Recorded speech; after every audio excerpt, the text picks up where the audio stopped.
Hello friends, Namaskaram. I hope you know a guy called Steve Fawcett. Steve Fawcett, a master of endurance and risk, became the first person to fly solo around the world in a balloon. In this video, we dive deep into the Spirit of Freedom mission, a grueling 14 days journey across 20,000 miles that redefined the limits of human achievement and aviation technology. Beyond the record breaking stats, we analyze the incredible grit, metallurgical strategy, and unwavering focus required to navigate the globe alone, from the freezing height of the stratosphere to the strategic decisions that kept him alive. This is a story of how Steve Fawcett conquered the wind and solidified his place in history. Let's go. History is often defined by those who refuse to accept the word impossible. We talk about the great explorer, Magellan, Amundsen, Armstrong, but there is a unique category for those who tackle the elements completely alone. In 2002, one man looked at the globe and decided he didn't needed a jet or a rocket or even a co-pilot. He just needed the wind. Today, we are analyzing one of the most audacious feats of human endurance and the strategic navigation in the 21st century. Steve Fawcett's record breaking solo non stop circumnavigation in the spirit of freedom. Welcome to this deep dive. But before that, friends, please let us know from which city you have tuned in so that we know exactly who's watching us and who's not. All right, let's proceed further. To understand the weight of 2002, you have to understand the stakes. Before the Steve Fawcett, people had tried, many had died. It was the last great record in aviation.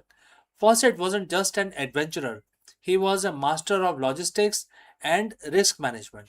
He viewed the stratosphere not as an enemy but as a system to be leveraged. He had attempted this journey 5 times before. Think about that. 5 failures, 5 near death experiences, and yet he continued to iterate. This is the critical lesson for any leader. Failure is not the end of the strategy. It is the data you need to perfect your next launch.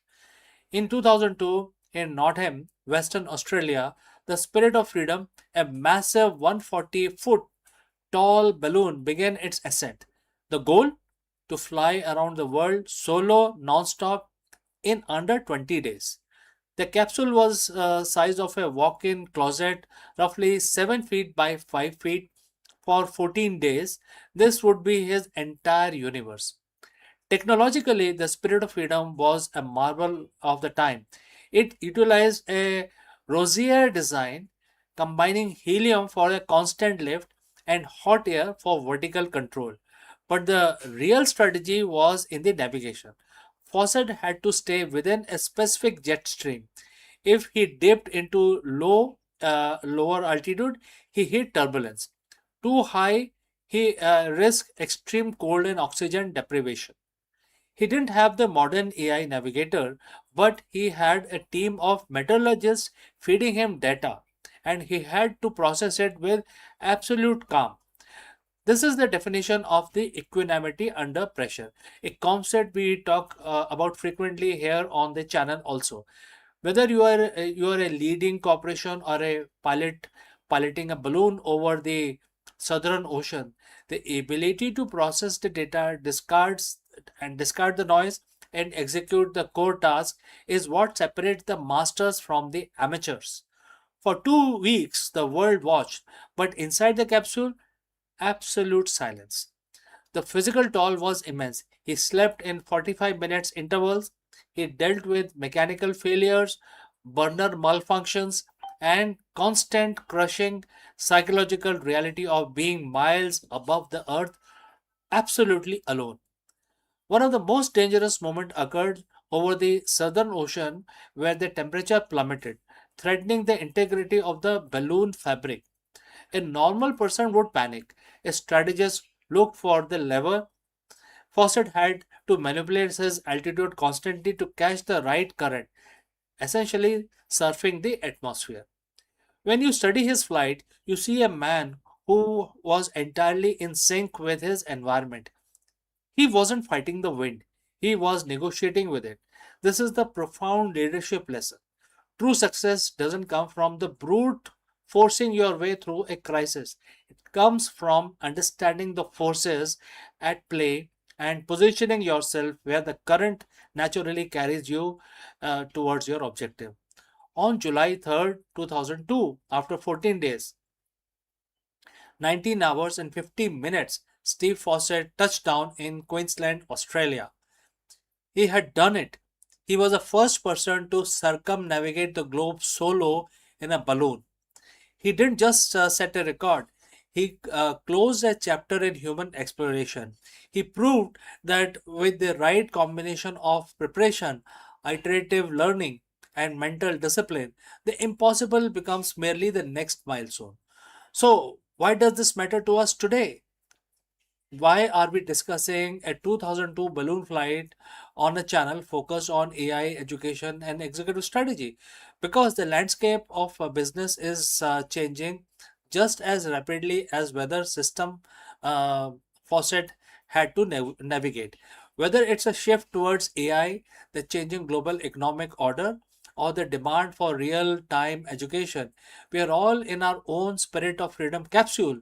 We are all dealing with high stake environments where one wrong decision or one moment of lost focus can send us off course. Steve Fawcett showed us that preparation is the foundation of the courage. So, friends, thank you for joining me on this historic strategic deep dive. If you enjoyed this breakdown, make sure to hit that subscribe button. Join us on the next on Akulmach history as we continue to explore the intersection of past, present, and future.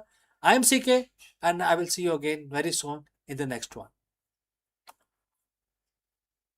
In the age of antibiotic resistance, where the once curable infection now defies machine's best weapon, a new hero emerges, not from the pharmacy, but from the world of nanotechnology. Imagine a sheet so thin it's only one atom thick, yet sharper than any blade nature has ever forged. This is a graphene oxide, a carbon lattice that slices through the deadly bacteria while leaving human cells untouched. It does not just fight superbug, it rewrites the rule of survival, turning physics into medicine and proving that sometimes the smallest structure can wage the bigger wars.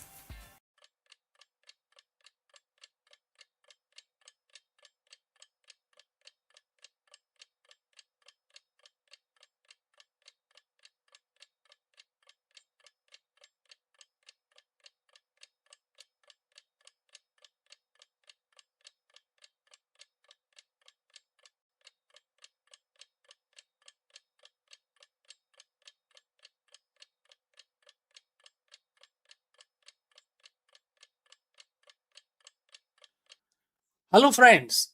Namaskaram. You're most welcome. Your resume is officially a relic of the past.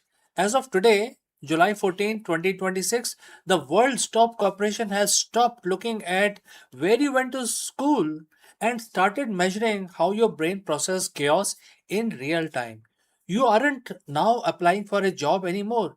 You're entering a high stakes simulation where every click is a data point. So, in this situation, what you should do to get a job? Let's explore this further.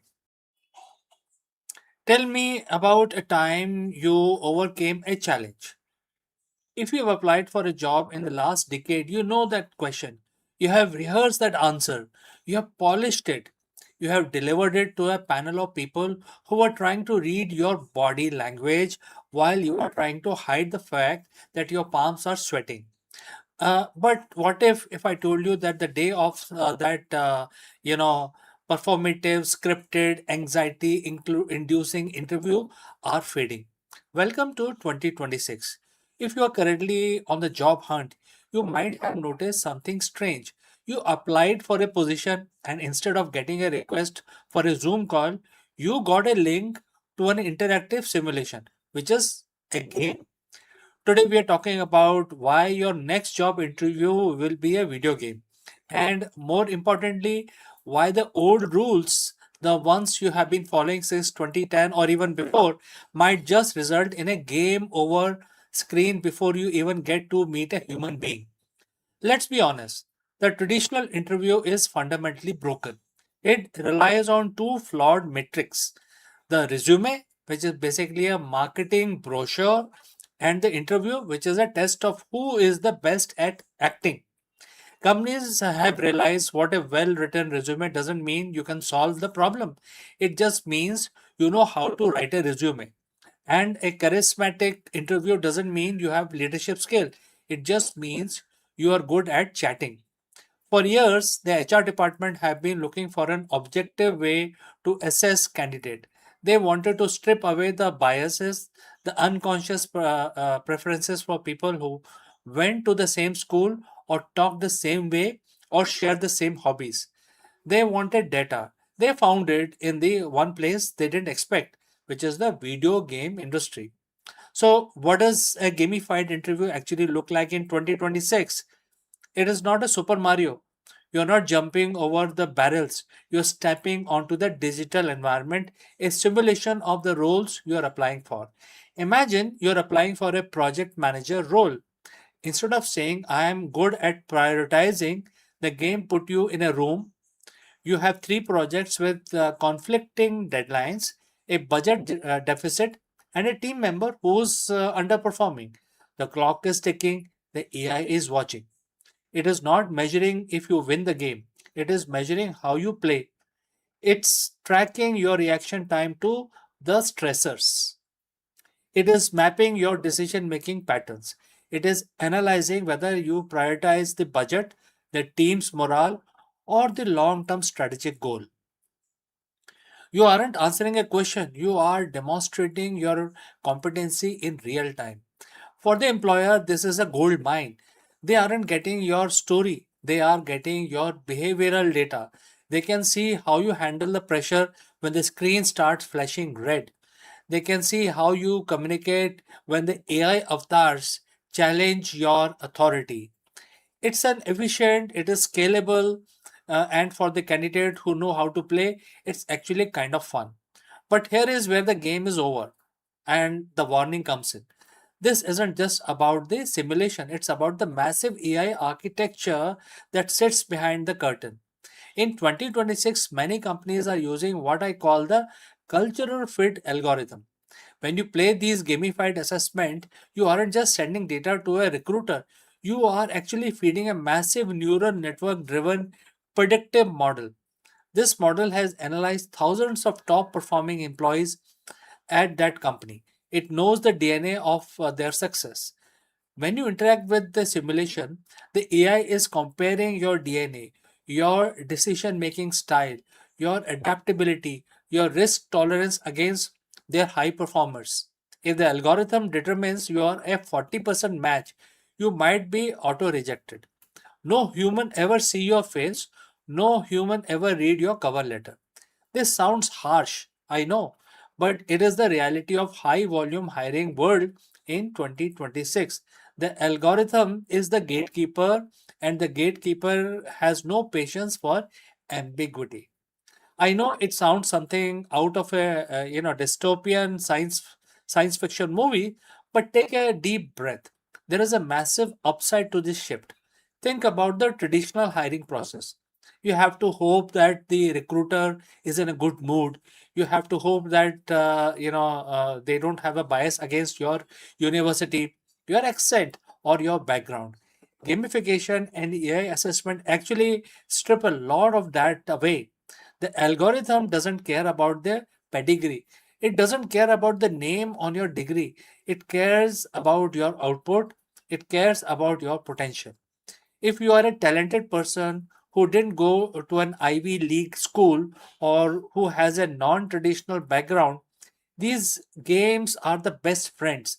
They are a skill first equalizer. You have a chance to prove you can do the work regardless of who you are, where you came from.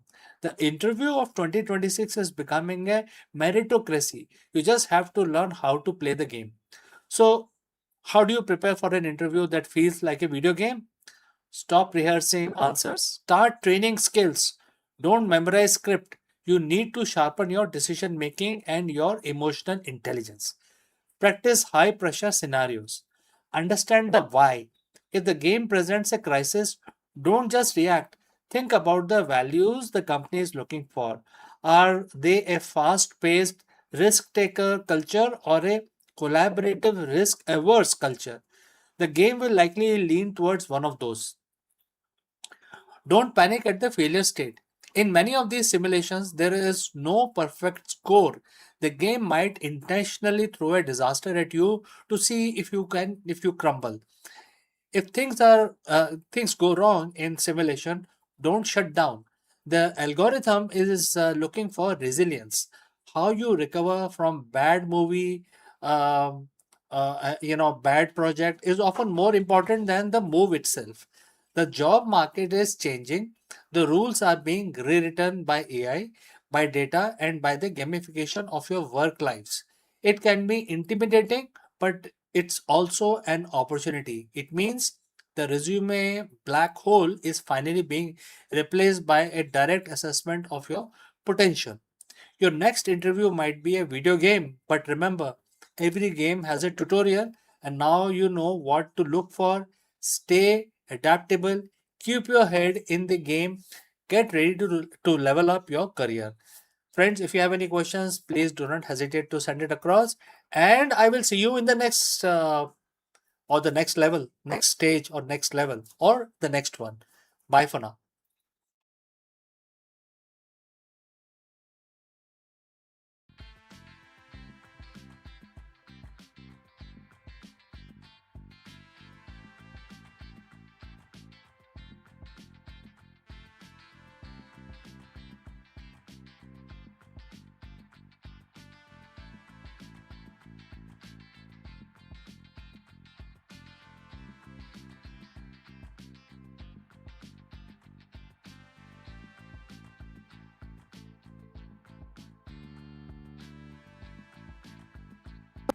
In the dawn of civilization, when society sought order amid the chaos of human desire and duty, a sage named Manu stepped forward to weave the law into life.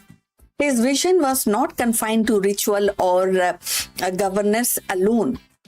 It reached into the intimate bond between men and women, shaping the very foundation of family and societies. Manu's world became more than a rule.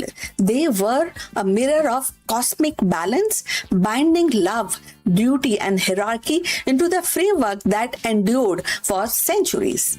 Like Hammurabi in Babylon or Confucius in China, Manu's legacy reminds us that across culture, sages and lawgivers sought to tame the most powerful force of all, that is relationship between men and women, and in doing so they etched the blueprint of civilization itself. So let's find out more about this.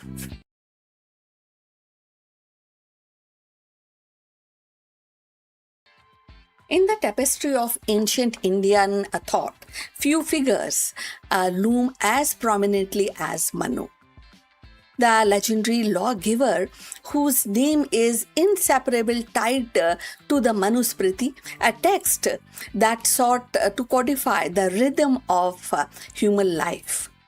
Manu was not merely a sage, he was envisioned as the archetypal legislator, the one who translated cosmic order into social norms.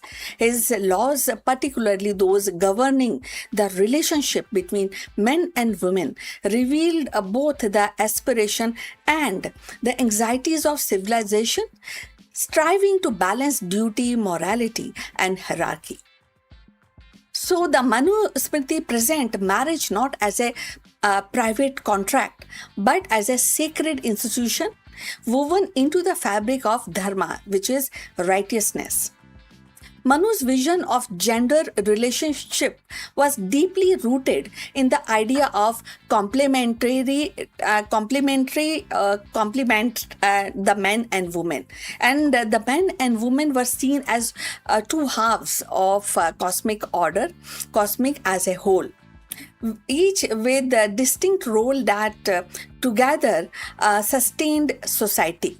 The woman was reserved as the bearer of lineage, a guardian of household sanctity, and the embodiment of nurturing power. The man, in return, was tasked with the protection, provision, and pursuit of spiritual and worldly duties. In this framework, the harmony was achieved not through the equality in the modern sense, but through the balance which fulfilling a role that maintained cosmic and social order.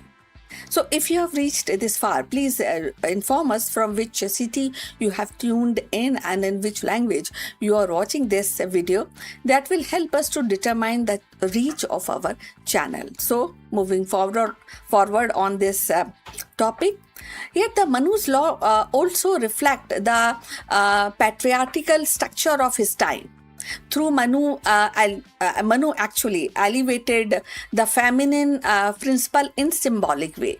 He declared that where the women are honored, the god rejoice, and where they are dishonored, all right loses their efficacy.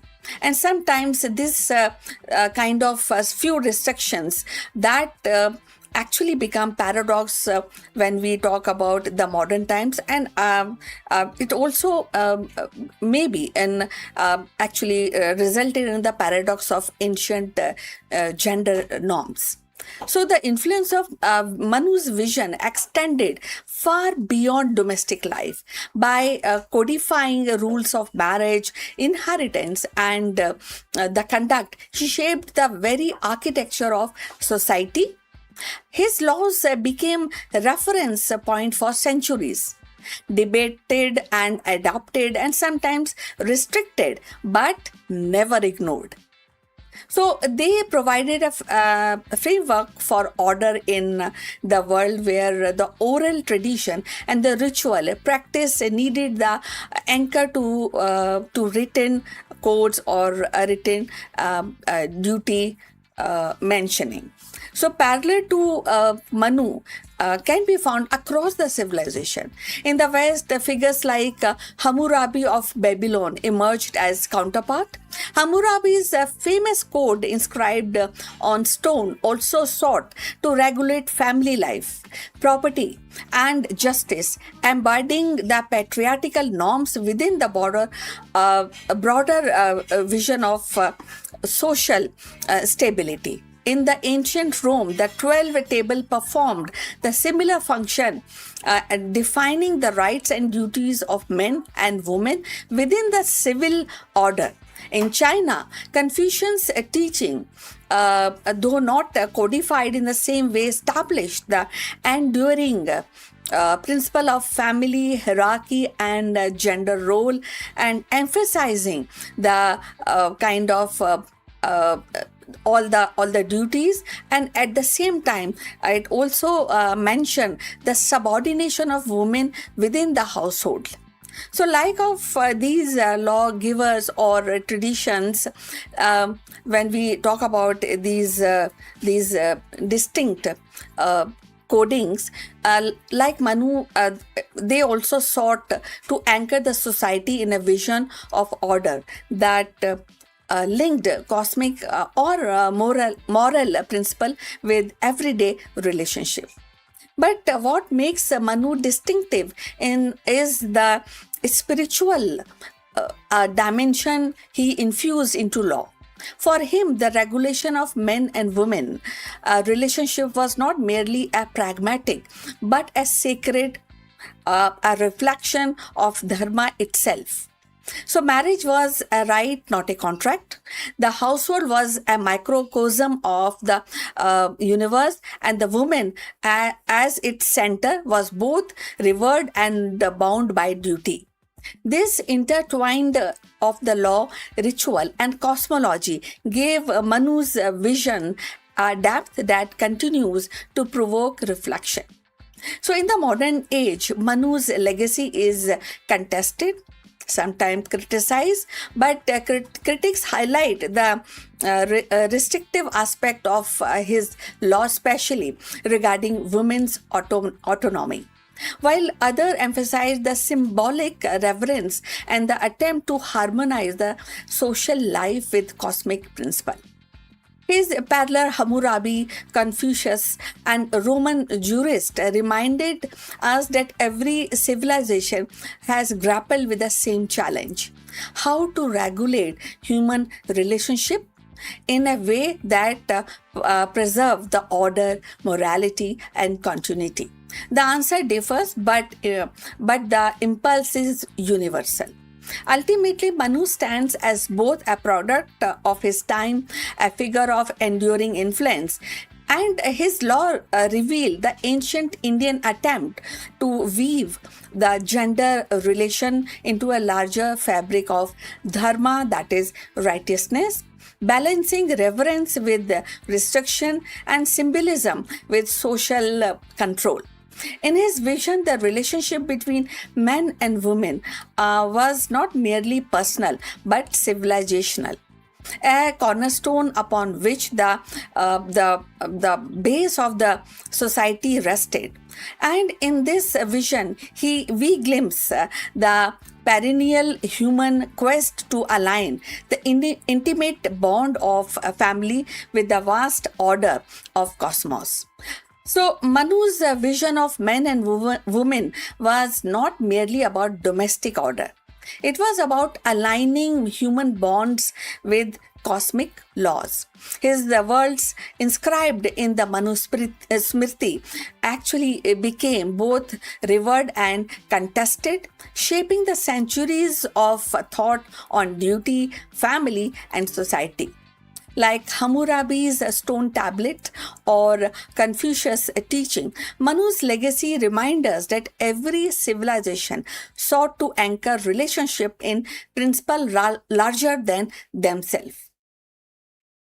His laws may reflect the paradox of their ages, but reverence entwined with restriction, but at the same time, they endure as a testament to humanity's timeless quest for harmony between love, duty, and greater order of the world. So, we have come to the end of this discussion. Please mention or write your comments on this topic. Also, please like and subscribe our channel. Look forward for your comments and see you in the next one. But before we end, few words from our affiliate partner. Stop settling for a good enough video. If your built-in laptop camera looks like a grainy mess, it is time for an upgrade. Want to instantly level up your video presence? I like to present the Lenovo Performance FHD webcam. This is a game changer for your desktop setup. Technically, this is packed. It has a very sensitive RGB sensor, very crisp photographs it takes. Also comes with two microphones on board, which helps you to record very clear voice in stereophonic format. And these microphones are very sensitive. You can actually move away from the camera up to 2 meters and these microphones will pick up your voice without any problem. This is a very strong piece. This is very sturdy. Comes with tripod ready. Comes with a very long leash, so it gives you a lot of flexibility to place the webcam wherever you want to keep in your studio. And also it has a swivel base, which is also very handy. So if you want to basically level up your game and you want to pick up this camera at a discount, please click on the link here or scan the QR code. Now let's get back to our video.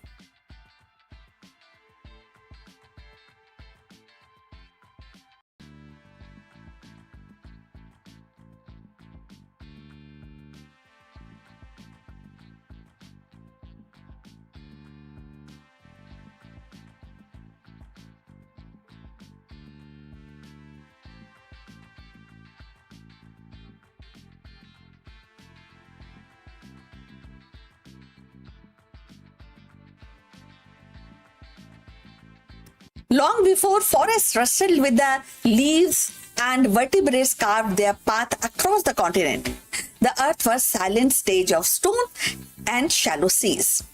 Into this barren expanse creep the first arthropods, segmented, many legs being, and whose fossilized remain now tells a story of audacity and survival. Among them, the ancestor of centipedes became unlikely trailblazer, and their armored bodies and jointed limbs carried them from water's edge onto the unclaimed soil. So let's find out more. In the dim corridors of Earth's deep past, long before the forests shaded their continents or vertebrates roamed the land, the first arthropods began their tentative march from water to soil. Among them were the ancestors of centipedes, multi-segmented pioneers whose fossilized remains now whisper the story of one of the life's most daring conquests, the colonization of land. So the recent fossil discoveries, exclusively preserved in ancient strata, reveal that these creatures possessed adaptation for more mere survival. So hardened exoskeleton and shielded them from the desiccation. Jointed legs gave them mobility across uneven terrain, and the primitive respiratory system allowed them to draw oxygen from the thin atmosphere. So these were not just insects in waiting. They were the architects of ecological possibilities. By burrowing into soil and feeding on detritus, they began to shape terrestrial ecosystem, laying the groundwork for the complex food webs that would one day sustain forests, mammals, and ultimately humans. So, if you have reached this far, please inform us from which city you have tuned in and in which language you are watching this video. That will help us to determine the reach of our channel. So, moving forward, the conquest of land by arthropods were more than a biological milestone. It was planetary transformation. With their arrival, the barren continents became animated landscape, and nutrients cycle accelerated, and organic matter decomposed more efficiently, and the soil itself became fertile. So, in essence, these early centipedes ancestors were the engineer of habitability, turning rock into earth. And if we think about 2026 and beyond, the resonance of their journey is striking. Humanity now stands at its own frontier of planetary conquest, the dream of colonizing Mars and beyond. So, just as arthropods once solved the puzzle of breathing air and resisting dryness, we grapple with the challenges of sustaining life in alien environment. The fossils remind us that the adaptation is not a single leap, but a series of ingenious solutions, and each one opening doors for future generations. Moreover, the study of these ancient pioneers inform us the modern science in an unexpected way. Their physiology offers clues about resilience of environmental stress and inspiring biometrics design in robotics or material science. In their ecological role underscores the importance of small, often overlooked organism into stabilizing ecosystem, a lesson critical as we confront or we are on the verge of biodiversity loss and climate change. In 2026, when discussions of planetary stewardship and dominance global forum, the centipede's ancestors became unlikely teachers. Remind us that survival hinges on cooperation with the environment, not the domination of it. So, looking beyond, the implication stretch into a philosophy. The fossil challenges our anthropomorphic narration into showing that the true trailblazer of terrestrial life were not mighty dinosaurs or towering trees, but a humble, many-legged arthropods, and their march onto land was a quiet revolution, one that redefines Earth destiny. In the same way, our own steps into space may not be marked by grand gestures, but by small incremental innovation, and each as vital as the centipede's first breath of air. So thus the story of ancient centipede's ancestor is not confined to dusty rocks in a museum. It is a living parable for our age, a reminder that the conquest of new worlds began with the fragile experiments, that the resilience is born of adaptation, and that the smallest creature can leave the largest footprint on the history.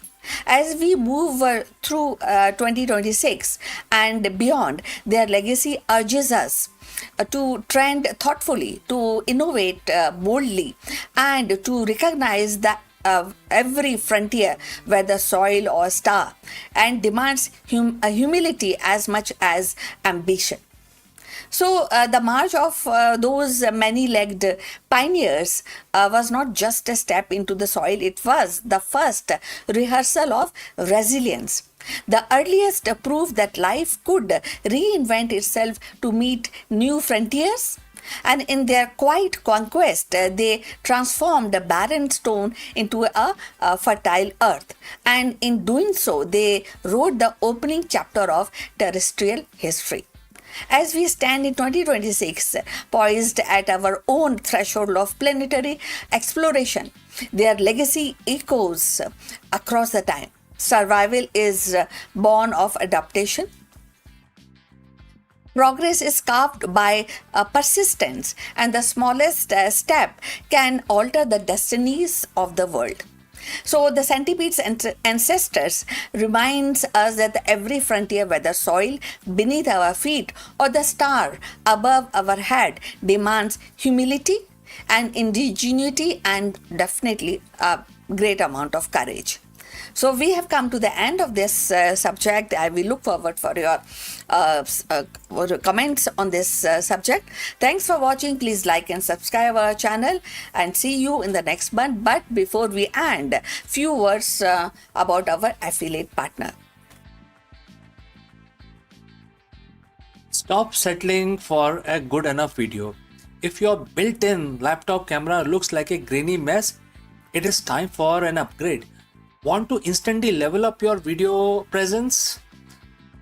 I like to present the Lenovo Performance FHD webcam. This is a game changer for your desktop setup.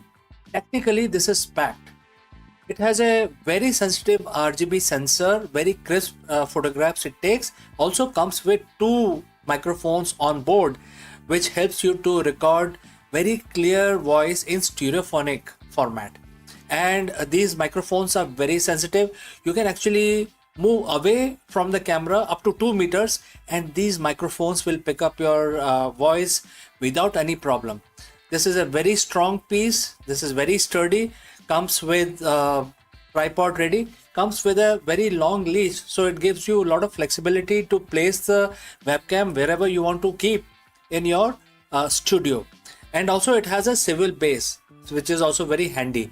So if you want to basically level up your game and you want to pick up this camera at a discount, please click on the link here or scan the QR code. Now let's get back to our video.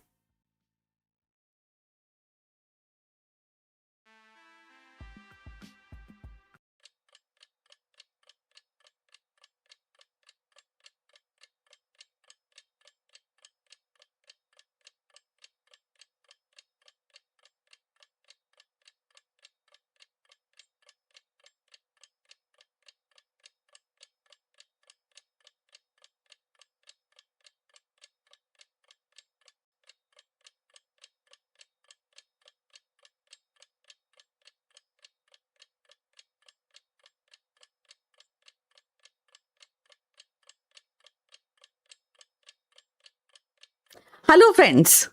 Silicon has officially hit its limits, but the solution isn't a faster chip.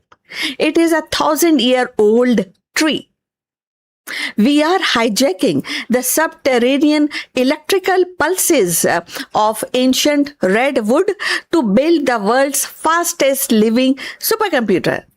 We are actually utilizing fungal mycelium as an organic circuitry, and we have turned the forest floor into a self-sustaining biological processor. This is the dawn of biological hardware, where the silent forests are now our most advanced servers. So let's find out more about this. The redwood, those colossal sentinel of the earth's memory, have always been more than trees. Their roots stretch deep into the soil, forming vast networks that communicate through chemical signals. And the fungal threads are also there, the electrical impulses.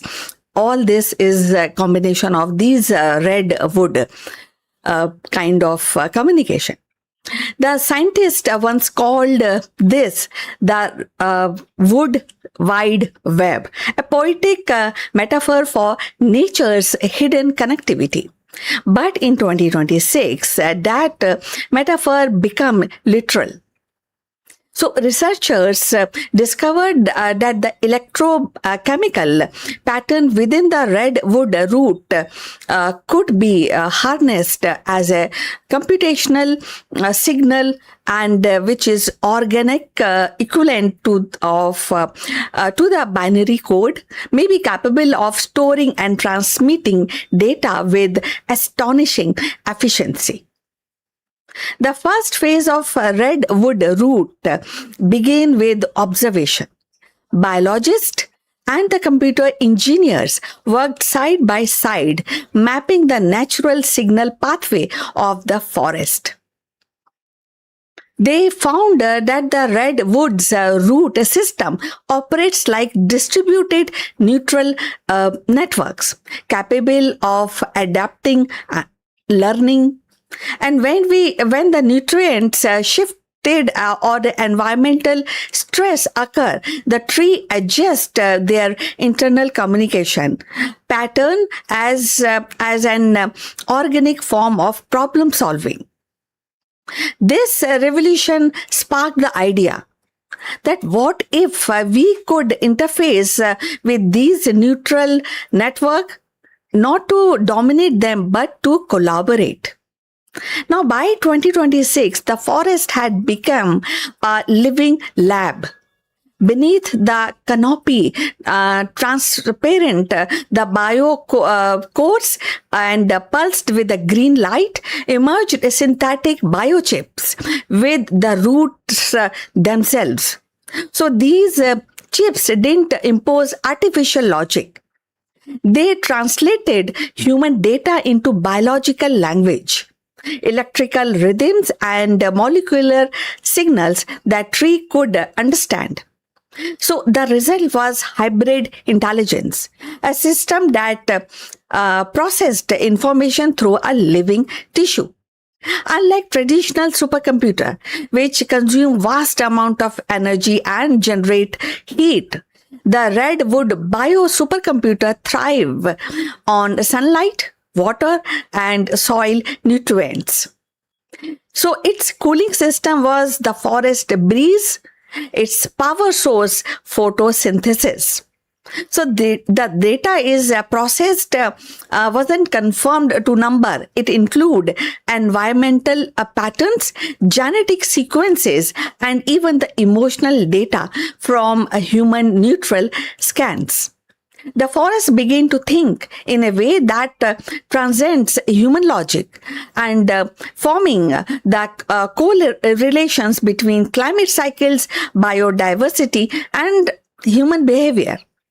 Thus, the scientists who worked within this living machine described the experience as humbling.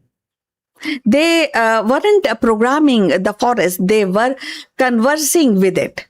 The redwood responded to queries through subtle shift in bioluminescent pulses, and their root actually glowing faintly as they transmitted answers.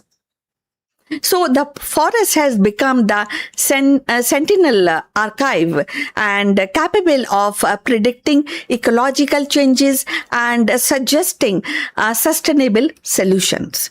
So, friends, if you have reached this far, please inform us from which city you are tuned in. This will help us to determine the reach of our channel. So, now let's continue with our discussion. Now, unlike traditional supercomputer, which consume vast amount of energy and generate heat, the redwood bio supercomputer thrived on sunlight, water, soil, nutrients, and its cooling system was the forest breeze, as we have already discussed. So the scientists who worked within these living machine described this experience is very, very touchy to the heart. So now the philosopher began to call it as as a kind of a special mind, a fusion of human ingenuity and the Earth's ancient intelligence, and it represents the turning point in technology, a shift from extraction to collaboration, from artificial intelligence to organic consciousness. So the redwood, once a silent witness to centuries of human progress, had become the partner in shaping the next era of thoughts. So standing beneath those big giants, one could feel the pulse of computation in the soil, the whisper of data in the wind. And the forest was no longer merely alive, it was aware also. And in that awareness lay the promise of future where the technology and the nature no longer stood apart but grew together, root by root, signal by signal, towards a shared understanding of life itself. This is the legacy of redwood roots, a living supercomputer, a cathedral of consciousness, and the reminder that the most powerful intelligence on earth may not be built in labs but grown in the quiet wisdom of trees. So we have come to the end of this discussion. Please like and subscribe our channel, and also we are looking forward your comments, your thought process on this new era, beginning of the era. So please forward your comments on this topic. See you in the next one very soon.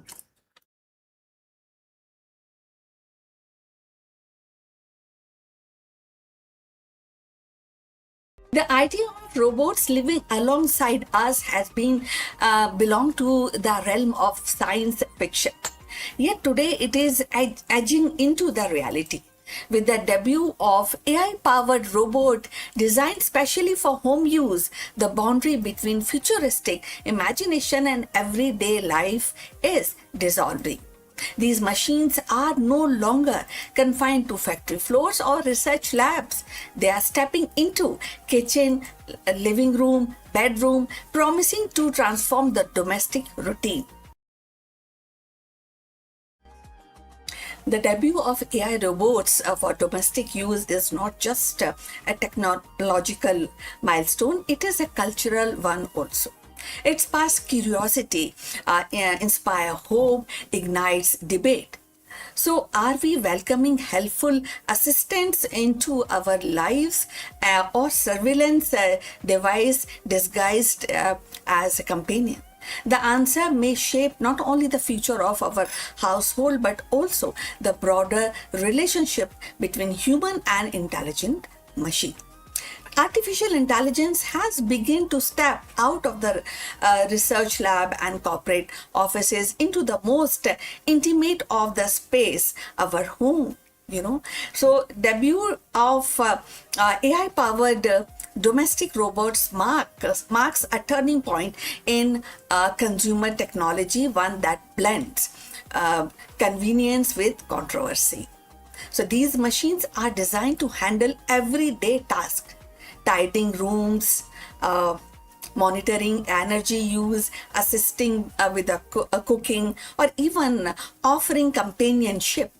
And this appeal lies in the promise of freeing up time, reducing household stress, and creating a seamless, smart living environment.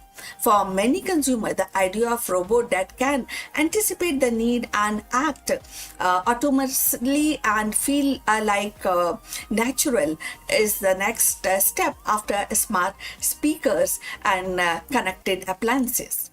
Yet, that excitement is tempered by uneasy, and that is privacy debate over flared almost immediately.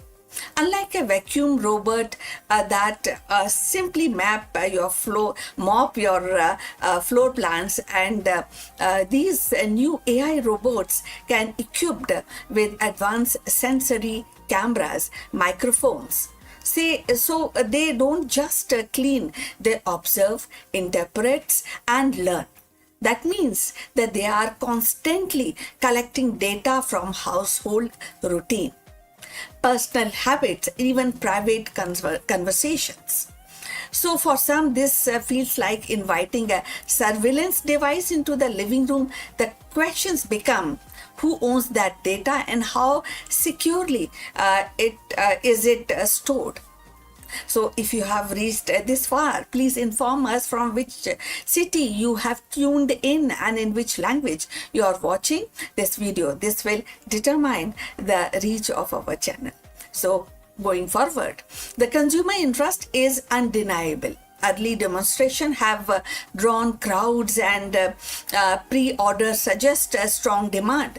Families imagine robot that can help elderly relatives, parents, and vision assistants with the childcare. And the professionals see value in delegating some routine work.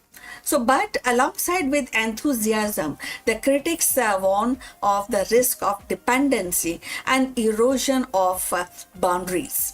So, if a robot can recognize emotions, respond to the stress, and adapt to the personal preferences, does it cross into the territories of replacing human interaction? So, and if the companies monetize the insight gathered from these robots, does the home cease to be a private sanctuary? So, this tension between innovation and intrusion defines the current debate. On one hand, AI robot for home use could actually revolutionize the domestic life. It can provide easiness in the domestic life, making home safer, more efficient, and more responsive. On the other hand, they raise profound ethical questions about autonomy, consent, and surveillance. The debut of these robots is not just a technological milestone, it is a cultural one too. It actually forces society to grapple with what we value more: convenience or privacy, automation or intimacy. For now, the spotlight remains on consumer curiosity. The allure of futuristic living is strong, and many are eager to experiment. But as adoption spread, the conversation will inevitably shift from novelty to accountability. The home, once the most private space, is becoming the next frontier for AI, and how we navigate this frontier will shape not only our domestic life but also our broader relationship with technology. The arrival of AI robots in our home is more than a technical upgrade. It is definitely, as we are discussing, cultural shift. These machines promise efficiency, they also promise safety, and even the companionship, yet they are that is a challenge of our notion of privacy, intimacy within the household. So, as consumer embrace this, and society must also confront the deeper questions: how much of our personal lives are we willing to share with the machines, and who ultimately control that information? So, so that is that whether they become a trusted helper or controversial intruders will depend only on the technological itself, but also value we choose to uphold as we invite artificial intelligence into our most private corners of our lives. So we have come to the end. Thanks for watching. Please like and subscribe our channel, and see you in the next one. But before we close this live streaming, few words about our affiliate partner. Stop settling for a good enough video. If your built-in laptop camera looks like a grainy mess, it is time for an upgrade. Want to instantly level up your video presence? I like to present the Lenovo Performance FHD webcam. This is a game changer for your desktop setup. Technically, this is packed. It has a very sensitive RGB sensor, very crisp photographs it takes. Also comes with two microphones on board, which helps you to record very clear voice in stereophonic format. And these microphones are very sensitive. You can actually move away from the camera up to 2 meters, and these microphones will pick up your voice without any problem. This is a very strong piece. This is very sturdy. Comes with tripod ready. Comes with a very long leash, so it gives you a lot of flexibility to place the webcam wherever you want to keep in your studio. And also it has a swivel base, which is also very handy. So if you want to basically level up your game and you want to pick up this camera at a discount, please click on the link here or scan the QR code. Now let's get back to our video. नमस्कार दोस्तों, आप सभी का स्वागत है। और आज तो मंगलवार का दिन है, आपको सबको ज्ञात है। और आज तारीख क्या है? 16 तारीख है, 16 जून। तो सबको पता है मंगलवार का जो दिन है वो हनुमान जी के लिए समर्पित है। तो आज के दिन हम अपना दिन शुरू करेंगे, अपना जो वर्किंग डे है वो शुरू करेंगे भगवान जी की पूजा करके, हनुमान जी की पूजा करेंगे। और इस पूजा में हम हनुमान चालीसा का उच्चारण करेंगे, रिसाइटेशन करेंगे। तो आप सब हमारे साथ जुड़ें और हनुमान चालीसा का रिसाइटेशन हमारे साथ जुड़ के करें, इससे काफ़ी फायदा होता है। चलिए आंख बंद करके ध्यान कर लेते हैं और भगवान जी का हम नमन शुरू करते हैं। सबसे पहले जय श्री राम। श्री गुरु चरण सरोज रज, निज मन मुकुर सुधार, बरनौ रघुवर बिमल जसु, जो दायक फलचार। बुद्धिहीन तनु जान के, सुमरो पवन कुमार, बल बुद्धि विद्या देहु मोहे, हरेउ क्लेश विकार। जय हनुमान ज्ञान गुण सागर, जय कपीस तेहु लोक उजागर। राम दूत अतुलित बल धामा, अंजनी पुत्र पवन सुत नामा। महावीर विक्रम बजरंगी, कुमति निवार सुमत के संगी। कंचन वरन विराज सुबेसा, कानन कुंडल कुंचित केसा। हाथ वज्र ओ ध्वजा विराजे, कांधे मूज जनेऊ साजे। शंकर सुवन केसरी नंदन, तेज प्रताप महाजगबंदन। विद्यावान गुणी अति चातुर, राम काज करवे को आतुर। प्रभु चरित्र सुनवे को रसिया, राम लखन सीता मन बसिया। सूक्ष्म रूप धरी सिंह दिखावा, विकट रूप धरी लंक जरावा। भीम रूप धरी असुर सहारे, रामचंद्र जी के काज संवारे। लाए सजीवन लखन जी आए, श्री रघुवीर हर्ष उर लाए। रघुपत कीनी बहुत बड़ाई, तुम मम प्रिय भरत संभाई। सहस बदन तुमरो यश गावे, अस कहि श्रीपति कंठ लगावे।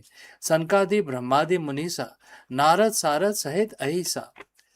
जम कुबेर दिक्पाल जहाँ थे, कवि कोविद कही सके कहाँ थे। तुम उपकार सुग्रीव वही कीना, राम मिलाए राजपद दीना। तुमरो मंत्र विभीषण माना, लंकेश्वर भय सब जग जाना। जुग सहस्त्र जोजन पर भानु, लियो ताहि मधुर फल जानु। प्रभु मुद्रिका मेल मुख माही, जल दिलांग गए अचरज नाही। दुर्गम काज जगत के जेते, सुगम अनुग्रह तुम्हरे तेते। राम दुआरे तुम रखवाले, होत न आज्ञा बिन पैसारे। सब सुख लहें तुम्हारी सरना, तुम रक्षक काहू को डरना। आपन ते समारो आपे, तीनों लोग हाँकते कापे। भूत पिशाच निकट नहीं आवे, महावीर जब नाम सुनावे। नासे रोग हरे सब पीरा, जपत निरंतर हनुमत बीरा। संकट ते हनुमान छुड़ावे, मन क्रम वचन ध्यान जो लावे। सब पर राम तपस्वी राजा, तिनके काज सकल तुम साजा। और मनोरथ जो कोई लाए, सोई अमित जीवन फल पाए। चारों जुग प्रताप तुम्हारा, है प्रसिद्धि जगत उजियारा। साधु संत के तुम रखवाले, असुर निकंदन राम दुआरे। असिधि नौ निधि के दाता, असवर दीन जान की माता। राम रसायन तुमरे पासा, सदा रहो रघुपति के दासा। तुमरे भजन राम को पावे, जन्म जन्म के दुख बिसरावे। अंत काल रघुबरपुर जाई, जहाँ जन्म हरि भक्त कहाई। और देवता चित न धरे, हनुमत से ही सब सुख करे। संकट कटे मिटे सब पीरा, जो सुमरे हनुमत बलबीरा। जय जय जय हनुमान गुसाई, कृपा करो गुरुदेव की नाई। जो सतपार पाठ कर कोई, छूटे ही बंदी महासुख होई। जो ये पढ़े हनुमान चालीसा, होय सिद्धि साखी गौरी सा। तुलसीदास सदा हरिचेरा, कीजे नाथ हृदय में डेरा। पवन तनय संकट हरन, मंगल मूरत रूप। राम लखन सीता सहित, हृदय बसो सुरभूप। जय श्री राम, जय श्री राम, जय श्री राम। तो दोस्तों, आज हमारी पूजा संपन्न हुई और हम अपना अब दिन शुरू करेंगे। इस वीडियो में आपसे विदा लेता हूं। आपका दिन शुभ रहे। नमस्कार।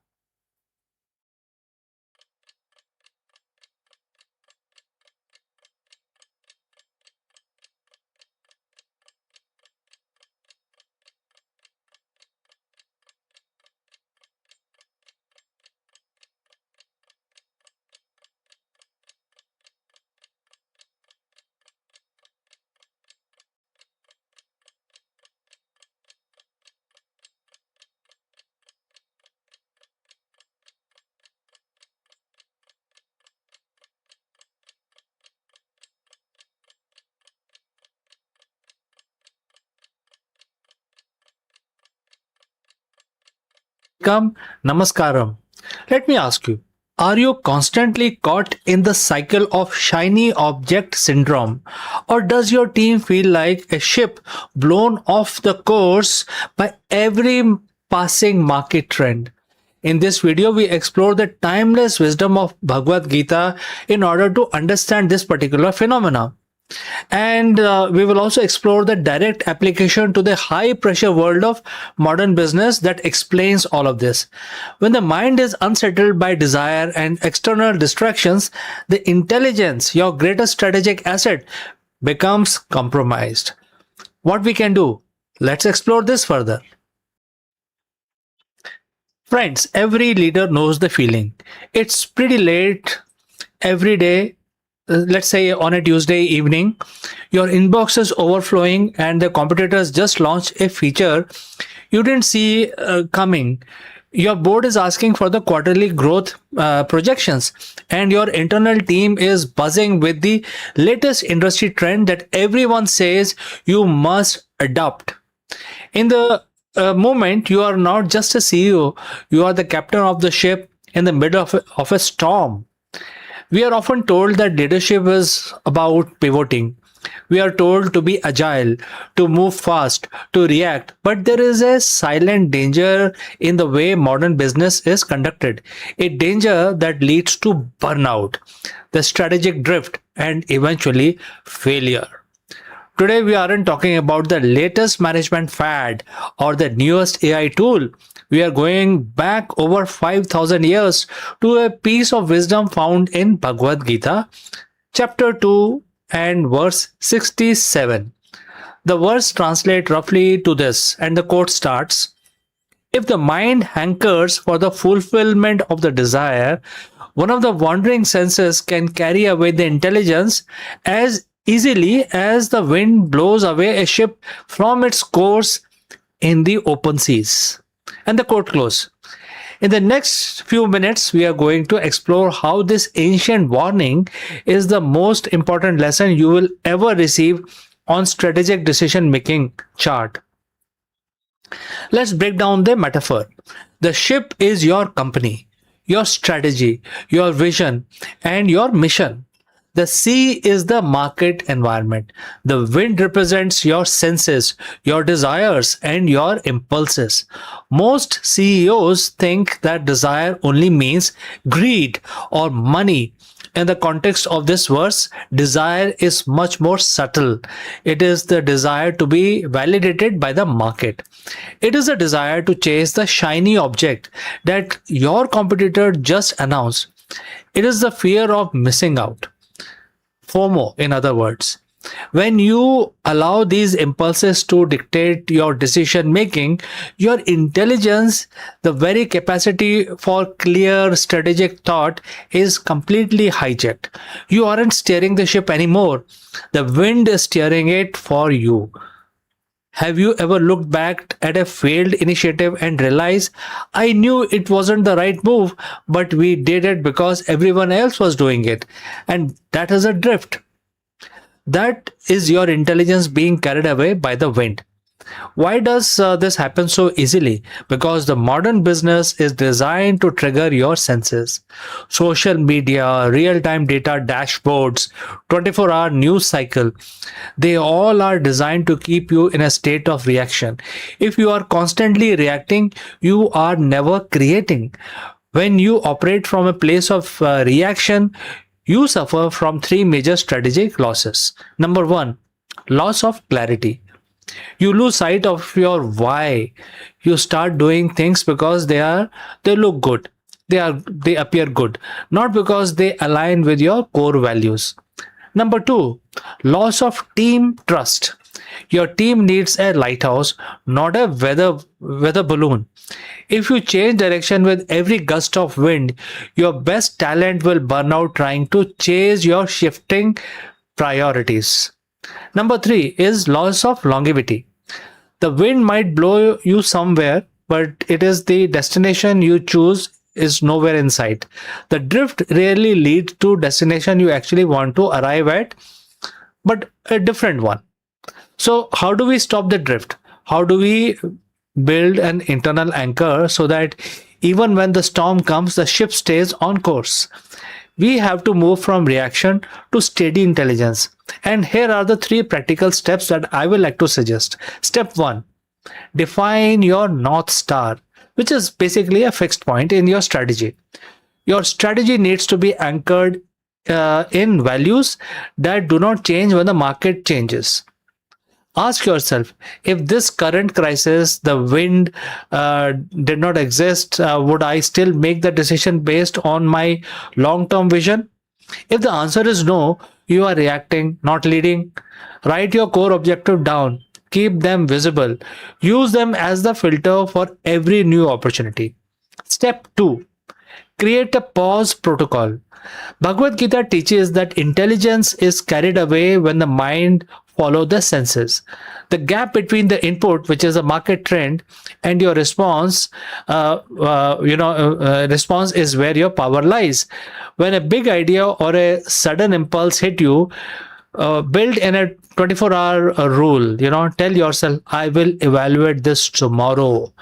This simple act of putting time between the stimulus and the decision allows your rational intelligence to take the wheel back from your emotional impulse. Step 3, curate your input. You cannot control the wind, but you can control what you choose to listen to. If your day is filled with noises of vanity metrics and industry gossip, your ship will drift definitely. Limit your exposure to the noise, seek out the signal, spend more time with mentors, data backed long term analysis, and quiet, undistracted thinking. Leadership is not about never experiencing a storm, it's about never feeling that wind. You cannot stop the market from changing, and you cannot stop the pressure of business from mounting. But you can choose whether you let those pressure dictate your course. The greatest CEO in history were not the one who reacted the fastest. They were the one who stayed the most composed when everything around them was in chaos. They were the ones who kept their eyes on the horizon while everyone else was looking at the waves.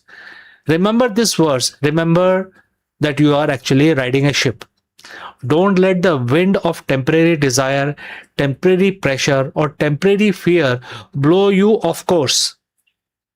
Stay anchored in your intelligence. Stay focused on your vision. Be the steady hand at the helm because your team, your shareholders, and your future depends on it. So, friends, thanks for watching.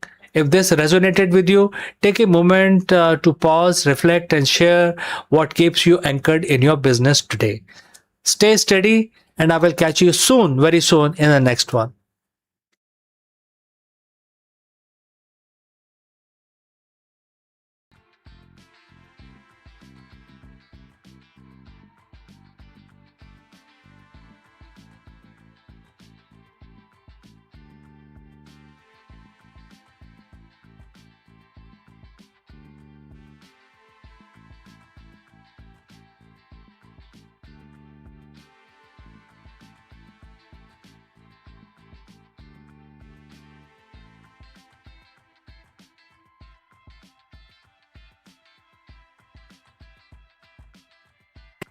Hello friends, do you know how do the world's most resilient CEOs maintain absolute focus while others crumble under pressure?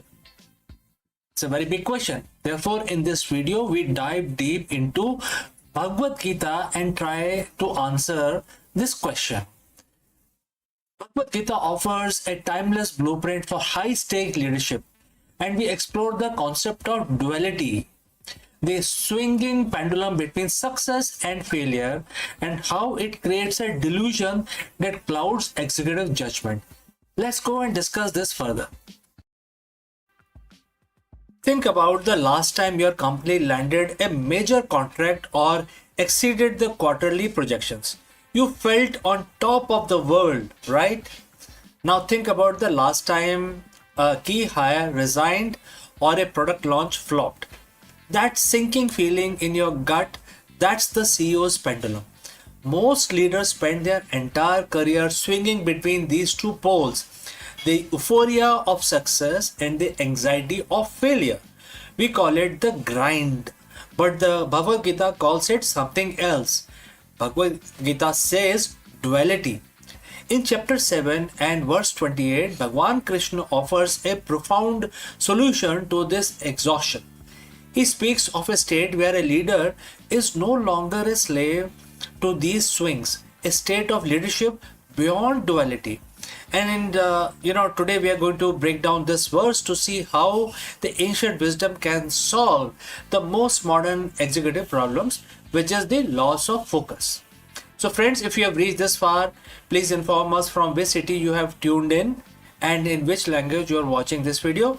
This will help us determine the reach of our channel. Now let's look at the verse itself. It says, and the quote starts, those who have acted piously in previous lives and in this life, whose sinful actions are completely eradicated, are freed from dualities of delusion and serve me with determination. Quote close. To a modern CEO, the pious and sinful might sound like religious jargon, but let's translate them into executive language. Pious action is integrity. It's doing the right thing when no one is looking. It is building a company's culture on transparency rather than shortcuts. Sinful action is exploitation. It is the growth at all cost mindset that burn out employees and cut corners on quality. Bhagwan Krishna is saying that your past and your present integrity creates a clearing in your mind. When you lead with ethics, you remove the noise of guilt and fear. Only then you are freed from the dualities of the delusion. What is this delusion of duality? In the boardroom, duality is the belief that I am the last win, alright, or I am the last lose. When you are stuck in a duality, your decision making becomes reactive. If the market is up, we become overconfident and take reckless risk. If the market is down, we become paralyzed by fear and micromanage. This is the delusion. We believe these external fluctuations define our worth and our company's future. But Bhagavad Gita teaches that these are merely passing seasons. A leader stuck in duality is like a ship without a keel tossed by every wave. A leader who has moved beyond duality is the lighthouse. The storm is still there, but the lighthouse doesn't move. The final part of the verse mentions that these leaders serve with great determination. This isn't the hustle culture, the kind of determination where you drink 10 coffees and work 20 hours a day. This is deep determination. It is the ability to stay committed to a 10-year vision even when the 10-month data looks grim. Why can't we do this? Because they aren't seeking worship from the market or the media. They have found a higher purpose for the CEO. This worship and service translate to serving the mission. When you are freed from the ego driven need to win every single day, you gain a superpower, which is patience. You become capable of making the hard right decisions instead of easy wrong ones. So, how do you apply Gita 7.28 tomorrow morning in your boardroom or in your office? There are few steps that you need to take. First is the integrity audit. Look at your current project. Is there any sinful action, any shortcut, or lack of transparency that is causing subconscious anxiety? Clean the slate to gain mental clarity. Number two, label the duality. When a crisis hit, say to yourself, this is just the duality of the failure. Don't let it become your identity. Similarly, when you win, say, this is just the duality of success and stay leveled. Third is find your me. Krishna says, serve me. For you, identify the highest good your company can serve.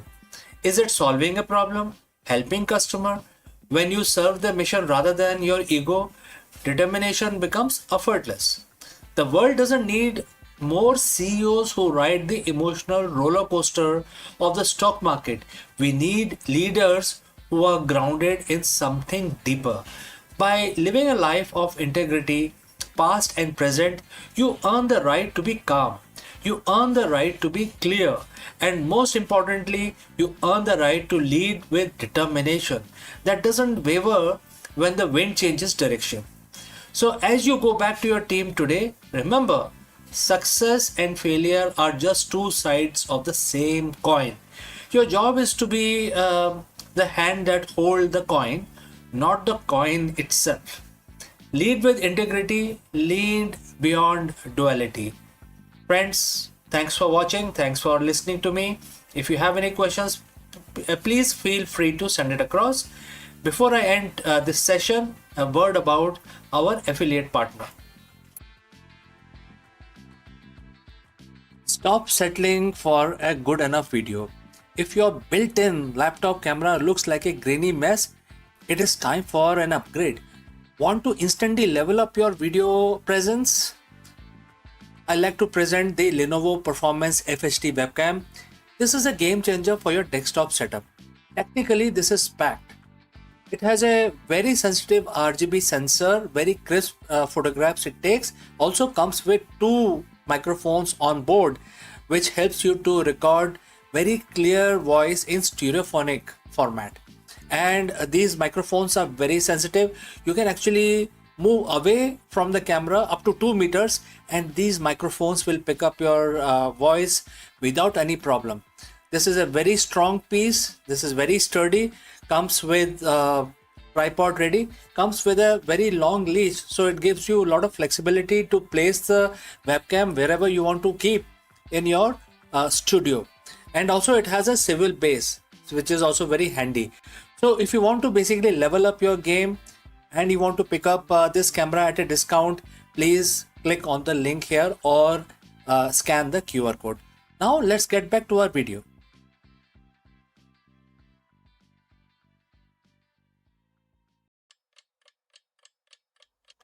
Hello friends and namaskar. What really happened in 1857?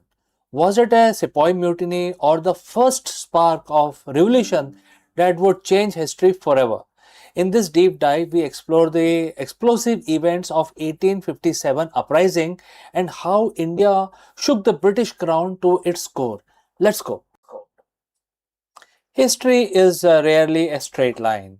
Often it is defined by a single explosive moment, a spark that catches fire and consumes the status quo. For the British Empire, that movement arrived in 1857. To some, it was a sepoy mutiny. To others, it was the first war of independence.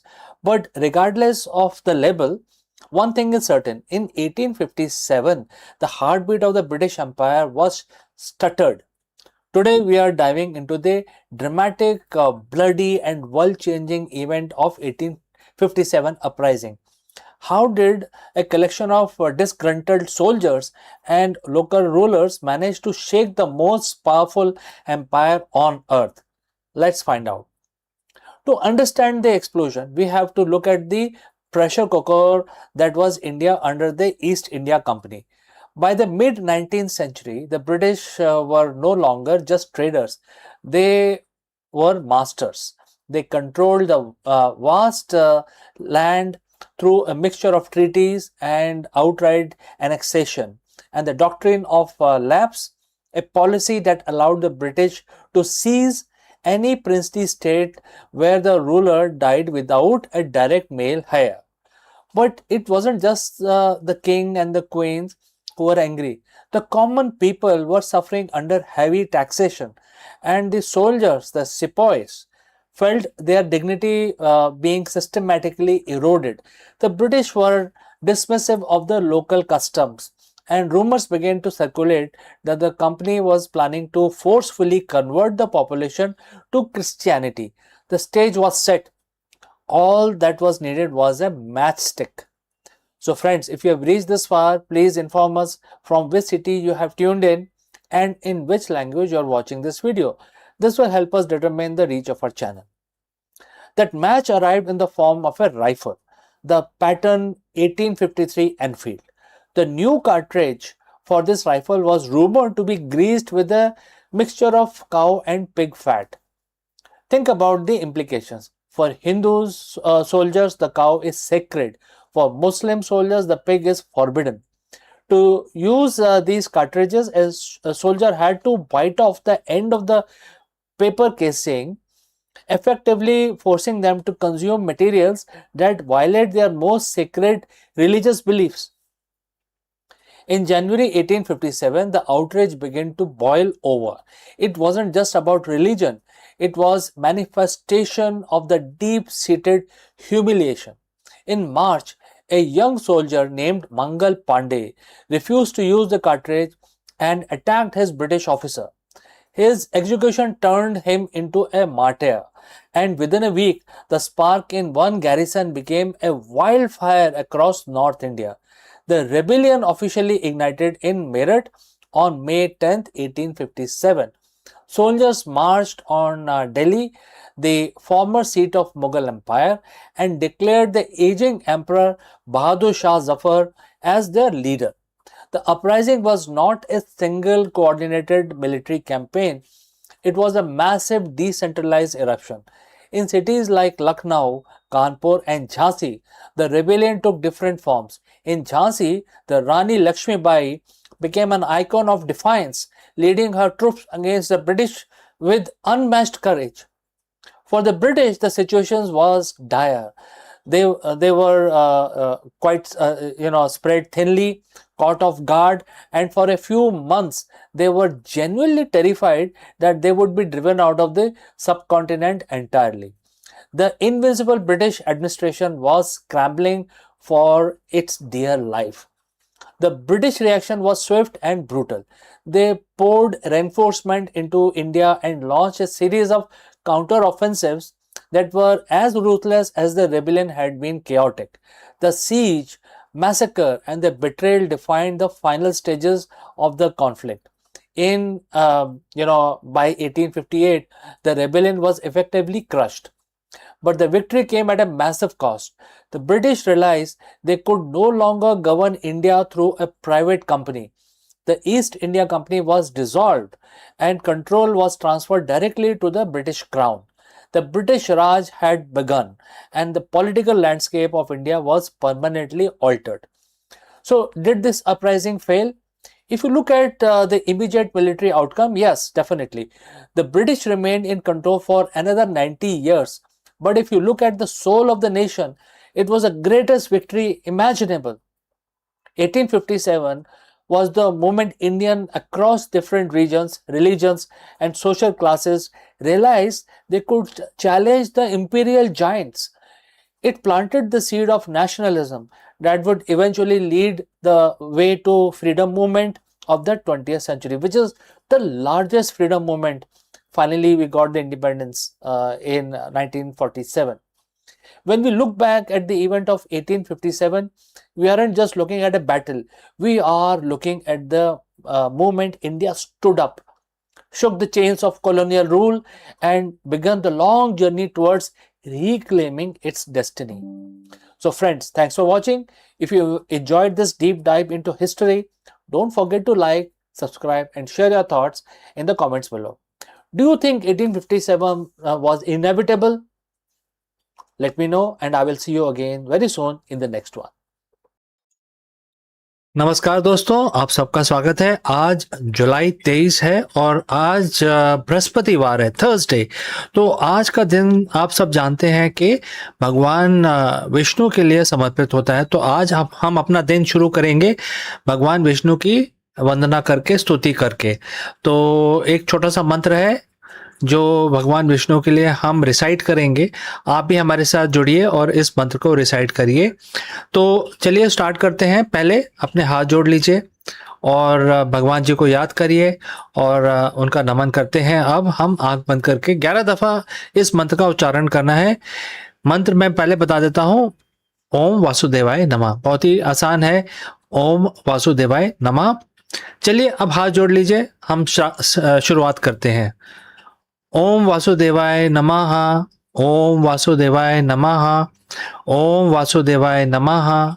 ओम वासुदेवाय नमः। ओम वासुदेवाय नमः। ओम वासुदेवाय नमः। ओम वासुदेवाय नमः। ओम वासुदेवाय नमः। ओम वासुदेवाय नमः। ओम वासुदेवाय नमः। ओम वासुदेवाय नमः। तो दोस्तों, हमारी आज की जो स्तुति है, जो पूजा है, वो समाप्त हुई। तो अब आपसे विदा लेते हैं इस वीडियो में, लेकिन जल्दी ही मिलते हैं दूसरे वीडियो में। आपका दिन शुभ रहे, इसी कामना के साथ नमस्कार।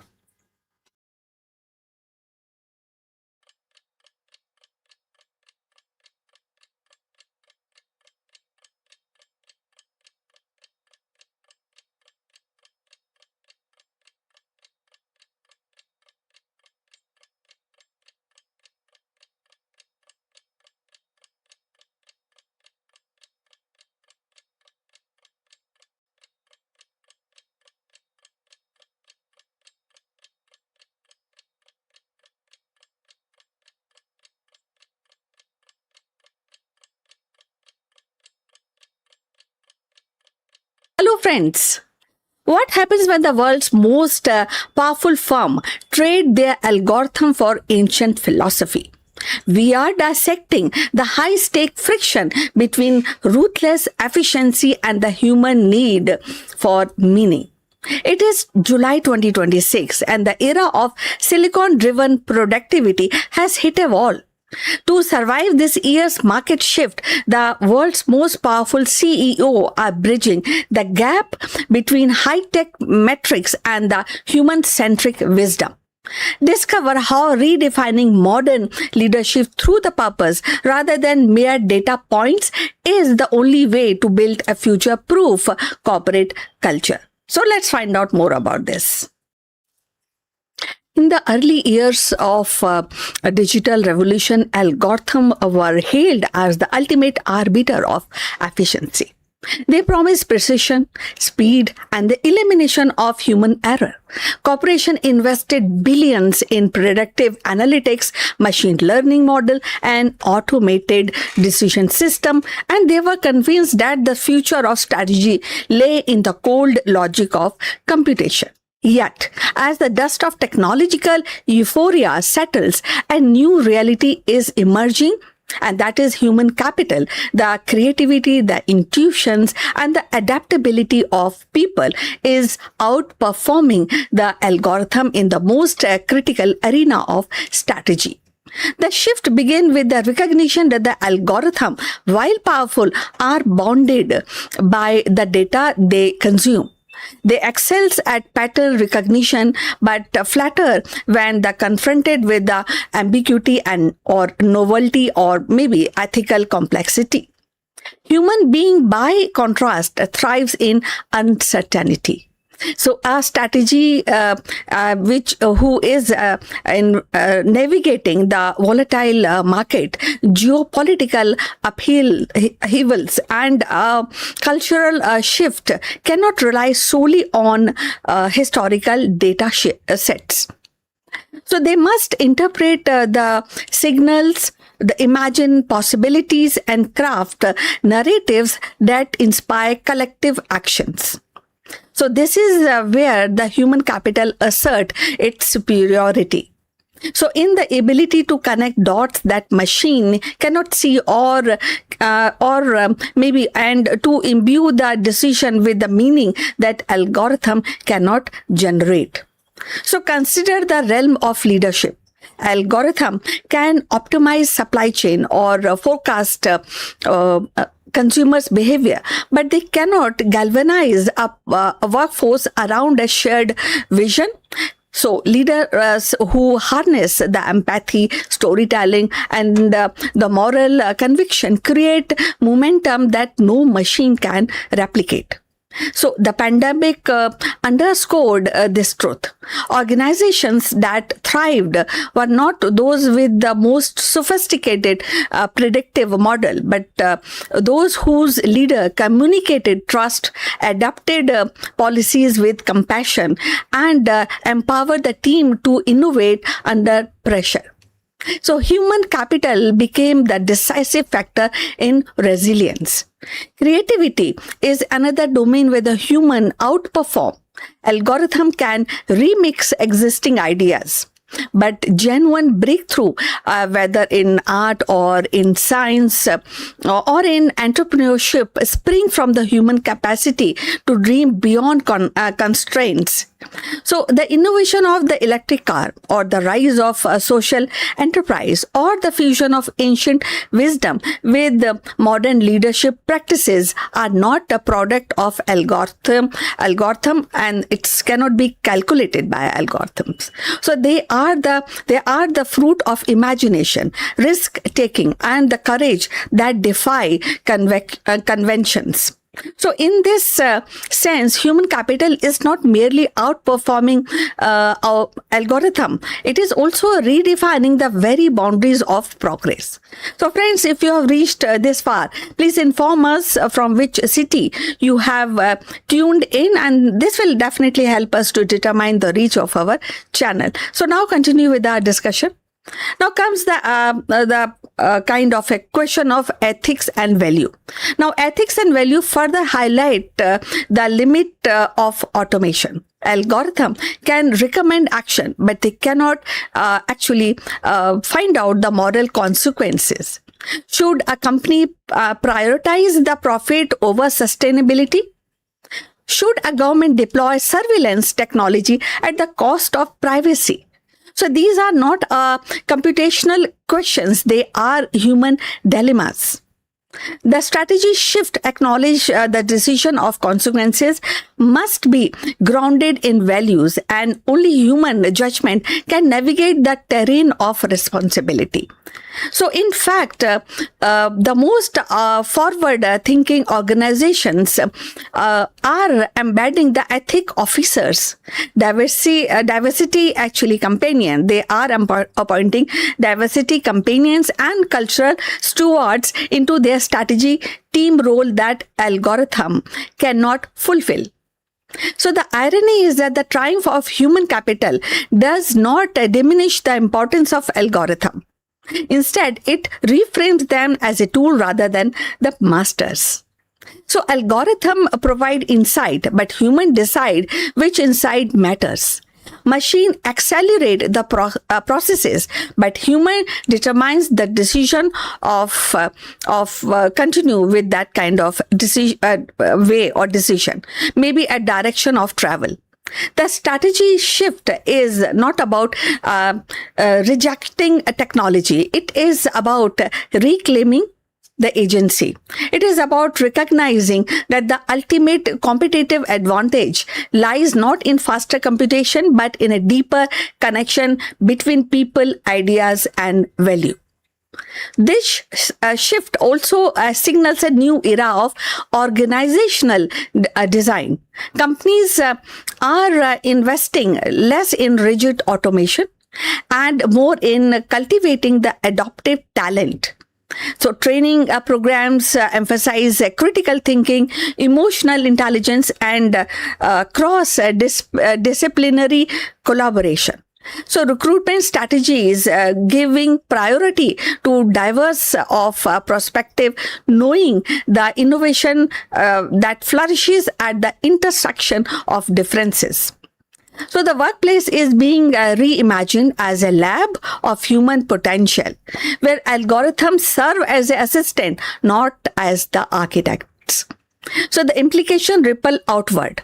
In education, curriculum are evolving to balance digital literacy with humanistic inquiry. In governance, the policymakers are learning that the algorithm regulation must be tempered by public dialogue and ethical foresight. So in culture, the stories that resonate are not those of machine conquering the humanity, but the humanity reclaiming the role as an author of destiny. So the narrative is shifting from human versus algorithm to human beyond algorithm. So ultimately, the strategy shift is a reminder of that what makes us as a human. So algorithm can calculate, but they cannot care.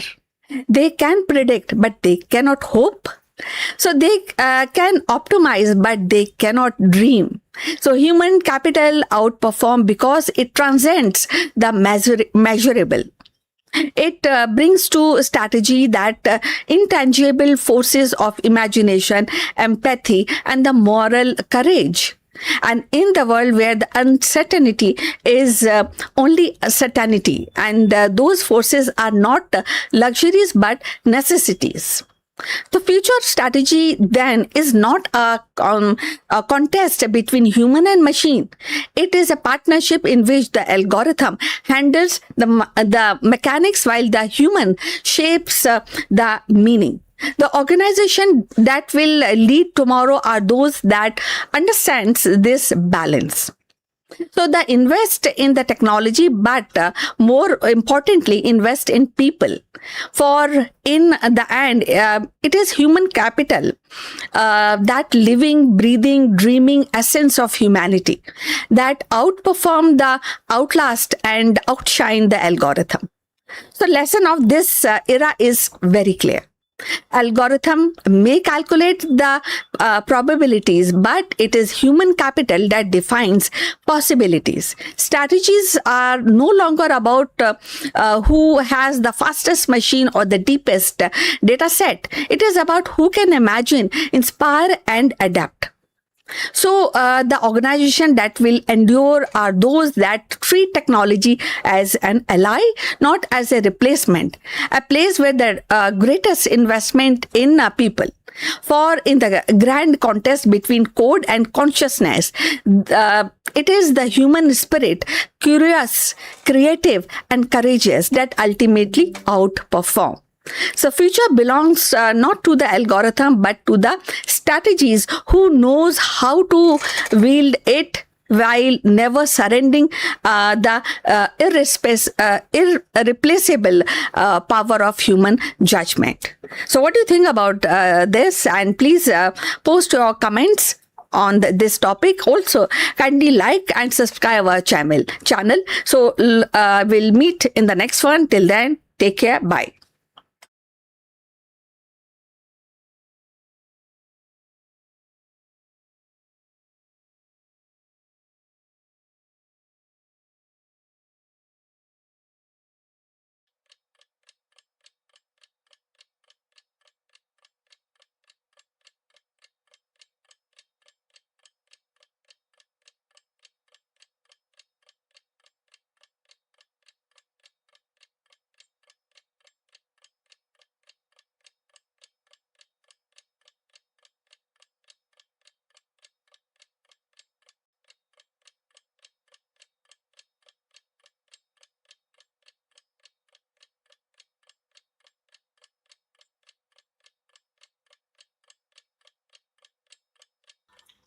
Imagine walking through a city where the sky is dark, but the streets are glowing with haunting ethereal lights.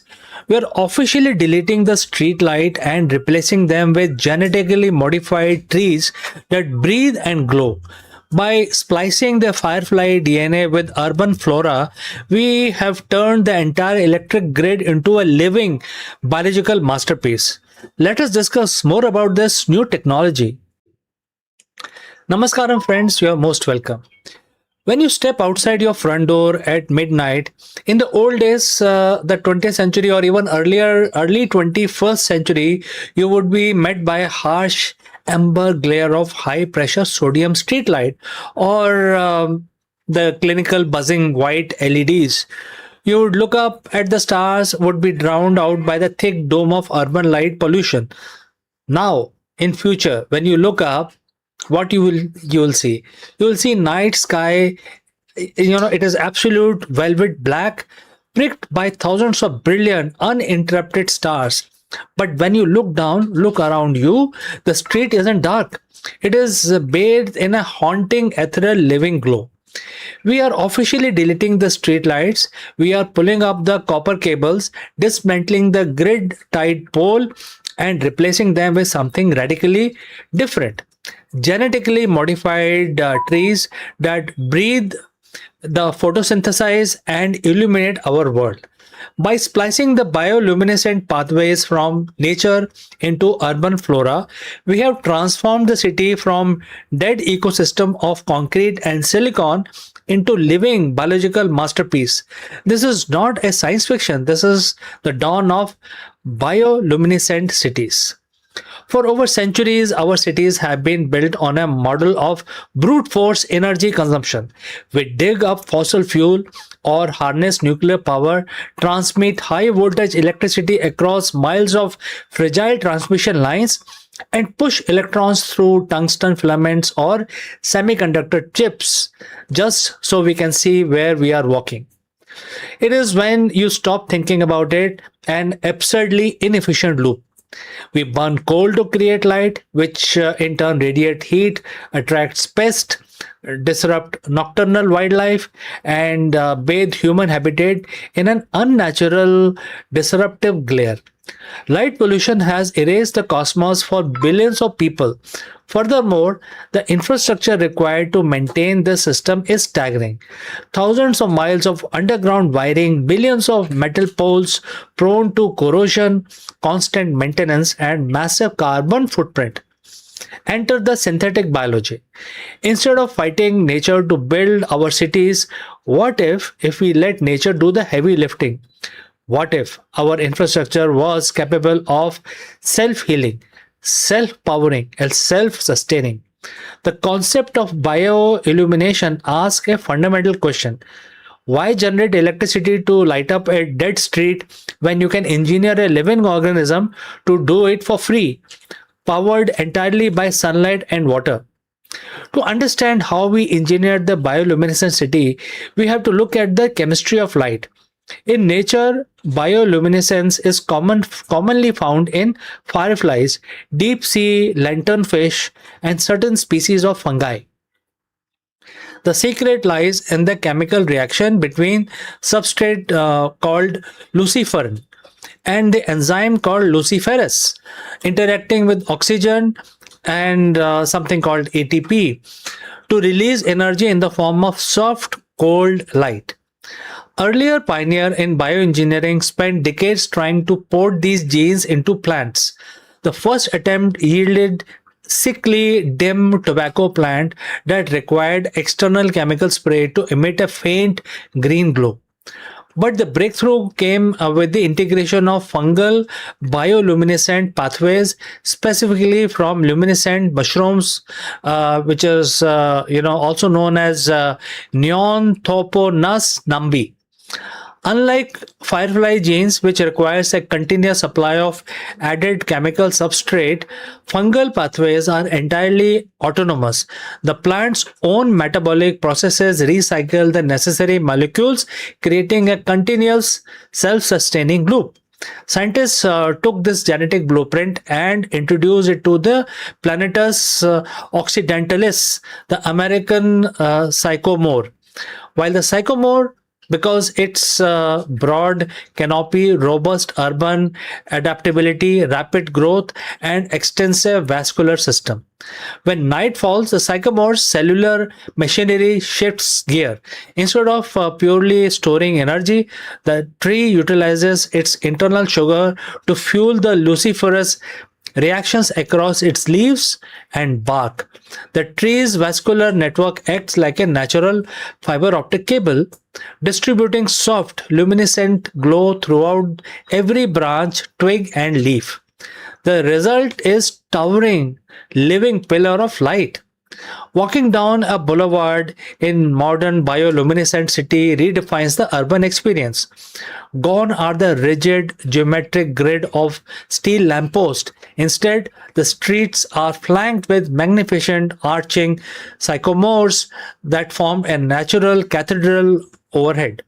The light they emit is not blinding, harsh blue, white, or of modern LEDs that tricks your brain into staying awake.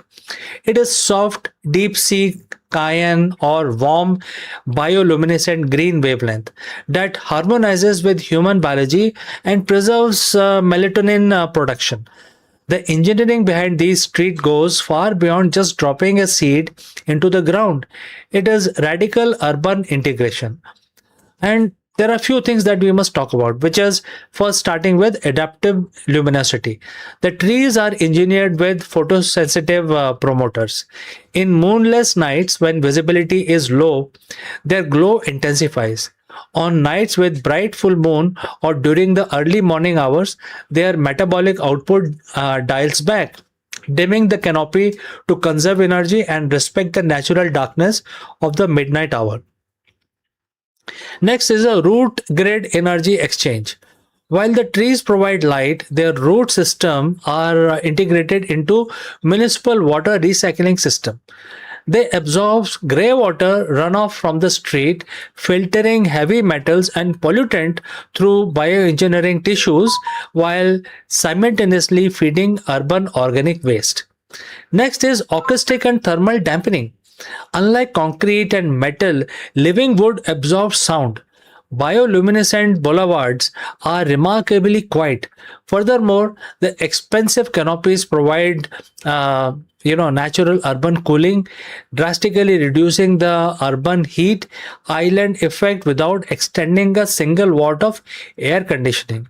Whenever a paradigm shift of this magnitude occurs, the skeptics emerge in droves. The critics point to the legitimate concern. Won't these glowing trees grow too large for sidewalks? What about pests? How do we prevent genetic drift into wild forests, etc.? Urban planners and synthetic biologists have addressed these challenges through precision genome editing using CRISPR technology. First, the urban sycamore are engineered to be sterile. They do not provide viable pollen or seeds, eliminating the risk of cross pollinating and with a wild forest ecosystem. Their growth is capped using dwarfism gene silencing techniques, ensuring they fit neatly within urban corridors without buckling sidewalks or disrupting subterranean utility lines. Second, the metabolic cost of light production has carefully optimized. Early critics argued that glowing at night would drain the tree's energy reserves, stunting its growth. However, genetic engineering have tied the luminescence directly to daytime photosynthetic surplus. The tree only glows using the excess energy it accrued under the sun, ensuring that its health and longevity are never compromised.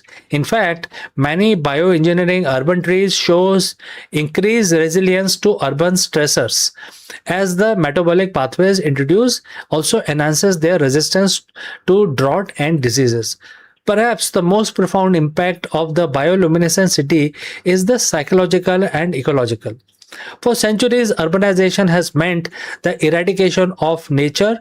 We paved over the earth, cut down the forest, erected monuments to industries that stood in stark contrast to the natural world. Starlights were a symbol of our victory over dark, our conquest of the night. The bioluminescent city flips that narrative on its head. It represents a pivot from conquest to symbiosis.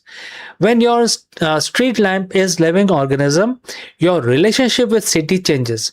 You notice when tree is healthy, you notice the subtle shift in its glow or seasons change.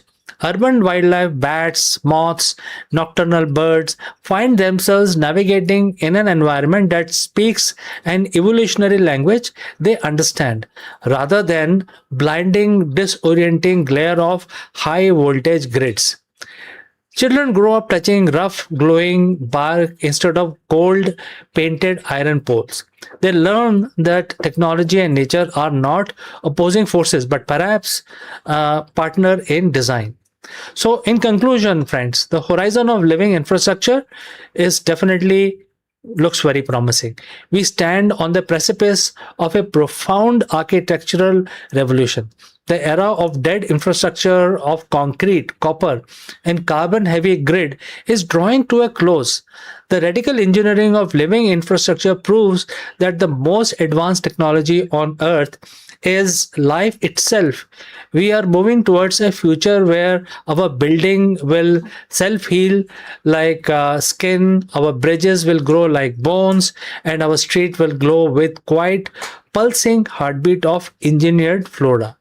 The street lights are gone, the darkness has returned, but it's no longer empty. It is alive, luminous, and breathing right along with us. So, friends, what do you feel about this? You have any questions or any suggestions? Kindly send it across in the comments below, and I will catch you again very soon in the next one.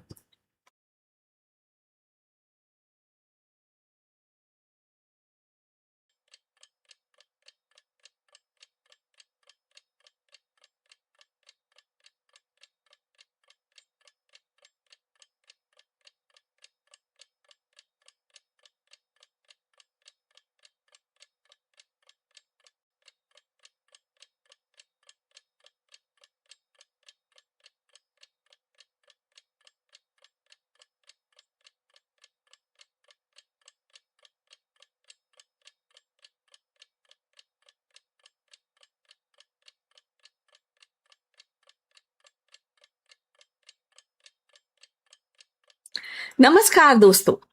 आपने Damascus की प्रसिद्ध तलवारों के बारे में तो जरूर सुना होगा, लेकिन अगर मैं आपको बताऊं कि डेमस्कस की प्रसिद्ध तलवारों जिस मटेरियल से बनाई गई थी वो डेमस्कस का था ही नहीं।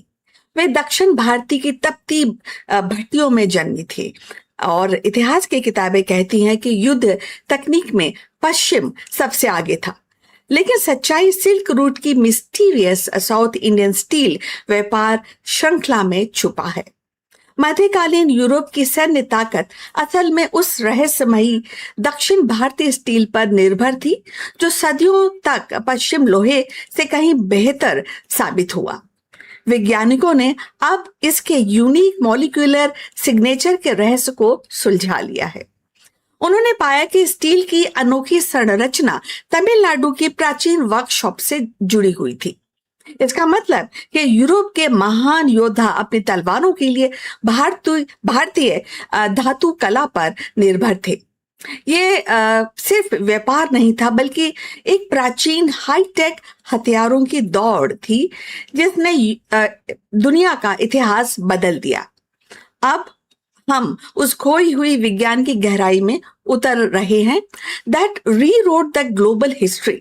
और यह हिस्ट्री शुरू होती है तमिलनाडु वर्कशॉप की मेटलर्जी से, जिसने दुनिया की पहली सुपर पावर संघर्ष को जन्म दिया। तो चलिए जानते हैं इसके बारे में। और मेडिवल युद्ध एक इनविजिबल फाउंडेशन पे टिका था और वो था स्टील की क्वालिटी। तलवारों की टकराहट और कवचधारी योद्धाओं की गड़गड़ाहट के पीछे एक छुपा सच था। और अधिकतर यूरोपीय तलवारें नाजुक हुआ करती थी, युद्ध की गर्मी से टूट जाती थी। The myth of European blacksmith superiority was a comforting illusion. लेकिन क्रूसेडर युद्ध भूमि पर सच्चाई सामने आई। against the curved sabers of East, forged from the mysterious steel that seemed unbreakable, के सामने यूरोप की का जो लोहा था कांच की तरह चटक जाया करता था। यह प्रसिद्ध धातु डमेस्कस स्टील कहलाती है। सदियों तक इसके चारों ओर there was a aura of mystery. ये तलवारें कमजोर तलवारों को काट सकती थी, बिना टूटे झुक सकती थी और इतनी धारदार रहती थी कि बाल तक को चीर दे। और मेडिवल इतिहासकारों को ये लगभग जादुई सा लगता था। लेकिन इसका रहस्य डेमेस्कस में नहीं था, nor in the hands of Syrian Smith. असली रहस्य था दक्षिण भारत के आयात किए गए वुड स्टील के इन गोट्स में। These crucible forged lumps of carbon rich steel contained microstructure that modern science still marvel at. Pattern of carbon nanotubes and crucible and carbide networks जो इन्हें इन तलवारों को मजबूत और टिकाऊ बनाते थे।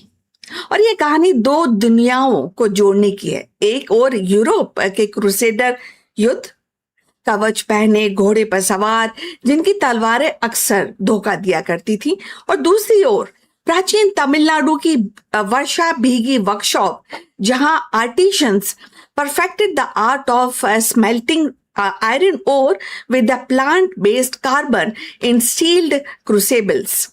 और इन्हीं भट्टियों में वुड स्टील के इनगोट्स बने और जो समुद्रों और रेगिस्तानों को पार कर कर मेडिवल दुनिया की सबसे चाही जाने वाली तलवारों में बदल गए, वहां ढल गए। तो फ्रेंड्स, अगर आप यहाँ तक पहुंचे हैं तो कृपा करके बताइए कि आप किस शहर से हमसे जुड़े हैं।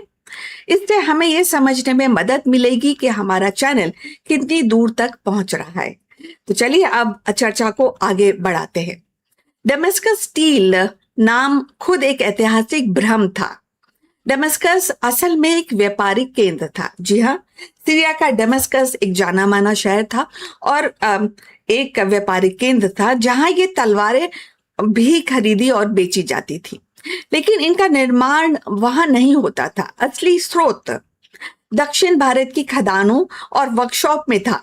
फिर भी ये नाम चल पड़ा और तमिल मेटलर्जी या धातु कला की प्रतिभा एक सीरियन नाम के पीछे छुप गई। दुनिया ने इसे डेमेस्कस स्टील कहा, पर वास्तव में यह भारतीय स्टील था। भारतीय उपमहाद्वीप की इंटेलेक्चुअल प्रॉपर्टी जिसे मेडिवल ग्लोबल इकोनॉमी को मजबूती दी। इस व्यापार का आर्थिक असर बहुत गहरा था। भारतीय वुड स्टील की इनगोट्स अब अरब के व्यापारियों के जरिए वेस्ट तक पहुंची और they became the backbone of trans continental arms industry. European योद्धा, उस्मानी सैनिक और फारसी सेनाएं सब इन तलवारों पर निर्भर थी जिनकी ताकत इंडियन ओर से आती थी। और एक तरह से मध्यकालीन युद्ध का संतुलन भारतीय धातुकारों की छिपी मेहनत से तय होता था। उनका ज्ञान, कार्बन की मात्रा का नियंत्रण करना, क्रूसिबल स्टील को शुद्ध बनाना असल में शक्ति की अदृश्य मुद्रा थी। ये सिर्फ वस्तुओं का व्यापार नहीं था, बल्कि विचारों का, टेक्नोलॉजी का आदान प्रदान भी था, जिसने युद्ध भूमि पर जीवित रहने की संभावनाएं तय की जाती थी। इस व्यापार का विश्लेषण करने से पता चलता है कि मेडिवल दुनिया कितनी गहराई से जुड़ी थी इन सारे इंडियन जो स्टील के साथ, इंडियन ओर के साथ। और उस समय की ग्लोबल इकोनॉमी यूरोपियन वर्कशॉप पे नहीं थी, बल्कि भारतीय खदानों पर टिकी थी। दक्षिण भारत का क्रूसिबल स्टील साम्राज्य को आकार देने वाला एक मौन शक्ति थी, साइलेंस स्ट्रेंथ जिसे कहा जा सकता है। ये हमें याद दिलाता है कि इतिहास अक्सर युद्धों और राजाओं की भाषा में लिखा जाता है, लेकिन इसके पीछे कारीगरों की शांत प्रतिभा होती है, जिसका असर महाद्वीपों में और सदियों तक फैला रहता है और आगे भी फैलता है। दमस्कस स्टील की कहानी सिर्फ अजीब तलवारों की नहीं है। It's a story about audacity of life and craft. कैसे तमिलनाडु का ज्ञान यूरोप के योद्धाओं की किस्मत बदल गया। ये व्यापार और तकनीक के पीछे पुलों की कहानी है, ब्रिजेस की कहानी है, जहां पर दो सभ्यताओं को, दो कॉन्टिनेंट्स को जोड़ा, जो मानसून से भीगे जंगलों को क्रूसेड किलों से जोड़ते थे। और ये स्थायी सत्य की कहानी है कि innovation wherever it arise, इसकी लहरें पूरी दुनिया को बदल सकती हैं। अब इस पूरे डिस्कशन के अंत तक हम पहुंच चुके हैं। आपसे निवेदन है कि आप इस विषय पर अगर आपकी कोई राय है तो उसको जरूर साझा कीजिए। इसके अलावा कृपा करके हमारे चैनल को लाइक एंड सब्सक्राइब भी कीजिएगा। मैं आपसे मिलती हूँ बहुत जल्दी एक नए डिस्कशन के साथ।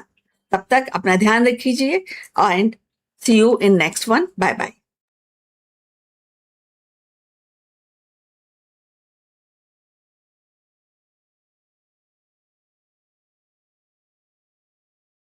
तो आप सबका स्वागत है। आज जुलाई 10 है और आज शुक्रवार का दिन है। अपना हम दिन शुरू करने से पहले माँ लक्ष्मी की पूजा करेंगे और आपको निमंत्रण देते हैं, आप हमारे साथ जुड़ें।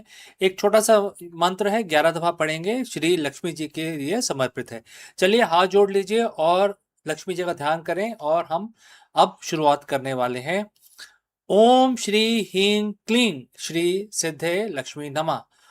ओम श्री ह्रीं क्लीं श्री सिद्धे लक्ष्मी नमः। ओम श्री ह्रीं क्लीं श्री सिद्ध लक्ष्मी नमः। ओम श्री ह्रीं क्लीं श्री सिद्ध लक्ष्मी नमः। ओम श्री ह्रीं क्लीं श्री सिद्ध लक्ष्मी नमः। ओम श्री ह्रीं क्लीं श्री सिद्ध लक्ष्मी नमः। ओम श्री ह्रीं क्लीं श्री सिद्ध लक्ष्मी नमः। ओम श्री ह्रीं क्लीं श्री सिद्ध लक्ष्मी नमः। ओम श्री ह्रीं क्लीं श्री सिद्ध लक्ष्मी नमः। ओम श्री ह्रीं क्लीं श्री सिद्ध लक्ष्मी नमः। ओम श्री ह्रीं क्लीं श्री सिद्ध लक्ष्मी नमः। तो दोस्तों, हमारी आज की पूजा यहीं समाप्त होती है। आपका आगे का जो दिन है मंगलमय हो, शुभ लाभ से भरा हो, इसी कामना के साथ इस वीडियो को यहीं समाप्त करते हैं, लेकिन जल्दी ही मिलता हूं दूसरे वीडियो में।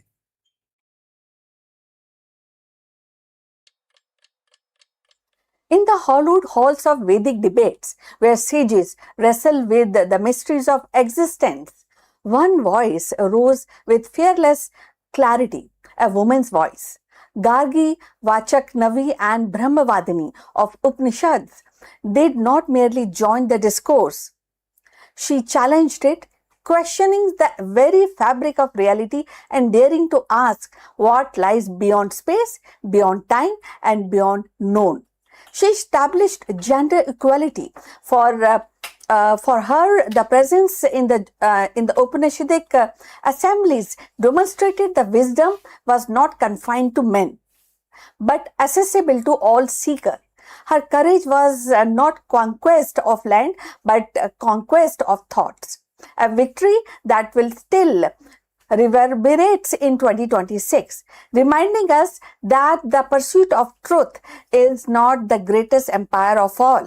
So let's find out more about this. Gagi Vachak Navi, the fearless philosopher of the Vedic age, stands as one of the earliest recorded women intellectual in history. Her presence in the Brahmavadic Upanishad and is definitely monumental. She remembered as for engaging in profound debates with Yajna Valkya, one of the greatest sage of her time. Gagi's achievement was not merely her participation in philosophical discourse. It was her audacity to question very nature of existence, matter, and infinite at at a time when the women's voice were really given a space in public intellectual life.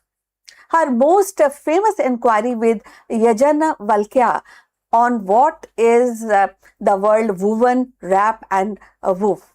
She actually pressed further until she reached the ultimate questions of what sustain the universe beyond space and time. This relentless pursuit of truth established her as a philosopher of metaphysics, one who dared to probe the mysteries of Brahman, the eternal principle underlying all reality. Gargi's contribution was not only intellectual but symbolic. She embodied the spirit of inquiry, courage, and equality.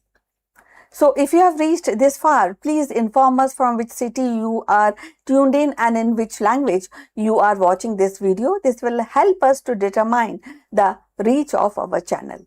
So, moving forward, in 2026, Gargi's legacy reverberates in multiple ways. A woman across the world continues to break the barrier in science, technology, and leadership. Gargi's example reminds us that the intellectual courage knows no gender.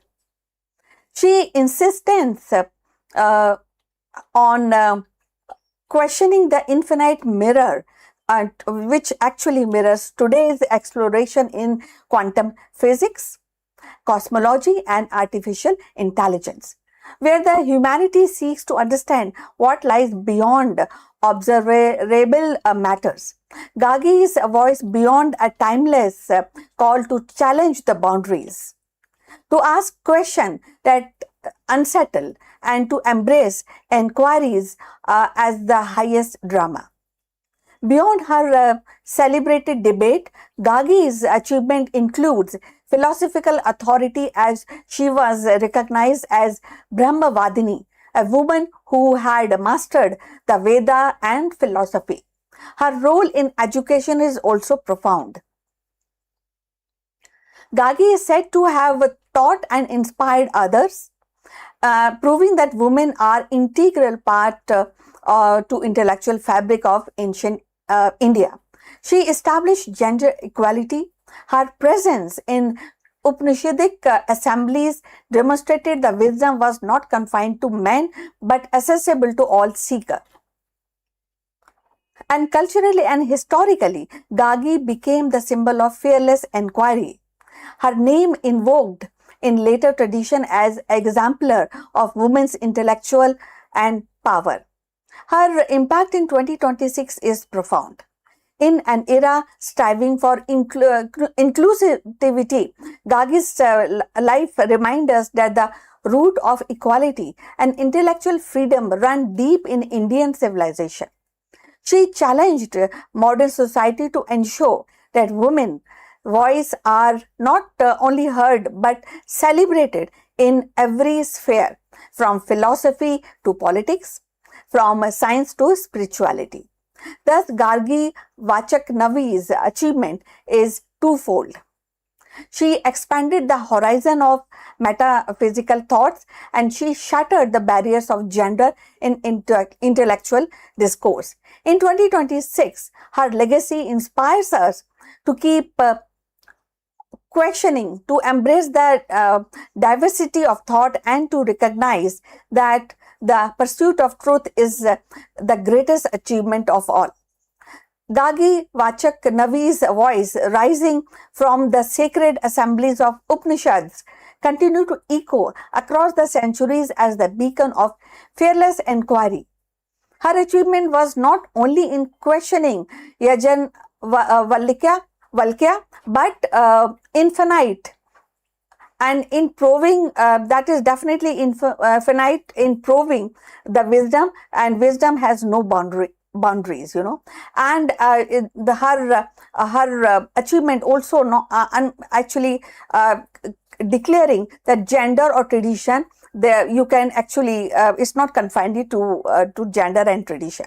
So in 2026, her legacy stands as a mirror to our own age, an era where women lead in science, technology, philosophy, carrying forward the same spirit of audacity that Gagi embodied. She reminds us that the true empire is not built on conquest of or power, but on the courage to ask, to challenge, and to seek the eternal truth. Gagi's triumph lies in her refusal to be silent, her insistence that the infinite must be questioned, her gift of showing humanity that the pursuit of knowledge is itself is the highest drama. So her voice endures and urges us to keep questioning, keep seeking, and keep breaking boundaries, because the unconquerable achievement is not in answers but in the eternal quest itself. So we have come to the end of this video. Thanks for watching, and please like and subscribe our channel, and see you in the next one.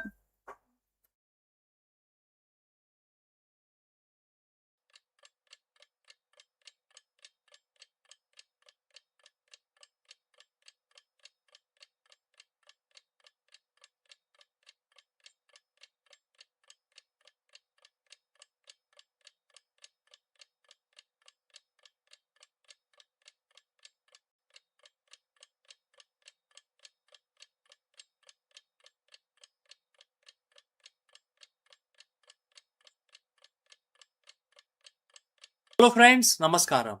There is a massive news from New Delhi.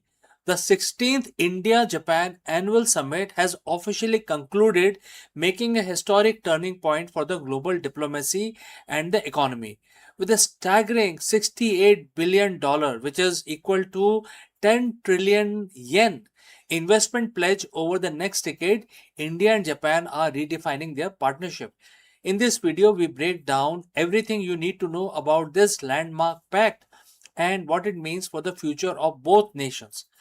From cutting edge defense, co development to the next generation of AI, energy, security, we analyze how this massive infusion of capital and the 120 plus new business agreement will reshape the global landscape. Let's go. In the rapidly shifting landscape of global economic, the certain moments stand out not just as headlines but as turning point that defines the next decade of the industry. We have just witnessed one of those moments, one of the most important moments. And monumental commitment has been made, a staggering 10 trillion yen, that is approximately $68 billion in planned investment from Japan into India over the next 10 years. This isn't just a diplomatic handshake, this is massive systemic alignment of two of the world's most vital economies. Today, we are breaking down why the $68 billion pact is a game changer for supply chain, the tech sector, and the future of the global manufacturing. So, friends, before we move forward, if you have reached this far, please inform us from which city you have tuned in. This will help us determine the reach of our channel. Now, let's continue. So, the big question is why now? To understand the weight of this investment, we have to look at the economic security. That is a roadmap that both nations recently finalized. In an era of geopolitical uncertainty, supply chain resilience has become the ultimate currency. Both nations recognize that depending on a single source of for a critical technology is no longer viable strategy. By deepening this partnership, they are building a China plus one ecosystem, positioning India as a primary destination for Japanese capital and technological expertise. We aren't talking about simple trade anymore. We are talking about the shared sovereignty over future tech. From semiconductors to quantum computing and critical minerals, this pact is designed to ensure that if a global trade flows, if any disruption happens in the flow, these two partners have the technological and industrial autonomy to keep their industries moving. So, where does the $68 billion actually go? The roadmap is incredibly specific and span four major pillars. Number one is semiconductor and deep tech. The most critical battleground for the 21st century is the semiconductor. We are seeing a massive collaboration between top tier electronics firms and domestic manufacturers in India. We are also talking about the front end fabrications, OSAT, which is outsourced semiconductor assembly and test plants, and specialized semiconductor material production. This is about creating a self sustaining silicon ecosystem, not just assembly. Second, the green energy transition. The energy security is central to this deal. The roadmap includes an ambitious biogas initiative to set up 1,000 plants across the country, but it goes further. Green ammonia, green methanol, and major investment in batteries and renewable grid infrastructure. Number three, the next generation mobility and infrastructure. We have been tracking the bullet train corridor for years now, but this impact accelerates the development of smart cities, high speed logistics. It's about modernizing ports and rails to ensure that when a product is made in India, it can reach global market faster than ever before. And number 4 is the artificial intelligence and the quantum computing, perhaps the most forward looking part of the pact. Both sides have signed agreement on AI, combining Japanese precision manufacturing capabilities with India's massive scale of software and the digital talent. For the business community watching this message is very clear. The red tape is disappearing. India allows 100% FDI through the automatic route in most sectors, meaning Japanese firm can maintain full ownership and control of their Indian subsidiaries. There is also a dedicated Japan Plus desk at Invest India, specifically designed to fast track these massive projects. The industry isn't just reacting to policy, they are voting with their capital. We have seen over 100 new business agreements signed in the past year alone. This is an initiative for Japanese companies to scale and for Indian firms to integrate into global high value supply chain. And of course, no deal of this magnitude comes without a hurdle. Implementation is where the real work happens. Logistics, regulatory harmonization, and the culture integration between workforce are the next frontier. However, the trend is undeniable. India Japan partnership is no longer just about trade volumes, it is about technological convergence. When you combine a workforce that is young and tech savvy with one of the most advanced industrial innovation engines in the world, the output is greater than the sum of its part. This $68 billion pact is effectively the foundation of the golden phase of this partnership. Whether you are an investor, a tech professional, or a student, the bridge between these two nations is widening and the opportunities are growing by the day. We will keep tracking these development here on this channel. But I would like to ask you, what sector do you think will see the biggest disruption from this investment? Let me know in the comments below. I'm CK and I will see you very soon in the next one.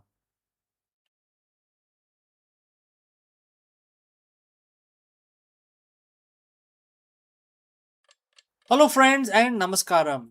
Did you know the sunglasses we wear today started as a courtroom tool in 1200 AD in China? Forget the beach or the runways, the original purpose of the tinted lens was about hiding the truth. In this video, we dive deep into the fascinating history of sunglasses and reveal why they were actually invented long before they were the global fashion statement. The Chinese judges used flat pans of smoky quartz to conceal their eyes' expression while interrogating witnesses.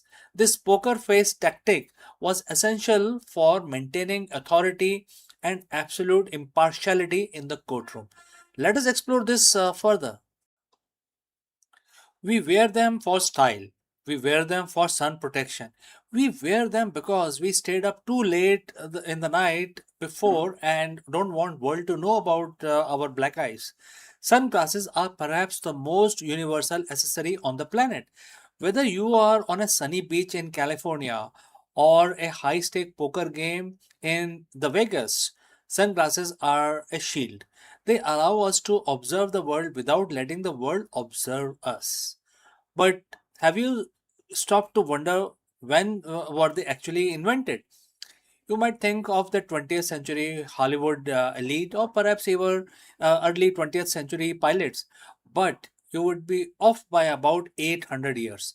The story of sunglasses doesn't begin on a runway or in a cockpit. It begins in the bustling, highly sophisticated courtrooms of the Song dynasty in China all the way back in 1200 AD.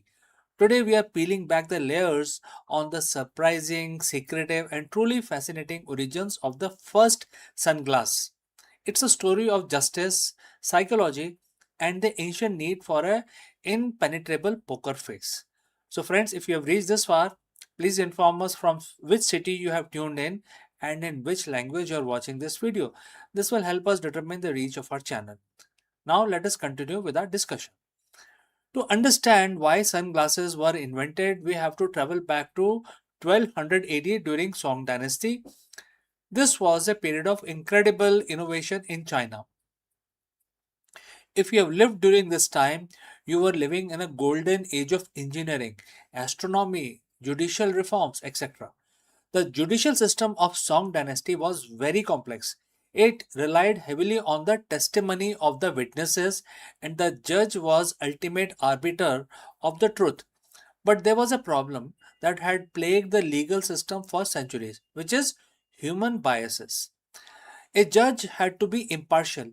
A judge had to be a blank slate. If a judge showed even a flicker of emotion, a raised eyebrow, a narrowing of the eye, a look of skepticism, it could intimidate a witness, bias the court, or give away a verdict before the final ruling was delivered. The eyes, as the saying goes, are the window to the soul. So in 1200s, the Chinese judges realized that those windows were a liability. If they were to maintain the absolute appearance of fairness, they needed a way to mask their reactions. They needed a way to hide their eyes. Enter the inventor of the time. They didn't have plastic or high-tech polymers. They worked with the earth, what they found them on the earth, what earth gave them. The material of choice was smoky quartz, a translucent darkened mineral. It was known for its cooling properties and its ability to reduce the glare of the sun. But its true power in the courtroom was its opacity. These early sunglasses weren't anything like the aviator or wayfarers we wear today. They were flat pans of polished quartz. They didn't have arms that hooked over your ear. Instead, they were often held up to the eye by hand, or sometimes delicately balanced across the bridge of the nose. This wasn't about fashion. It wasn't about avoiding UV rays. It was the world's first most sophisticated poker face technology. By wearing these darkened lenses, a judge could listen to a defendant's testimony, process the details, and show absolutely nothing on their face. The witness couldn't tell if the judge was angry, sympathetic, skeptic, or simply bored. The sunglasses created a psychological barrier. They forced the person on the stand to face the judge, but the judge remained a mystery. It was an ingenious application of the material science to solve a psychological problem in the legal system.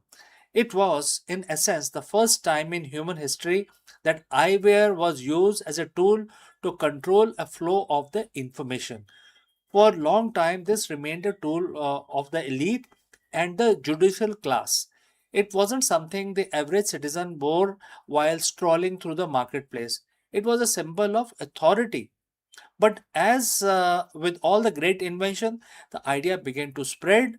Over the following centuries, the use of tinted lenses moved from courtroom to other aspects of high society. Wealthy individuals began to adapt the look not just for the psychological masking effect, but because they found that tinted lenses helped them reduce eye strain and fatigue during long periods of reading or traveling. The journey of the sunglass from a judicial tool to a fashion icon, is a long one. When explorers and traders eventually brought the concept of the tinted lenses to the West, it was refined. Eventually, the flat pans evolved into frame with earpieces, and later, during the early 20th century, mass manufacturing allowed them to become a sunglasses that we recognize today. But even today, the DNA of 1200 AD's invention remains. Think about why celebrities wear sunglasses on the red carpet.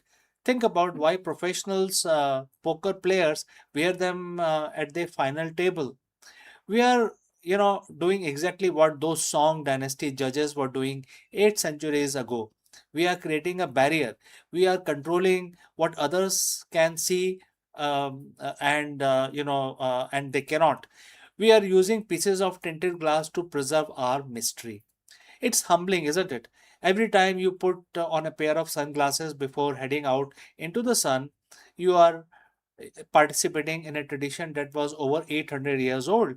You are echoing the ancient Chinese judge who stood as the final word on justice, balancing the scale with steady, unreadable gaze beyond the smoky quartz lens. So the next time when someone asks you why you are wearing a sunglass inside a room, or why you never take them off, you can tell them the truth. You're not just maintaining your impartiality, you're just looking for a bit of that Song dynasty poker face. History isn't just a list of dates and battles, it's a story of how we solve the problem, how we protect ourselves, and how we present ourselves to the world. And sometimes the most mundane objects in our life have the most fascinating story to tell. So, friends, thanks for joining me on this deep dive into the history of sunglasses. If you enjoyed the uncovering the origin of the everyday object, make sure to hit that like button and subscribe for more deep dives into the hidden history of things we take for granted today. So, friends, I will see you in the next one. Till then, please take care. Hello, friends, and namaskaram. In an era of market volatility, global uncertainty, and the constant disruption, where does a CEO find their true strength? In order to answer this question, in this video, we dive into the profound wisdom found in Bhagavad Gita. Alright, we will discover how the concept of indestructible self, which cannot be burned by fire, cut by weapons, or withered by wind, can be applied to the strategic mindset for leaders. Very, very important insight from Bhagavad Gita. Don't go anywhere. Let's go and proceed our discussion further. Welcome once again. Today we are exploring the profound bridge between the ancient wisdom and the modern leadership. If you are an executive, founder, or a leader navigating the high pressure landscape of 2026, you know that resilience is not just a soft skill, it is the most critical asset. Often, leadership advice focuses on the external tools, productivity hacks, AI integration, or the market strategies. But the Bhagavad Gita, specifically mentioned in chapter 2 and verse 23, invite us to look at the inner architecture of the resilience. In this verse, Bhagwan Krishna explains the nature of self to Arjun on the battlefield, providing a masterclass in emotional detachment and psychological stability. Let's dive into what this means for you in the boardroom and for all other leaders. So, friends, if you have reached this far, please inform us from which city you have tuned in and in which language you are watching this video. This will help us determine the reach of our channel. Alright, let's proceed further. The quote starts, "This self cannot be cut by weapon, nor burned by fire. It cannot be moistened by water, nor withered by wind." And the quote close. Such a simple verse, right? At first glance, this sounds like a metaphysical statement. But for the modern executive, it is the psychological blueprint. Krishna is teaching Arjun that his true identity, his core capacity for decision making and judgment, is independent of the external threats. In your professional life, You face weapons of criticism, fire of markets, disruption, floods of regulatory changes, and winds of economic volatility. The verse teaches us that our core composure must be distinct from those which are coming from the external pressures. So, how do you translate this into executive action for us, for modern leaders? Starting with separate identity from outcome. When a project fails, many leaders feel cut or burned. They, internalize the failure as a personal defeat. Gita teaches us to view professional outcome as external variable.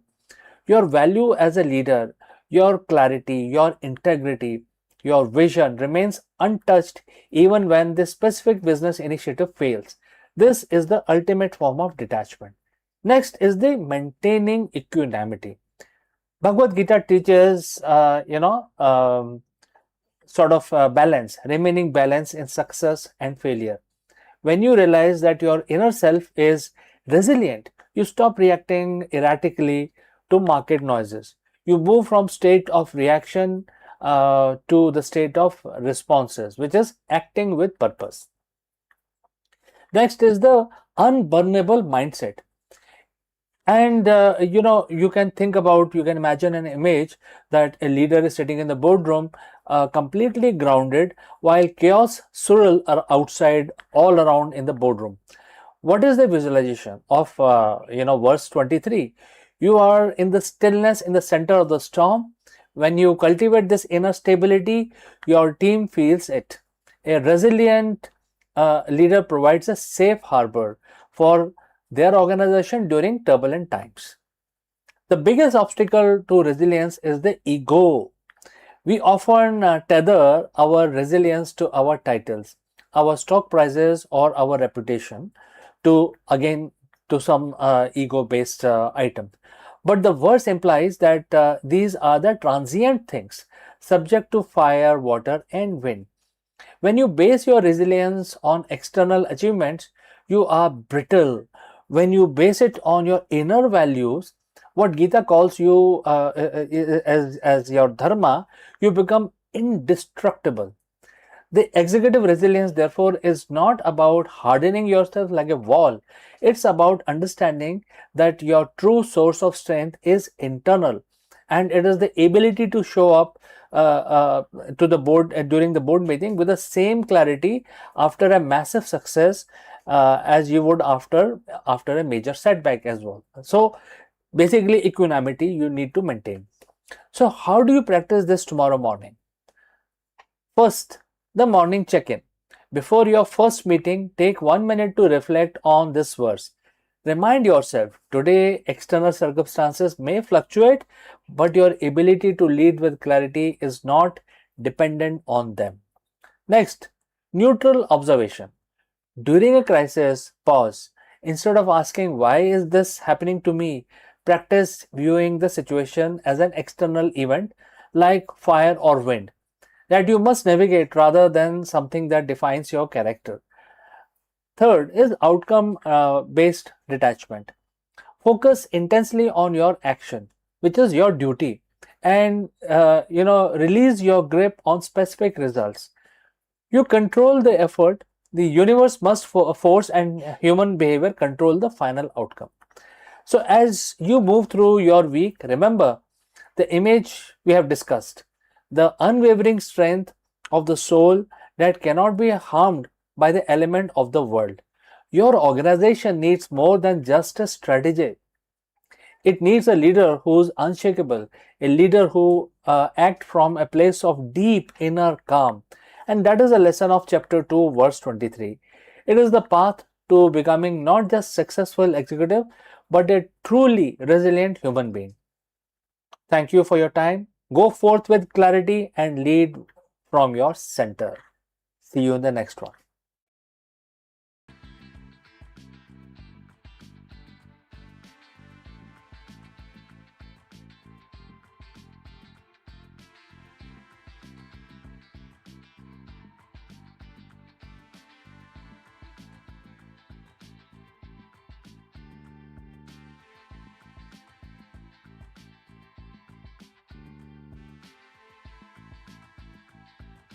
Hello, friends. Let me ask you, are you striving for perfection or are you seeking the essence of the leadership? It's a very profound question, and therefore, to answer this, we dive deep into one of the most profound leadership lessons from Bhagavad Gita. While many CEOs focus on KPIs, scaling, and operational perfection, the Gita reveals a deeper level of mastery that only a fraction of leaders ever reach. How this works? Let's explore this further. To most CEO spending their entire lives, climbing the ladder. They climb the corporate ladder, they climb the revenue charts, and they climb the industry rankings. But here is the uncomfortable truth. Reaching the top of the mountain is not the same thing as mastering the mountains. In the world of high stake business, we are obsessed with perfection. We want perfect systems, perfect quarters, and perfect products. But ancient wisdom suggests that the perfection is merely the entrance fee. It is not the final destination. Thousands of years ago, on a battlefield of a different kind, Bhagwan Krishna spoke a verse that serves as a startling wake up call for the modern leaders. And this is mentioned in Bhagavad Gita, chapter 7, verse 3. And it says, quote starts, among the thousands of men, hardly one strive for perfection, and of those who strive and succeed, hardly one knows me in essence. Quote close. Today we are going to look at why most leaders stop at the first half of that verse, and why the essence is the secret to the world's most enduring legacies. So friends, if you have reached this far, please inform us from which city you have tuned in and which language you are watching this video. This will help us determine the reach of our channel. Alright, let's proceed further. Let's look at the first part of the verse. Bhagwan Krishna acknowledges that even striving for perfection is rare. In business, striving for perfection is what we call the operational excellence. It is a Six Sigma, the lean management, the 80-hour work week. Out of the thousands of entrepreneurs, only a handful actually have the discipline to build a perfect machine. If you are a CEO, you are likely mastered this. You know how to optimize, you know how to win, etc. etc. But here is a trap. The perfection is static. Perfection is about following the rules of the game better than anyone else. And if you strive for perfection, you are a master of the mechanics, but you are not yet master of the essence. Most CEO get stuck here because the rewards for perfections are high. You get the bonuses, accolades, and the market share. You think you made it, but the Gita warns us that this is the only first filter. Now the second half of the verse, quote starts, even amongst those who have attained the perfection, hardly a soul understand me in essence. Quote close. For a CEO, what is this essence? If perfection is how, essence is the why, and if perfection is the form, essence is the force. Think of the difference between CEO who builds a successful phone company and someone like Steve Jobs. Thousands could be build a functional smartphones, etc. That is perfection. But Jobs understood the essence of human connection and beauty, and that is the essence. In Sanskrit, this is known as tattva. Now let's discuss about how to understand the essence. Seeing the invisible is the first aspect of understanding. Knowing the pulse of your culture when you aren't in the room. That is such a key here. Knowing the pulse of your culture when you're not even watching, right? Number two is predicting the shift. Understanding the fundamental laws of human desire before the data shows them. Third is detached action, leading with a sense of purpose that isn't tied to the ego of the result, right? Most leaders miss this because they are too busy looking at the success. They are blinded by their own brilliance. Why is it that hardly one understands the essence? Because understanding the essence requires unlearning. To reach the perfection, you need a strong ego. You need to believe you are the smartest person in the room. But to understand the essence, you must surrender the ego. You have to admit that the business doesn't move because of you, but through you. In the Gita, Bhagwan Krishna is the source of all the things. In business, the essence is the fundamental truth of your industry and your impact on humanity.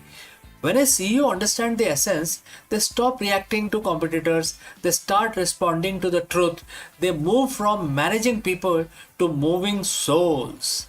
So ask yourself today, where are you on this path? Are you the one of the thousands who hasn't yet started the journey towards perfection? Or are you among the successful few who have built a perfect machine but feels like something is still missing? The Gita doesn't tell us this is, to discourage us. It tells us this to show how much more is possible.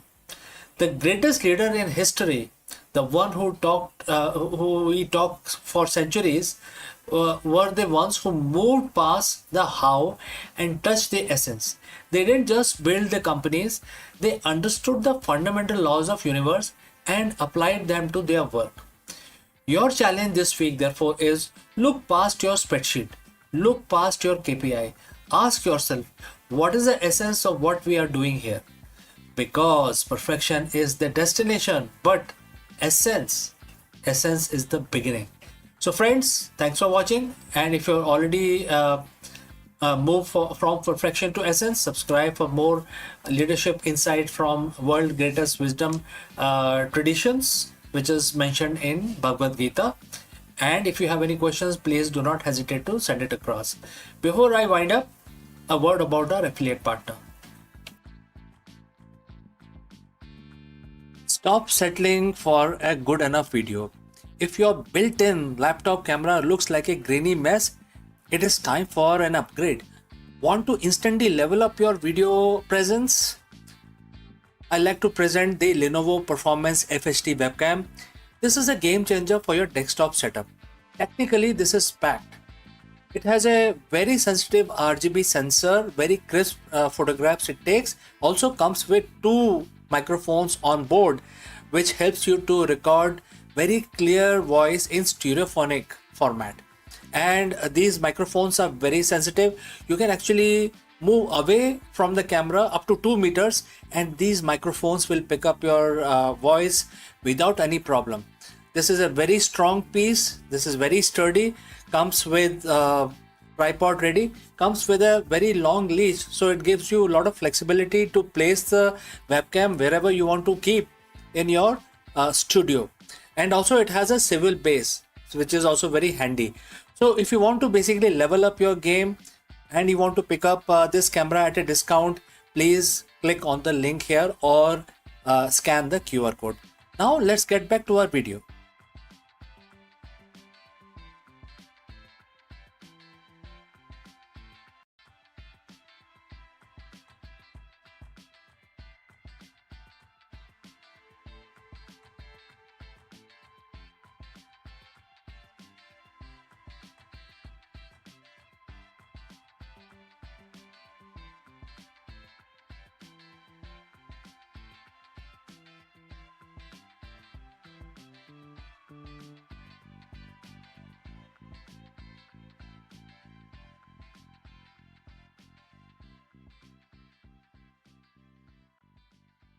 Beneath the quiet wisdom of Jain philosophy, Mahavir carved the pathway into the infinite, teaching humanity how to unlock the hidden roots of number. His method for square and the cube roots were not a mere calculation. They were the keys of dimensions, volume, and the architecture of possibility. Centuries later, as the rocket rises and the colonies take shape beyond Earth, his legacy resurfaces in a dazzling reference.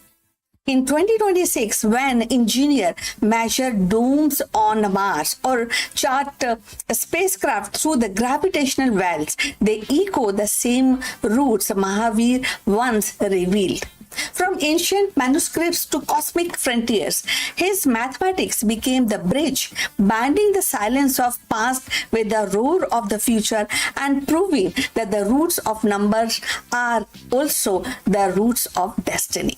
So let's find out more about this. In the quiet corridors of ancient India, centuries before the telescope pierced the heavens, Mahavir of the Jain tradition was unraveling mysteries of numbers.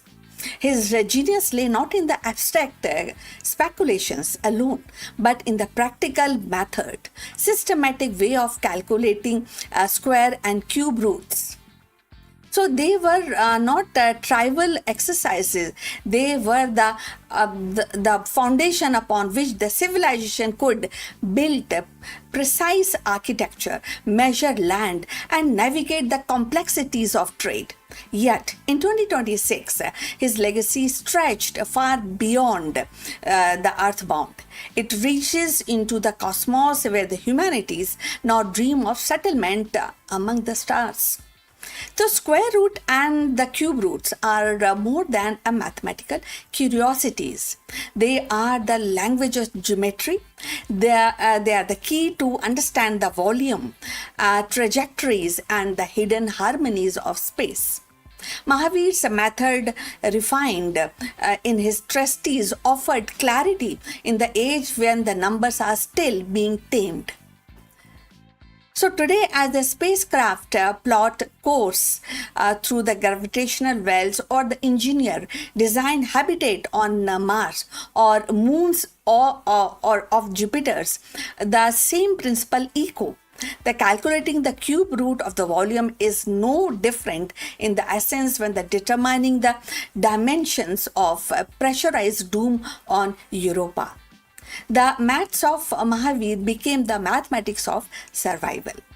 So if you have reached this far, please inform us from which city you are tuned in and in which language you are watching this video. This will help us to determine the reach of our channel.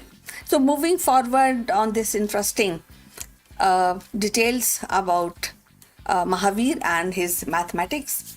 So in 2026, space exploration is no longer a domain of few nations. It is a collective human endeavor. Private companies, international collaborations, and the AI-driven research coverage to push the boundaries. And at the heart of every trajectory, every orbital calculation lies the need to extract roots, to balance the equation, to tame the infinity into unusable form. So Mahavir's contribution reminds us that the tools we wield today are not inventions of present alone, but are inheritance from mind that saw the order in the chaos centuries ago. So consider the cube root, the silent architect of a three-dimensional understanding. For Mahavir, it was a way to measure the unseen, to give form to the intangible. For space settler, it is the measure of oxygen tanks and the volume of hydroponic chambers and the capacity of a spacecraft fuel cell. So without such calculation, the dreams of living beyond Earth collapse into fantasy. With them, it becomes the engineering. Mahavir's roots are the root of possibilities. But beyond the technical lies the philosophical also. Now, the Jain thought, with its emphasis on non-violence and multiplicity of viewpoints and the cosmic order, offers a moral compass for faring humanity. As we extend settlement into the alien world, the question is not only how we calculate, but how we coexist. So going forward, with coexist with each other. With ecosystem we may encounter, with the responsibilities of stewardship. Mahavir's mathematics was born of worldview that sought harmony. And in 2026, harmony is vital as propulsions. The story of Mahavir is not confined to the dusty manuscript. It is alive. It is in the algorithm guiding the rovers, in the simulations of planetary bases, in the AI models of predicting cosmic weather. So his square roots and the cube roots are the silent equations behind every launch, every orbit, every settlement.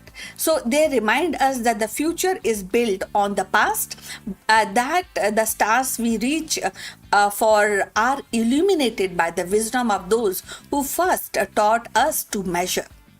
So, as humanity prepares to plant its flag beneath the true innocence or the Martian soil, Mahavir's legacy whisper through the numbers that the roots are not merely calculation but pathways from earth to sky, from ancient thoughts to futuristic settlement.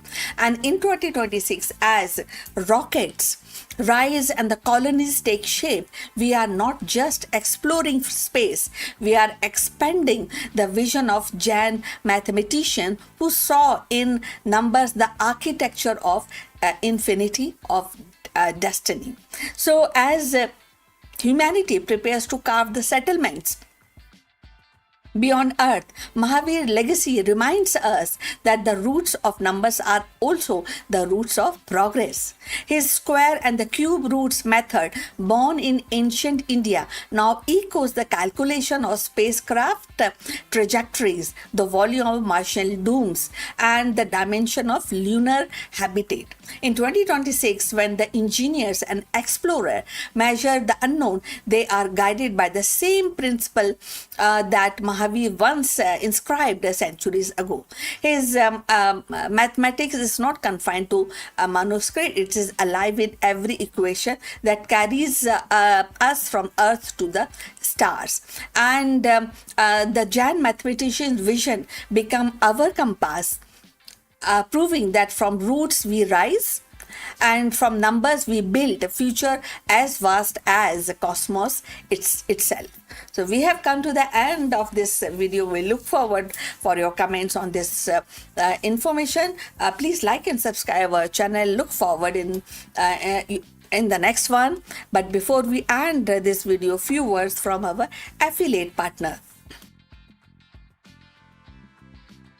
Stop settling for a good enough video. If your built-in laptop camera looks like a grainy mess, it is time for an upgrade. Want to instantly level up your video presence? I like to present the Lenovo Performance FHD webcam.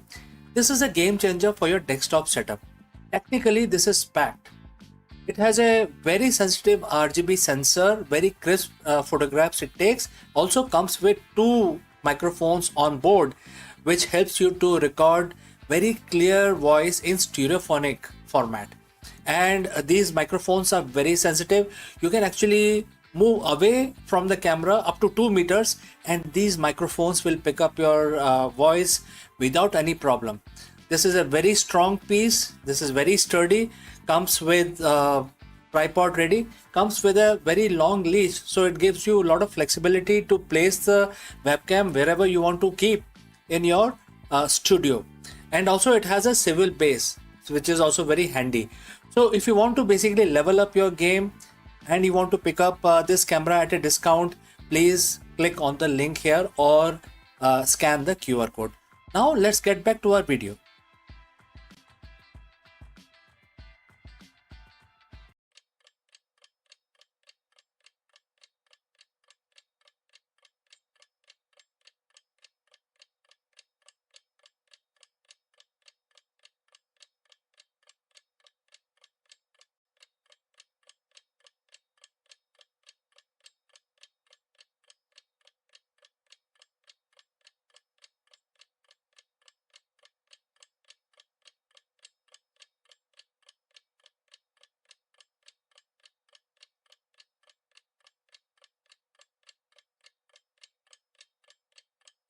are tracing the teak-ribbed hulls of ancient India's dhows as they harness the seasonal monsoon wind to dominate the Indian Oceans. By examining the stitch, joinery, and celestial navigation, we reconstruct how these master shipbuilders outpaced the Roman fleet and establishing the primary maritime arteries that connected the distant civilization long before the colonial age. What if I told you that the ancient Indian maritime technology was centuries ahead of Roman Empire? By perfecting the art of teak-ribbed hulls, these master builders established the primary maritime arteries that still shape global trade today. To discover how their revolutionary navigation techniques connected distant civilization while the other was still hugging the shoreline. So let's find out more. So, hello friends, in 2025, off the coast of Kerala, divers stumbled upon a revelation that shook the foundation of maritime history. The remains of ancient Indian hulls, astonishingly larger and more durable than their Roman counterparts. These timber preserved by salt and slit whispered of a forgotten fleet that once ruled the ocean. The mystery deepened when the archaeologists realized these ships had crossed 3,000 miles of open water without a single metal nails, crafted instead with ingenious wooden joinery and coconut fiber lashing that flexed with the wave rather than breaking against them. While the Mediterranean vessels clung nervously off the coastline, then inching from port to port, Indian dhows sprinted boldly across the deep ocean. So these captains trusted the monsoon winds long before the Greek or Roman navigator recorded them. So the so-called Hippolytus wind pattern, named centuries later by outsiders, were already mastered by Indian sailors who timed their voyage with precision, turning the Indian Ocean into a predictable two-way highway. So the secret lay in the physics of the sails and a triangular marvel that allowed ships to tack against the wind. With these innovations, Indian vessels could slice diagonally across the currents, harnessing the monsoon's rhythm to sail out in one season and return to another. This mastery of seasonal wind was not just technical brilliance. It was a heartbeat of global spice trade. Pepper, cinnamon, and cardamom flowed along these routes, dictating the wealth of empire from Rome to China. Navigation was no less revolutionary. The kamal, a simple wooden tool with a string and a bead, allowed sailors to measure the altitude of pole stars, giving them a precise latitude centuries before the sextant was imagined.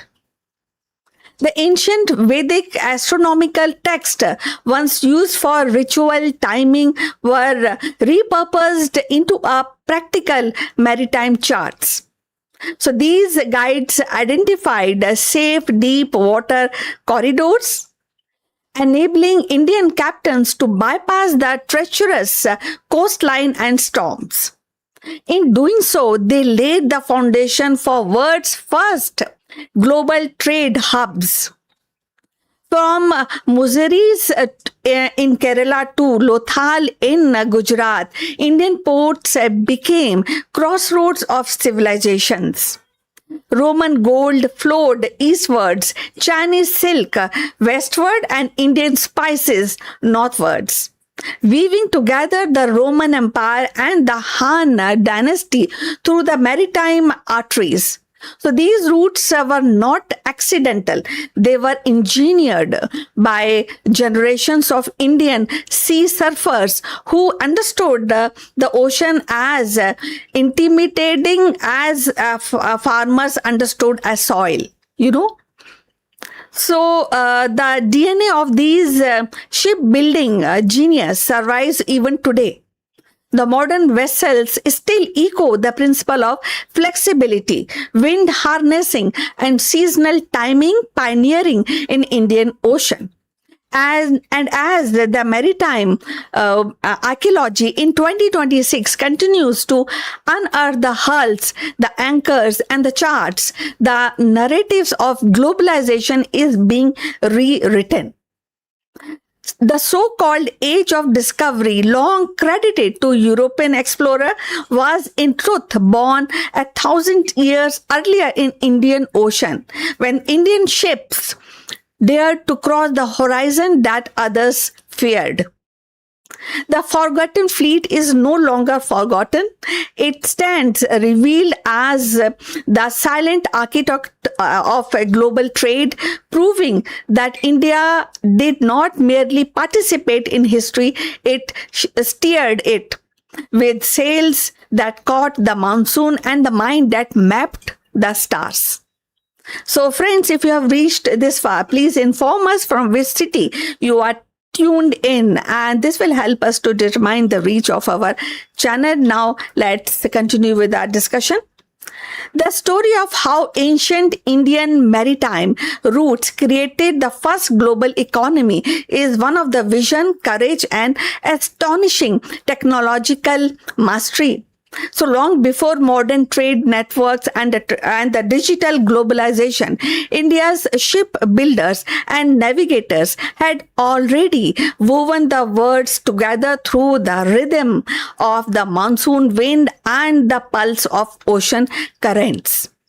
From the harbor to Lothal and Dolaria in the Indus Valley to a bustling port of Kaviripattam and Muziris, the Indian sailor charted the course that connected the Africa, the Arabia, and Southeast Asia and beyond.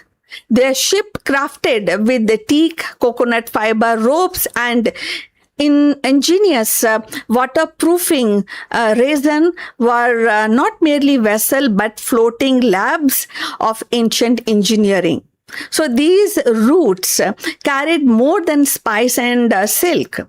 They carried ideas, mathematics, astronomy, and philosophy across the continents. The Indian Ocean became a living map of exchange. Gold from Africa, frankincense from Arabia, silk from China met the cotton, pepper, and gemstone from India. The result was not just commerce, it was a birth of global consciousness. It was again a networking of a civilization learning from one to another. The ancient Indian navigator understood the monsoon rhythm so precisely that they could time voyage to harness its power, transforming seasonal wind into an artery of global trade. This maritime brilliance was underpinned by sacred geometry and astronomical precision. Shipbuilders aligned hull design with the cosmic ratio, believing that the harmony between the vessel and the universe ensures safe passage. So their technology was both spiritual and scientific, a fusion that made Indian ships legendary for their durability and speed. By the time the Roman coin began appearing in South Indian port, the world has already entered its first era of global economy, an economy born not in the imperial conquest, but in sharp navigation and mutual exchange. India's maritime routes were the invisible thread that stitched together continents, culture, and destination. So we have reached to the end of this interesting topic. Please like and subscribe our channel, and we look forward for your comment on this topic. See you in the next one very soon. Till then, take care.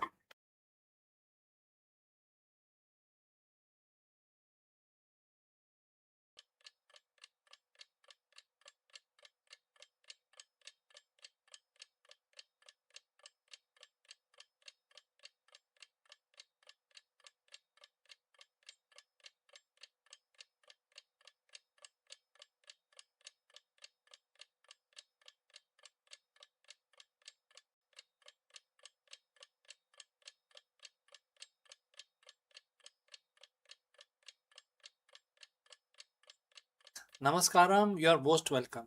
Let me ask you, is your intense drive for success actually clouding your executive judgment?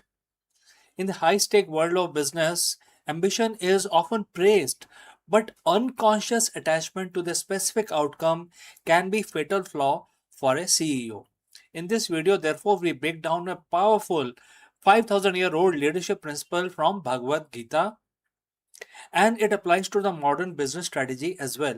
We will explore why hyper fixation on result often lead to frustration, team friction, and the tunnel vision, which will basically flaw your decision making. Let's go and explore this further. We are told that ambition is the fuel for the CEOs. We are told that if you aren't obsessed with the outcome, you don't have don't have that in you. You don't deserve the prize. We are taught to visualize the finish line, too fixated on the market share, and to burn the midnight oil for the bottom line.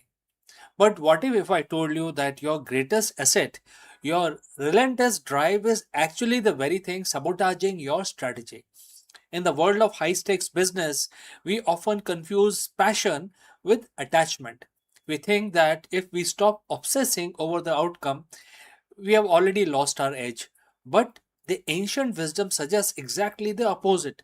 Today we are looking at 5,000-year-old psychological framework from the Bhagavad Gita, specifically chapter 2, verse 62, that explain exactly why your ambition might be creating a cognitive bias that is costing you your company's future. Let's dive in. The verse in question is profound. It describes a precise mechanical chain reaction that occurs in the human mind when we lose our perspective.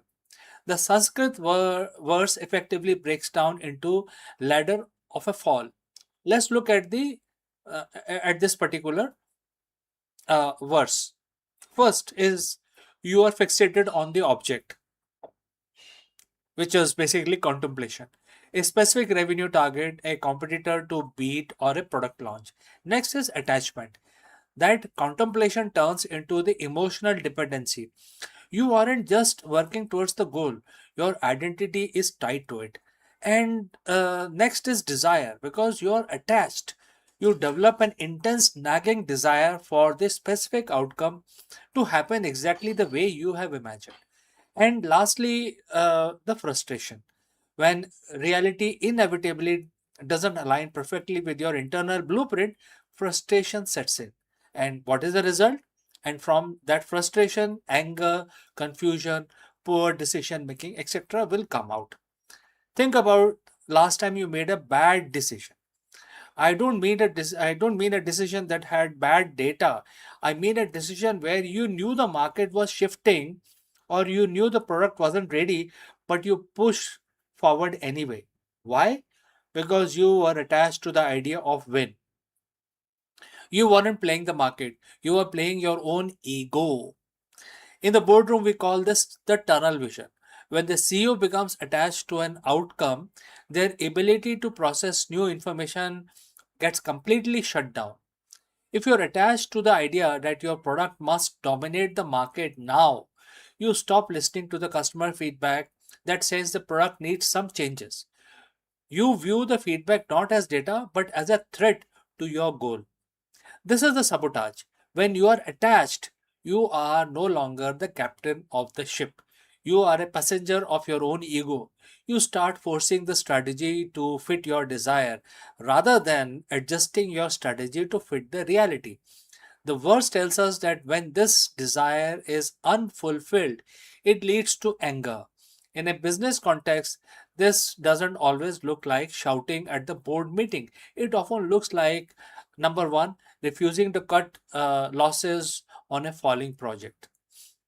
Toxic culture where failure is punished, so team hide data from you. Impulsive, high risk, bet the company move just to prove that you are right. So if the ambition is a trap, do you just stop trying? Do we become passive? Absolutely not. This is the biggest misconception about the ancient philosophy. The goal is not to be indifferent, the goal is to be detached. Think of a world class surgeon. If a surgeon becomes attached to the outcome, if they are paralyzed by the fear of their patient dying, their hand will shake. This will be ineffective. To be a great surgeon, you must be detached from the result while being intensely focused on the procedure. For a CEO, the strategic detachment looks like this: objective input. You analyze market data as if it was about someone else's company. You strip away the what they, I want this to work and replace it with does this work? And process oriented leadership. You define success by the quality of your strategy and the health of your team, not by the arbitrary number on the spreadsheet. If you do the right work, result will follow. And lastly, the intellectual agility. Because you aren't married to a single outcome, you can pivot instantly when the market change. You aren't defending any ego, you are defending the company's survival. I want you to try a simple exercise this week. Identify a project where you feel the most pressure. Ask yourself, am I working to make this the best possible outcome, or am I working to protect my ego from the possibility of the failure? If it's the latter, you are in an attachment trap. You are operating from the place of fear, not a place of strategy. When you release the attachment to the outcome, you regain your intelligence. You stop being reactive. You stop seeing the team as an extension of your own ambition and start seeing them as the expert they were hired to be. Ironically, when you stop forcing the outcome, your execution becomes cleaner, your becomes more engaged, and your result, more often than not, actually improves. The Bhagavad Gita warning is timeless. The moment you think you must have a specific result to be successful, you have already lost your freedom. So, friends, stay ambitious, stay hungry, but learn to hold your plan with an open hand, not clenched fist. When you detach from the ego driven need to win, you finally become free to actually lead. If this resonated with you, if you have felt that attachment creeping into your own decision making, hit that like button and let me know in the comments what is the one area of your business where you need to be practice more strategic detachment. My name is CK, and I will see you again in the next one.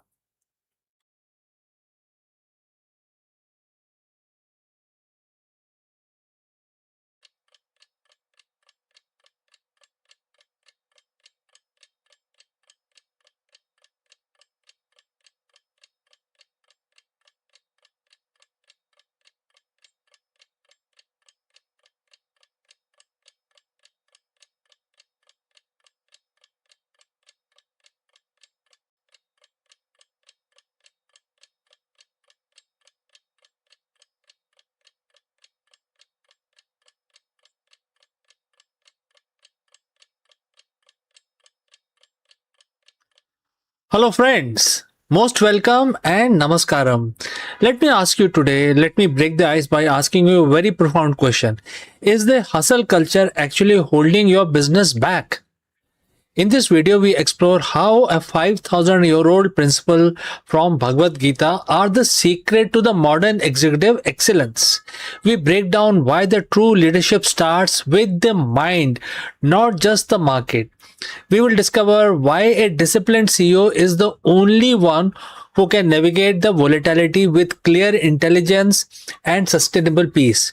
If you are a leader looking to transition from reactive management to the mindful strategic control, this video is for you. Let us go and discuss this further.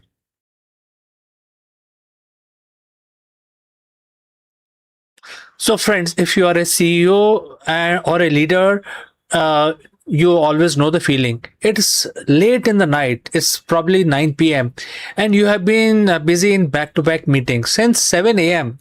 Your inbox is overflowing, the Slack messaging is buzzing, and the market is volatile.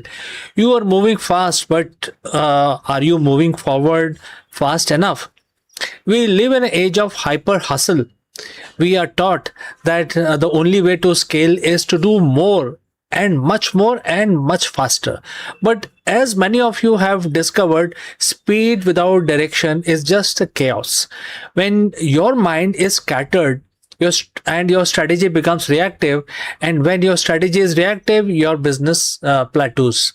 What if I told you that secret to multi-billion-dollar boardroom breakthrough wasn't a new piece of technology, but a piece of ancient logic? Today we are decoding a verse from Bhagavad Gita, which is mentioned in chapter 2, verse 66, that act as a master class in leadership and discipline. It's not about philosophy, it is a framework for competitive advantage. The verse is profound in its simplicity. It says, and the quote starts, an undisciplined person has no clear intelligence, and without the intelligence, there is no power of contemplation. Without the contemplation, there is no peace. And without the peace, where can there be no happiness? Let's dismantle this in business terms in a cascading equation. First is discipline. Without it, you lose focus. Next is intelligence. Without focus, you lose your ability to analyze, foresee, and also pivot. Peace. Without that clarity, you lose your composure. Happiness, happiness can be a result also. Without composure, you cannot build a sustainable winning culture. In the corporate world, we usually prioritize intelligence as raw IQ, data, and analytics. But the Gita suggests that the intelligence is useless if you lack the discipline to control your own mind. If you are hijacked by every market swing, every competitor's move, or every internal crisis, you aren't leading, you're just reacting. Think about that, the last major crisis your company faced. Did you make your best decisions in the height of the panic or in the moment where you stepped back, breathed, and regained your composure? True discipline in business isn't about working 80 hours a week. It's about sensory control. In our current world, our senses are under attack 24 by 7. Notification, news, emails, they are all trying to hijack your attention. When your attention is fragmented, your intelligence, your ability to see the big picture evaporates. The disciplined leader act like the eye of the hurricane. The storm is swirling around them, which is the market, the employees, and the investor, but the leader remains still. This stillness is not passive, it is a highly active strategic state of mind. When you are disciplined, you cultivate clear intelligence. You stop chasing trends and start identifying structural opportunities. You stop reacting to noise and start responding to signals. That is how the ancient wisdom fuels modern success. It transforms you from a manager of chaos into architect of growth. So, friends, how do we apply this in C suite tomorrow morning? And here are the 3 ways to practice this discipline. First, strategic silence. And in other words, you can call it morning audit. Spend first 15 minutes of your day without input. No phones, no news, no emails. Your brain needs to reset its baseline. This is where your intelligence recovers from the previous day's noise. Number 2, the pause protocol. Before you even react to an urgent email or a negative Slack message, create a forced delay. Even 60 seconds of breathing shift you from a reactive fear-based brain to the prefrontal cortex, the strategic logical brain. That 60 seconds could be the difference between a rash decision and a legacy defining move. And number 3 is define your true north. The Gita emphasizes contemplation. Are you contemplating your vision or are you just managing your inbox? Set a weekly deep think. No output, just thinking. Contemplation is the filter for your intelligence. The final part of the verse says, without peace, there can be no happiness. We often think happiness or in business, high morale or retention is a byproduct of high pay or a nice perk. But it starts with the CEO. If the leader is anxious, the culture is also anxious. If the leader is disciplined and peaceful, the culture becomes stable, reliable, and capable of sustaining growth. The ancient wisdom isn't a retreat from the modern world. It is the fuel that allows you to be master of the modern situation. You don't need to be less ambitious. You need to be more centered. Discipline your mind, sharpen your intelligence, find your peace, and watch how everything else, things like revenue, culture, and your own satisfaction begins to fall in place. So, friends, if you found this breakdown useful, I want to hear from you. What is that one thing you do to protect your focus in the middle of a crisis? Drop a comment below and don't forget to subscribe for more deep dives into leadership and wisdom. Lead with clarity, and I will see you again in the next one.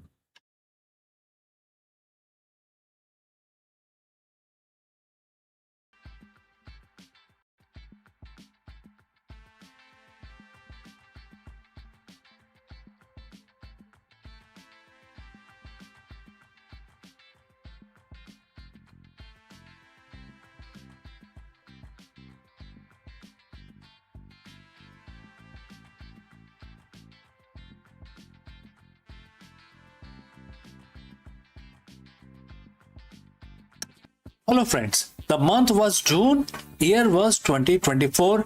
NASA's Curiosity rover accidentally crushed a rock in the Gale crater on Mars, revealing something scientists never expected, and that was pure elemental sulfur. While sulfur is common on Mars in compounds, finding it in its native form has a massive implication, not just for Martian geology, but for how we understand the resource scarcity on Earth. Let us go and discuss this further. Nearly 2 years ago, in month of June, NASA Curiosity rover was doing what it does best, exploring the channels in the Gale crater. It was just another day on the red planet until the rover 6-ton frame rolled over a seemingly ordinary rock. The rock cracked, but instead of a usual red dust, Curiosity camera sent back something that made scientists at NASA jump out of their seats. Inside the shattered stone was a cluster of bright yellow crystals, pure elemental sulfur. Now you might be thinking, so what? We have sulfur on Earth, but here is the thing. While Mars is covered in sulfates, which is sulfur mixed with other elements, scientists had never seen a pure sulfur on the planet before. It wasn't supposed to be there. This discovery was a geological impossible find. But while the scientists are geeking out over the chemistry, energy analysts back on Earth starting doing a different kind of math, because right now in 2026 sulfur isn't just a yellow rock. It has become one of the most critical material for the future of our planet's energy. So friends, if you have reached this far, please inform us from which city you have tuned in and in which language you are watching this video. This will help us determine the reach of our channel. Now let's proceed further. To understand why a rock on Mars matters to your power bill, we have to look at what's happening on Earth right now. Well, there is a global crisis, especially in 2026, especially related to sulfur. For decades, we took sulfur for granted. On Earth, we didn't mine sulfur directly anymore. We get it as a byproduct of refining oil and natural gas. But as the world shifts towards green energy, we are refining less fossil fuel. At the same time, demand is skyrocketing. In early 2026, we hit a triple supply shock. Number one, Middle East conflict. Blockades in the Strait of Hormuz have cut off 45% of the world's seaborne sulfur trade. Number two, export bans. Major producers like Russia, China, and Turkey have extended export bans to protect their own domestic supply. Number three, the price spike. In just the last few months, sulfur price have surged by nearly 40% in the US and over 70% in some of the Asian markets. In Indonesia and in the DRC, the cost to process the metal we need for batteries has now nearly doubled because sulfur, specifically sulfuric acid, has become so expensive. We are in a structural bull market for sulfur that most people didn't see coming. This is where the Martian discovery gets interesting. Why do we need so much sulfur? It's not just for the fertilizers anymore. It's for the holy grail of energy storage, which is lithium sulfur batteries, LIS. The standard lithium ion battery are great, but they are reaching their physical limits. LIS batteries, which is lithium sulfate, however, are the next frontier.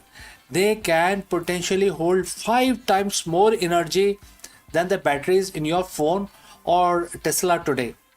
NASA themselves have been developing these for Mars mission because they are lighter and much more powerful. But there is a catch to making these batteries at a global scale. We need massive, stable supply of highly purified sulfur. And right now, Earth's supply is shrinking just as the battery demand is accelerating with dual engines. When Curiosity found a literal field of pure sulfur on Mars, it proved that the universe can create massive concentrated deposits of this material without the need for the biological life or petroleum based refining.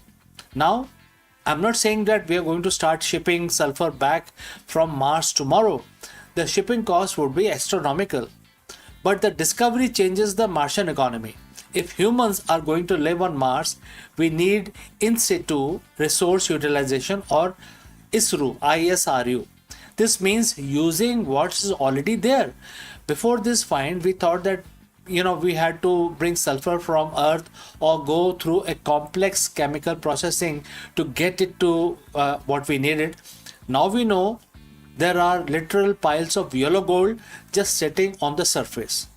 For batteries, we could build energy storage on Mars using local materials. For rocket fuel, sulfur can be a key component in chemical processing. For agriculture, Martian greenhouses will need sulfur-based fertilizers to grow food. This discovery effectively de-risks the cost of human expansion. It turns Mars from a scientific curiosity into a viable industrial outpost. So how does the Curiosity sulfur find shake Earth market? It serves as a massive wake-up call. It reminds us that the sulfur is no longer just a byproduct or a waste material. It is now a critical energy material. The fact that NASA is finding pure sulfur on another planet while we are struggling with sulfur squeeze here on Earth highlights a massive shift in our global economy. Companies are no longer looking at sulfur as a cost item. They are looking at it as an investment item. We are seeing a move towards solid state batteries and recycling technologies that treat sulfur as a precious resource. Curiosity's happy accident in Gale crater isn't just a win for geology. It is a glimpse into future where the resources of the red planet might just be the blueprint for the survival of the green planet. The next time you look at the Mars, don't just see a desert, see a laboratory, see as a mine, and see the fuel for the next century of human progress. I'm CK. Thanks for watching. If you have any questions, please do not hesitate to send it across. Before I go, a word about our affiliate partner. Stop settling for a good enough video. If your built-in laptop camera looks like a grainy mess, it is time for an upgrade.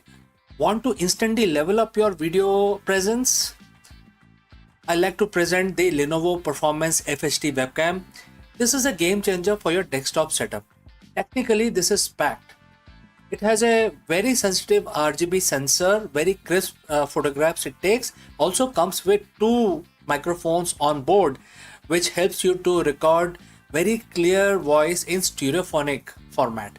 And these microphones are very sensitive. You can actually move away from the camera up to 2 meters, and these microphones will pick up your voice without any problem. This is a very strong piece. This is very sturdy. Comes with tripod ready. Comes with a very long leash, so it gives you a lot of flexibility to place the webcam wherever you want to keep in your studio. And also it has a swivel base, which is also very handy. So if you want to basically level up your game and you want to pick up this camera at a discount, please click on the link here or scan the QR code. Now let's get back to our video.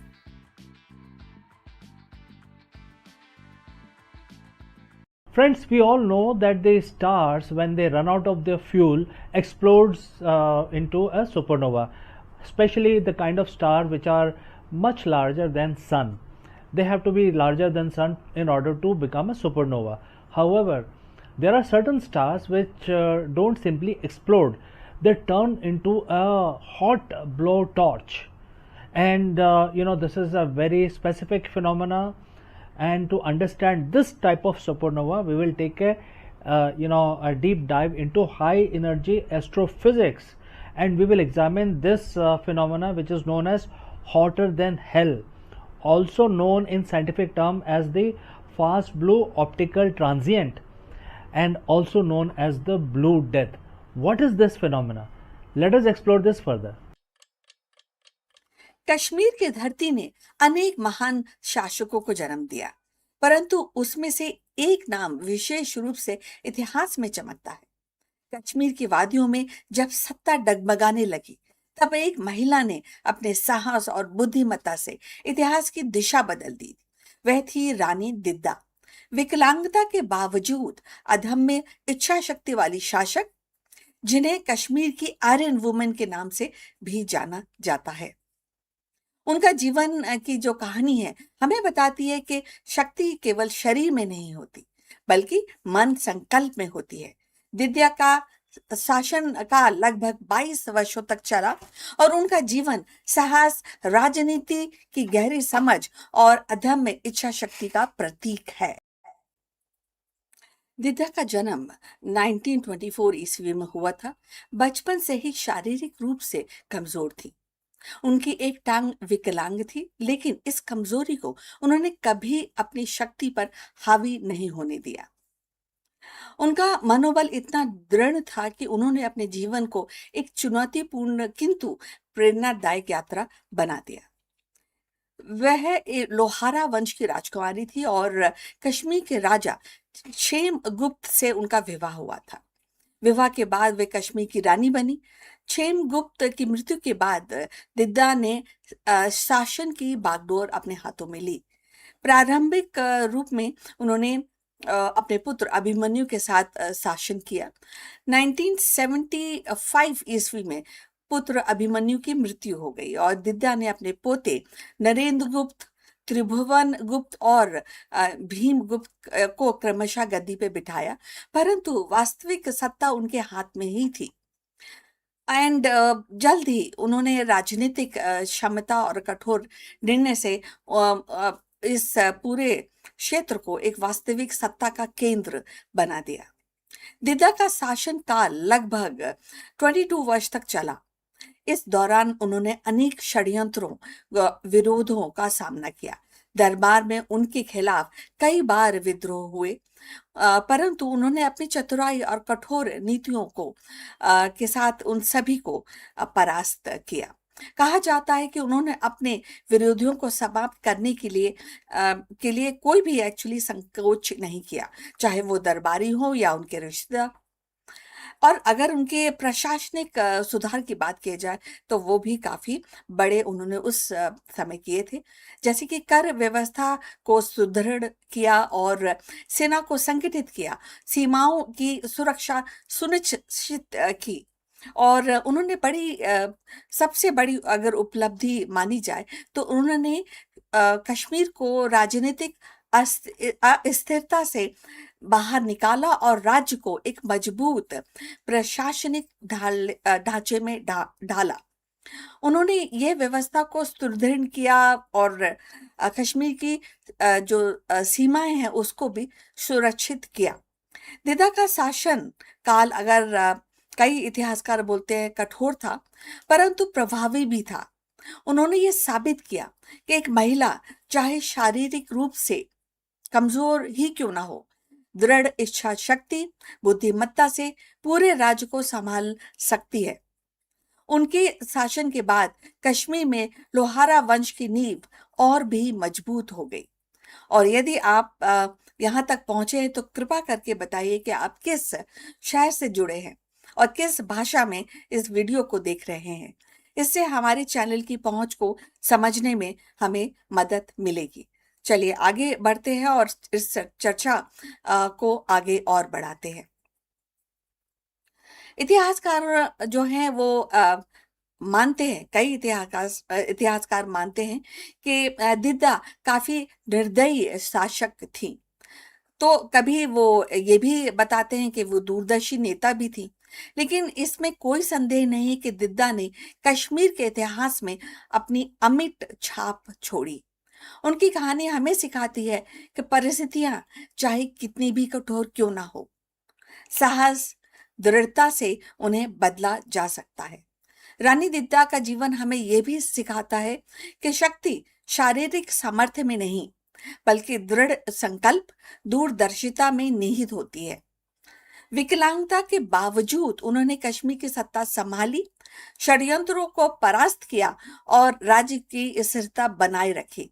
उनके शासन काल ने यह प्रमाणित किया कि महिला भी कठोर निर्णय लेकर इतिहास की धारा बदल सकती है। अगर देखा जाए तो दिद्दा की कहानी साहस और नेतृत्व की है, जिसने अमित छाप कश्मीर के इतिहास पर छोड़ी है।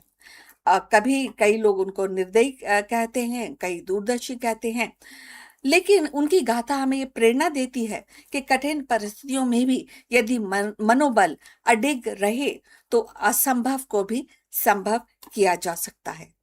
तो अब हम अपनी चर्चा के अंत तक पहुंच चुके हैं।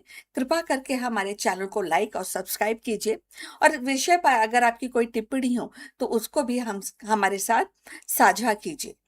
अब हम ये समाप्त करते हैं आज की मुलाकात। आपसे फिर बहुत जल्द मुलाकात होगी। तब तक अपना ख्याल रखिए। नमस्कार।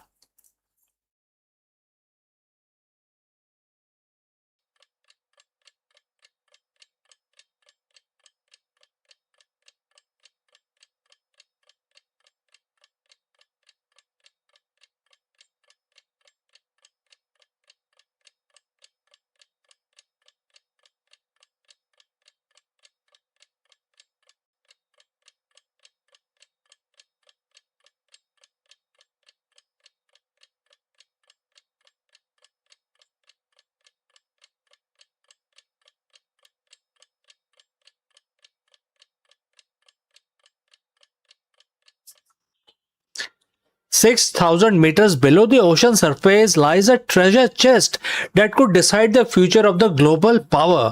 India is diving into the abyss with Samudrayan mission to seize cobalt and nickel reserves hidden in the seabed. Is this a brilliant leap for mineral sovereignty or a dangerous environmental gamble? Let us discuss this further." Namaskaram, friends. You are welcome on this particular podcast. 6,000 years back and 6,000 meters below the surface of the ocean lies a world more alien than Mars. Down here, there is no sunlight. The pressure is crushing 600 times greater than the sea level, what we find at the sea level. And temperatures hover just above freezing. Yet, scattered across this pitch black abyssal plain is literally treasure chest. Trillions of potato sized black lumps of material resting on the mud. They are called polymetallic modules. Inside them is a cocktail of the world's most sought after resources, which are cobalt, nickel, copper, and manganese. These are the building blocks of the green energy revolution. Without them, your smartphone doesn't charge, electric vehicles stay parked, and the global decarbonization stalls. And right now, a high stake, ruthless geopolitical race is underway to claim them. While the world's eye has been fixed on space exploration, a new space race is happening underwater, and India is executing a brilliant high stake maneuver to outsmart its greatest strategic rival, and that is China. To understand why India's deep sea mission is keeping Beijing awake at night, you have to look at China's absolute dominance over the critical minerals. For decades, China executed a masterclass in economic geopolitics and geography as well. It didn't just mine its own rare earth, it systematically bought up or secured processing rights for mines across Africa, South America, and Southeast Asia. Today, China controls a staggering monopoly on the refining of critical minerals like cobalt, graphite, and rare earth elements. It's a geopolitical chokehold. If the Beijing decides to switch off the supply of these minerals to the West or rest of the world, to India, the modern high-tech industries and the defense manufacturing grind to a halt overnight. But China's ambition didn't stop on land. Recognizing that territorial mines are finite, Beijing turned its gaze towards the seabed. Through the International Seabed Authority (ISA), the UN body that regulates the world's ocean, China secured multiple exploratory contracts in the Pacific and Indian Ocean. They developed massive robotic crawlers designed to vacuum up the seabed. For a long time, it looked like Beijing was destined to own the future of deep sea mining uncontested. But now, New Delhi has started some new plans. India realized that controlling the future means controlling the floor of the ocean, sitting right in its own backyard. Enter the Deep Ocean Mission, spearheaded by the Indian Ministry of Earth Sciences, its crown jewel project known as Samudriyaan, which literally translates to craft of the sea. India isn't just sending remote drones down into the abyss, it is sending humans. Meet Matsya 6000, India's first indigenous manned deep sea submersible. Built in close collaboration between the National Institute of Ocean Technology (NIOT) and ISRO's Vikram Sarabhai Space Center. This engineering marvel is designed to carry three aquanauts down to mind-boggling depth of 6,000 meters. Think about that for a second. The pressure down there is so intense that it can crush a standard submarine like a tin can. To survive it, the crew sphere is constructed from a special titanium alloy forged using high penetration electron beam, and that is a special kind of welding developed by Indian Space Agency. With this capability, India is joining an exclusive elite club of nations, which is US, United States, Russia, France, Japan, and China, that possesses manned deep sea exploration technology. Following the successful shallow water demonstration and the uncrewed deep water trials of the advanced autonomous underwater vehicle like OME 6000, India's trajectory is moving at the lightning speed. In August 2025, Indian aquanauts made history by completing a deep dive, and the momentum is building towards fully crewed deep sea operation. While India is investing billions of rupees into this pitch black world, the answer lies in a massive 75,000 square kilometer plot in the central Indian Ocean Basin. And in short, this is known as CIOB. Back in 1987, India became a pioneer as the world's first registered pioneer investor in deep sea mineral exploration. Decades of patience have paid off. The International Seabed Authority allocated India this exclusive zone, which scientists estimate holds roughly 380 million tons of polymetallic modules. Let's break down these numbers inside this single zone. 4.7 million tons of nickel, 4.3 million tons of copper, over half a million tons of cobalt, nearly 93 million tons of manganese. Experts calculate that if India can successfully extract over 10% of these mineral resources, it could satisfy the country's energy and the technological needs for over a century. In an era where global supply chains are weaponized, holding your own endless supply of critical battery material is the ultimate national security insurance policy. But this isn't just about economics. It's a brilliant geopolitical checkmate. For years, Beijing has tried to expand its footprint into the Indian Ocean through ports, debt trap diplomacy, naval patrols, a strategy often called the string of pearls. By aggressively mastering deep sea exploration, mining technology, and oceanographic research in its own maritime backyard, India is stamping its undeniable authority over the Indian Ocean. New Delhi is sending clear message. This is our home basin and we dictate the technological and security standards here. While China tries to project power thousands of miles from its shore, India is digging up the very floor of its namesake ocean to secure its economic destiny. Yet, every giant leap comes with a dark shadow. Is this brilliant mineral sovereignty or a dangerous environmental gamble? The environmentalists across the globe are sounding the alarm, scraping the heavy robotic vehicles across the pristine abyssal plain can destroy fragile ancient ecosystem that took billions of years to form. It kick up the massive sediment plume that can choke the deep sea marine life and disrupt carbon cycle we barely understand. India's leadership insists that the deep ocean mission is built on sustainable principles aligning with the global framework like the UN Sustainable Development Goal 14. But balancing the ruthless hunger for green technology, minerals with the preservation of the deep ocean in the ultimate is the ultimate tightrope walk of our century. The treasure hunt is on. 6,000 meters below the waves, the battle for the 21st century global power balance is being fought in total silence. What do you think? Is deep sea mining a necessary leap for humanity or a Pandora's box we shouldn't open?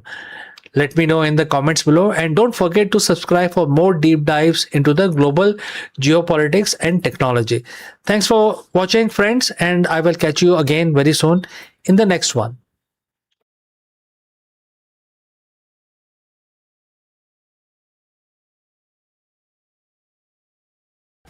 The resume is fading and the algorithm are rising.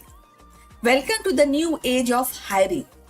For our generation, the resume has been the passport to opportunity, a single sheet of paper meant to capture the essence of person's career, ambition, and potential. Recruiters relied on it as their compass, scanning from keywords, actually judging the experience and making the judgment further. And that shaped the lives and the companies alike. But in today's corporate world, the compass is being recalibrated. Artificial intelligence has entered the hiring arena, shifting the focus from polished resume to predictive algorithm. What once depend on the human intuition is now increasingly governed by machine logic. And the ripple effect are transforming not only how company recruit, but also how candidates present themselves. For decades, the hiring process has revolved around the resume, carefully crafted document meant to summarize a candidate's skill, experience, and aspirations. Recruiters would shift through the stacks of resumes, searching for the right fit and often relying on the intuition and human judgment. But today, the familiar ritual is being disrupted. Algorithms are shaping in and reshaping corporate hiring strategies and slowing down the traditional recruitment as we know it. Artificial intelligence is no longer confined to futuristic speculation. It is embedded in the very fabric of talent acquisition.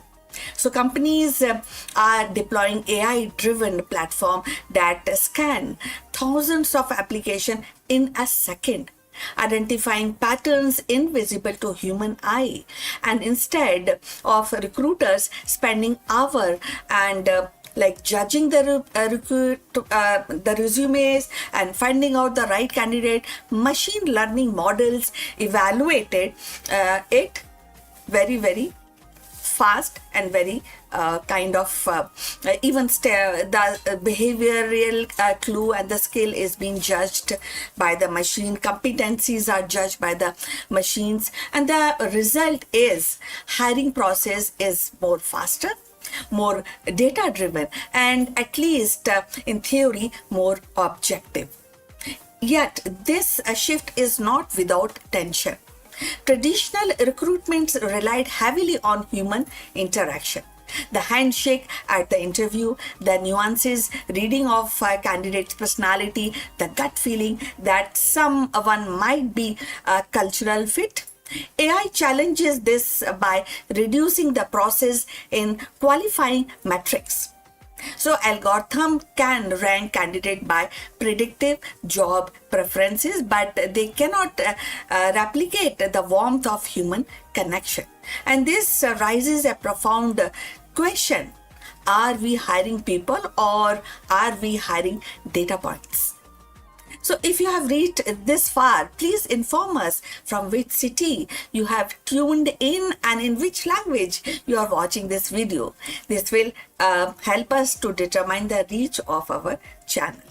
So now going forward, when we are talking about resume and the algorithm shift in the job market, the corporates are embracing the AI because it promises efficiency. In industries where the talent demand is high, AI tool can cut hiring timelines dramatically, and they can also help reduce bias, at least when designed carefully by focusing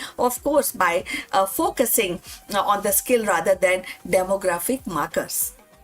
For example, AI can highlight the candidate from unconventional background who might otherwise be overlooked. So paradoxically, if the algorithm are actually trained on biased historical data, they risk perpetuating the very inequalities they are meant to solve. So the slowing of traditional recruitment is evident in diminishing role of resume themselves. So increasingly, the companies are actually finding this easy, and the companies are also asking candidates to demonstrate the skill through online assessment, coding challenges, and or sometimes gamified test. An AI system then evaluate these results often before a human recruiter even see the candidate's name. So the resume, once the centerpiece of hiring, is becoming a supportive document at the best. And this transformation also changes the role of recruiters. Instead of manually screening resume, recruiters are becoming interpreters of AI insight.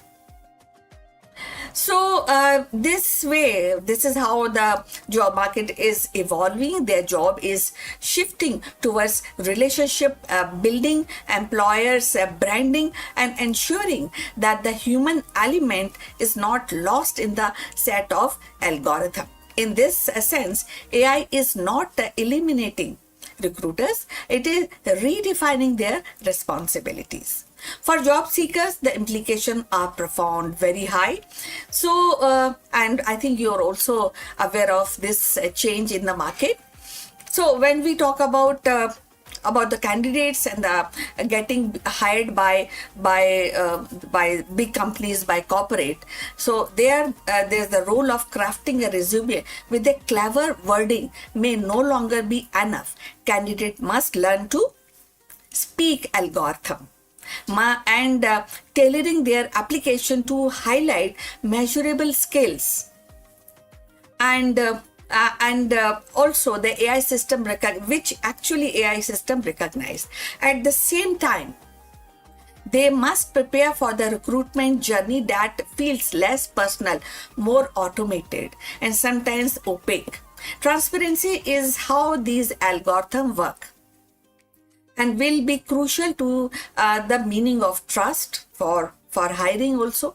Ultimately, the rise of AI is hiring kind of a balance, a story of a balance, you know.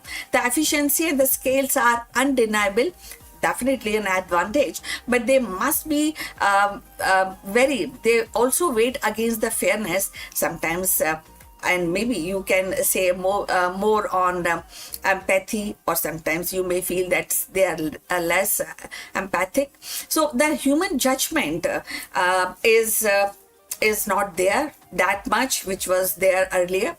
The future of recruitment will likely to be hybrid. You know, algorithm handling the heavy lifting of the data analysis, and while the human provide the nuances, the context, and the compassion that machine cannot replicate. So when we say that algorithm over resume, we are not just describing a technological shift. We are witnessing a cultural transformation, and that is also at the same time how companies define talent, how individuals present themselves, and how society negotiate the line between human intuitions and machine precision. So the resume may not disappear entirely, but its reign as the king of hiring is definitely ending. In its place, the new era of emerging, one where the algorithm and the human must learn to collaborate in the delicate art of choosing what we get in the job, you know. So in the end, the rise of AI in recruitment is not simply a technical actually shift or a technical upgrade. It is a cultural turning point. The resume, once the centerpiece of professional identity, is being overshadowed by algorithms that promise speed, scale, and sharper insight. Yet the human element remain irreplaceable. You know, the company will need a strike, definitely a delicate balance, letting machine handle the data while the people preserve the empathy, the intuition, and nuances that define meaningful work in relationship. So as we move forward, the question is not whether algorithm will replace the resume, but how human and machine will collaborate to redefine the hiring means. So the future of recruitment will be less about polished documents and more about demonstrated skills, adaptability, and authenticity. And in that the future success will belong to the organization that embrace the technology without losing sight of humanity. So we have come to the end. Thanks for watching. Please like and subscribe our channel, and we'll see you in next one. And before we close this video, few words about our affiliate partner. Stop settling for a good enough video. If your built-in laptop camera looks like a grainy mess, it is time for an upgrade. Want to instantly level up your video presence? I like to present the Lenovo Performance FHD webcam. This is a game changer for your desktop setup. Technically, this is packed. It has a very sensitive RGB sensor, very crisp photographs it takes. Also comes with 2 microphones on board, which helps you to record very clear voice in stereophonic format. And these microphones are very sensitive. You can actually move away from the camera up to 2 meters, and these microphones will pick up your voice without any problem.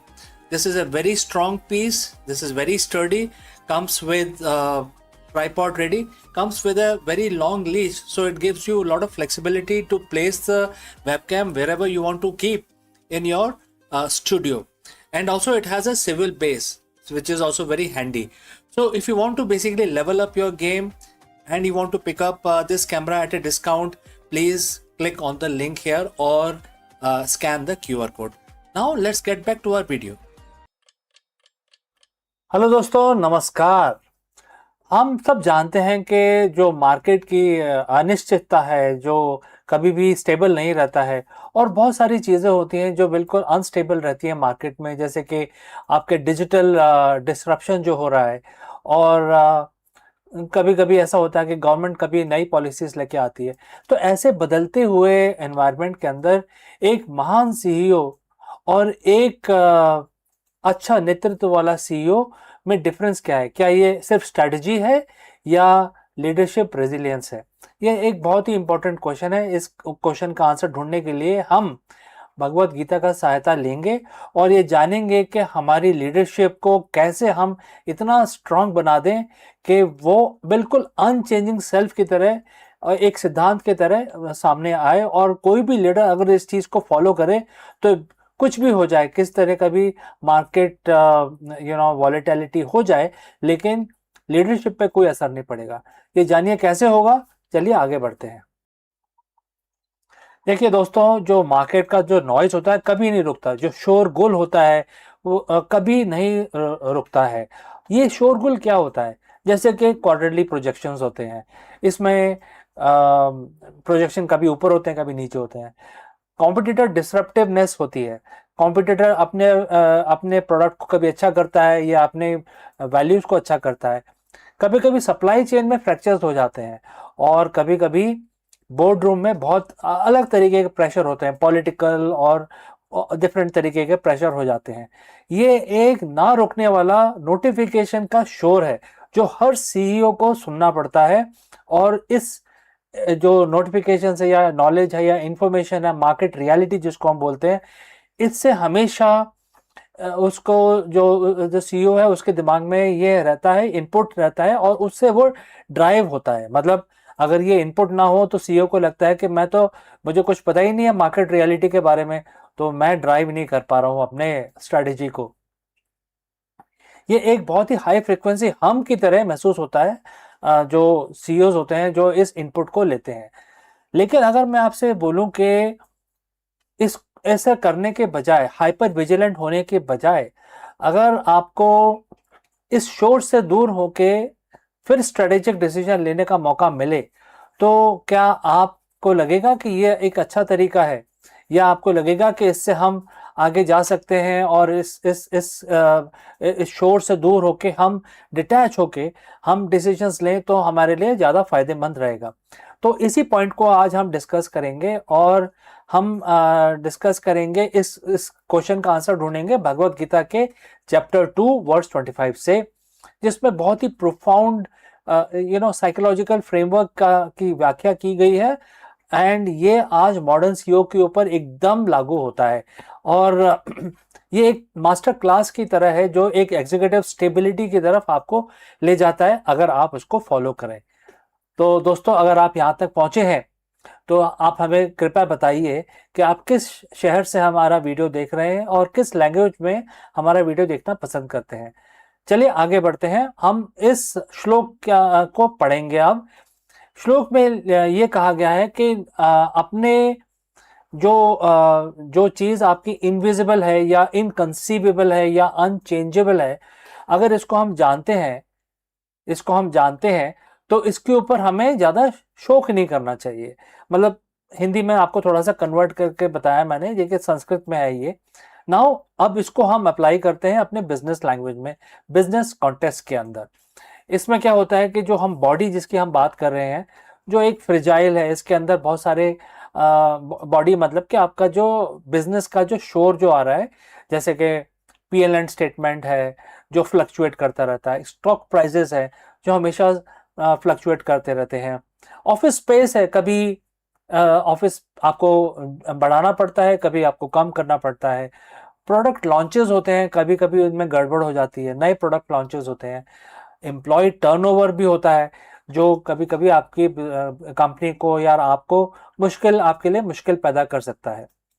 लेकिन गीता के अनुसार इसको body कहा गया है क्योंकि body एक नश्वर है, ये खत्म हो जाती है। तो ये इससे इक्वेट किया गया है कि जो बॉडी है वो तो टेम्परेरी है, तो इसको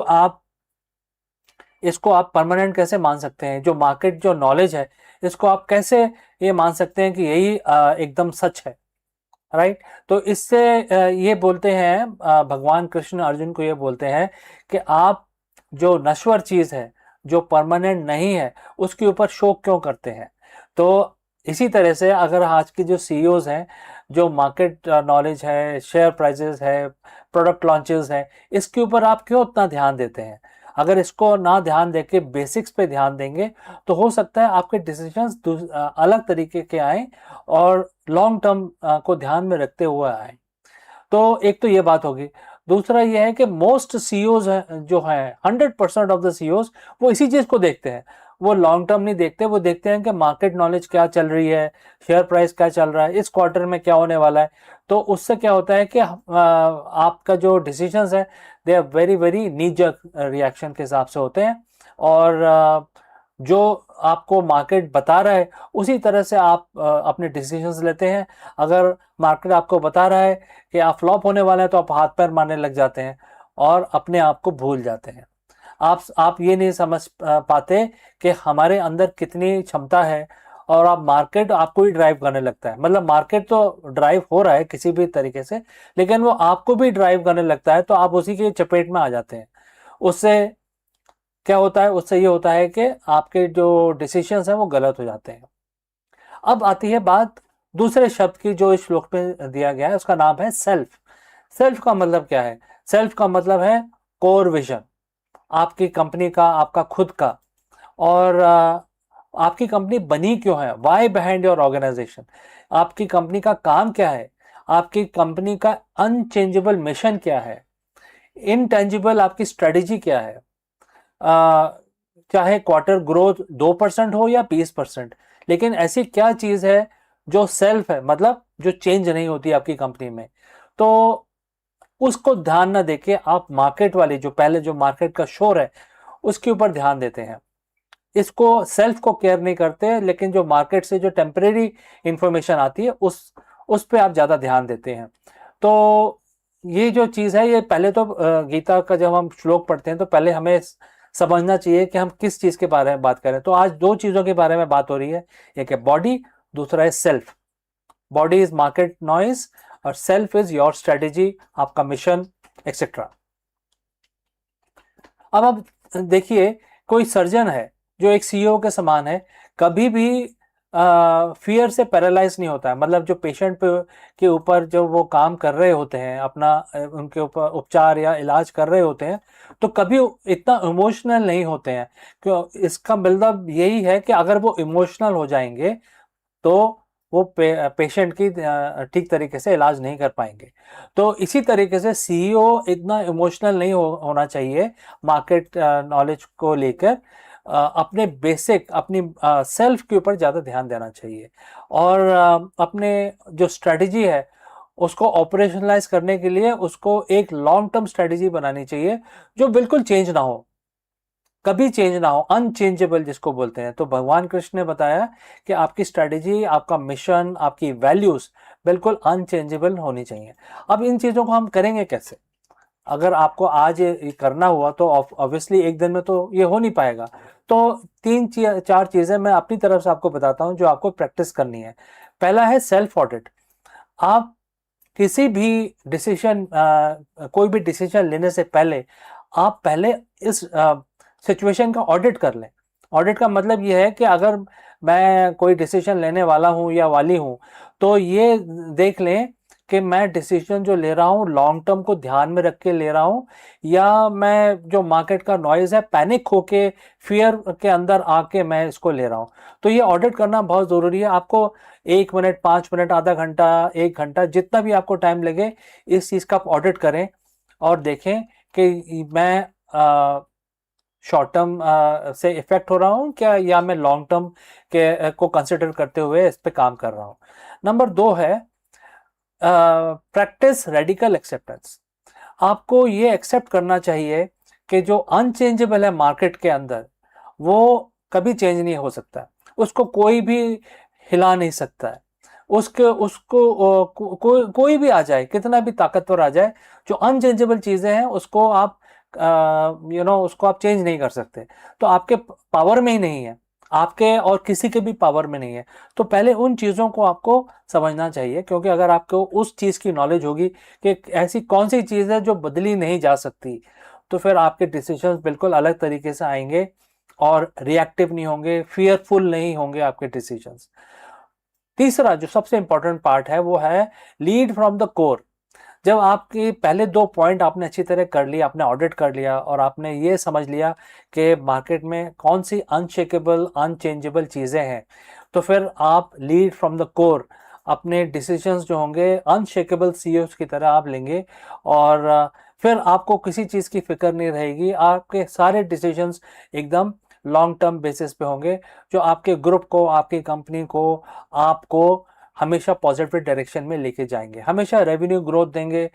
कभी क्वार्टर ऊपर नीचे होगा उससे आपको फर्क ही नहीं पड़ता है। तो ये आपका हो जाता है, एक बुलेट प्रूफ मैनेजर आप बन जाते हैं। और आप बिल्कुल, आपका जो नज़रिया है बात करने का, सोचने का, कंपनी को रन करने का, बिल्कुल बदल जाता है। तो ये जो 2 लाइनें हैं इस श्लोक में, कितना पावरफुल श्लोक है देखिए। अगर आप इसको प्रैक्टिस करें तो आप अनशेकेबल सीईओ बन सकते हैं। तो दोस्तों, अगर आपके पास कोई क्वेश्चन है या आप और डिटेल में इसके बारे में जानना चाहते हैं, ज़रूर कमेंट करके बताएं। और ये भी बताएं कि आपकी कंपनी या आपका ग्रुप कोई क्राइसिस फेस कर रहा है, सो हम आपको उसमें हेल्प कर सकते हैं। गीता का जो ज्ञान है उसको यूज़ करके आपको हेल्प कर सकते हैं, how do you move forward. और आपको ये भी हेल्प कर सकते हैं कि टेम्परेरी क्या है, परमानेंट क्या है, इस चीज़ का आप आइडेंटिफिकेशन कर सकें। तो दोस्तों, थैंक यू फॉर वॉचिंग। मैं मिलता हूँ आपसे अगले वीडियो में जल्द ही। Lead well and I will see you again in the next one.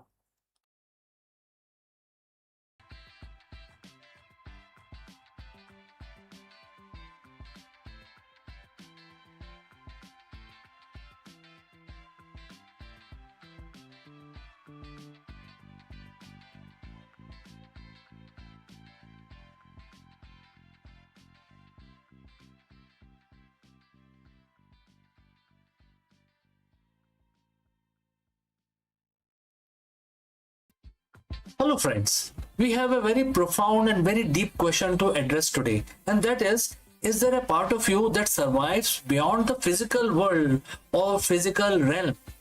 In this video, we dive deep into the profound wisdom offered by Bhagavad Gita, and to explore the intersection of ancient Vedic philosophy and the modern conceptual science.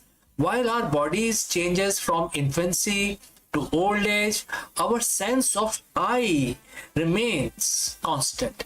We explore why the Gita defines Brahman as the supreme, the indestructible entity, and how this transcendental energy operates outside the laws of decay. Let's go. Friends, every 7 years, virtually every cell in our body, in your body, my body, get replaced. Your skin, your blood, even the lining on the stomach. It's all new. And if you look at the photo of yourself from 10 years ago, you are looking at a collection of atoms that are the most part no longer belonging to you. And yet you feel like the same person. When you say, I am hungry or I am tired, who is this I? Who is this I talking? Is it the meat suit that made of carbon and water, or is it the driver inside? Today we are going to explore one of the most profound scientific and the spiritual intersection in history. We are looking at the Bhagavad Gita, chapter 8, verse 3, to answer the ultimate question. That is, why are you not your body? So friends, if you have reached this far, please let us know from which city you have tuned in and in which language you are watching this video. This will help us determine the reach of our channel. Alright, let's proceed further. In the middle of the literal and the metaphorical battlefield, the warrior Arjun asks about the nature of existence. Bhagwan Krishna responds with a verse that serves as a theory of everything for the souls. And the verse says, the quote starts, Brahman is the supreme, indestructible and transcendental living entity. The material nature of living entity is called Atma. And karma is the fruitive action that result in the material body of a living being. Quote close. Let's break this down like a scientist would, right? Let's look at the word Brahman, which is, in other words, is supreme entity. In physics, we talk about the laws of conservation of energy. Energy cannot be created or destroyed. Bhagavad Gita calls this Brahman. It is the fundamental stuff of the universe, which is indestructible, and also this is an indestructible observer. Number 2 is the nature of self, which is Atma or your soul. This is your software. It is the inherent nature of the living entity that remains constant even when the hardware, which is your body, changes. Number 3 is the karma, which is the mechanism. This is the kinetic force. It is the action that bridges the gap between the spiritual and the material world. And if you are not your body, then what are you? In science, we often struggle with the hard problem of consciousness. We can map the brain, we can see the neurons firing, but we cannot find you in the gray matter. Think of your body like a mobile phone. The phone has a screen, a battery and a circuit, but the signal, which is the data, the internet, the voice of on the other side, other end, doesn't live inside the wires. If you smash the phone, the signal doesn't die. It simply has no medium to manifest through. You're getting this point? I hope you're. Now, the Gita explains that Brahman is that the signal. It is a transcendental, meaning it exists on a frequency higher than the physical world.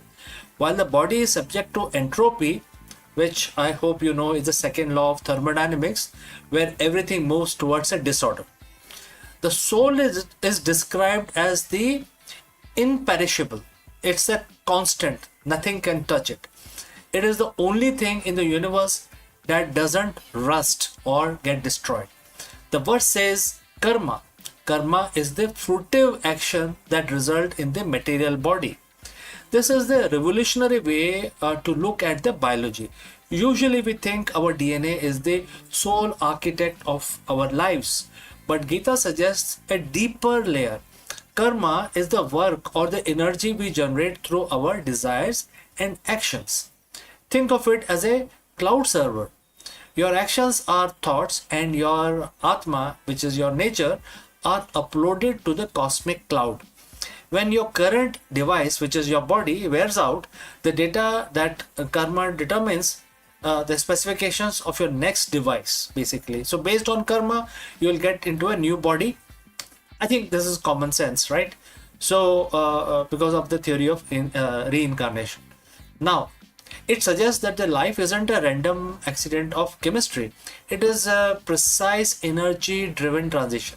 If you aren't a body having a spiritual experience, you are a spiritual energy field currently wearing a biological suit to interact with the physical world. Now, in chapter 8, there are later explains that this consciousness has the power to travel because it is not bound by the weight of the matter. It is actually non-local also. In quantum physics, we see entanglement where particle affects each other across the vast distances instantly. The Gita suggests that your consciousness is the ultimate quantum particle. At the moment of death, the indestructible living entity carries its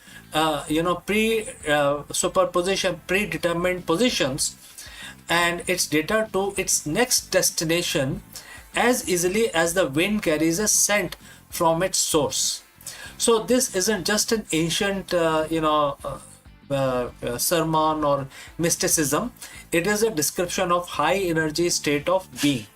You are an eternal entity currently localized in a physical point in time, but your nature, which is Atma, is limitless. So why does this matter?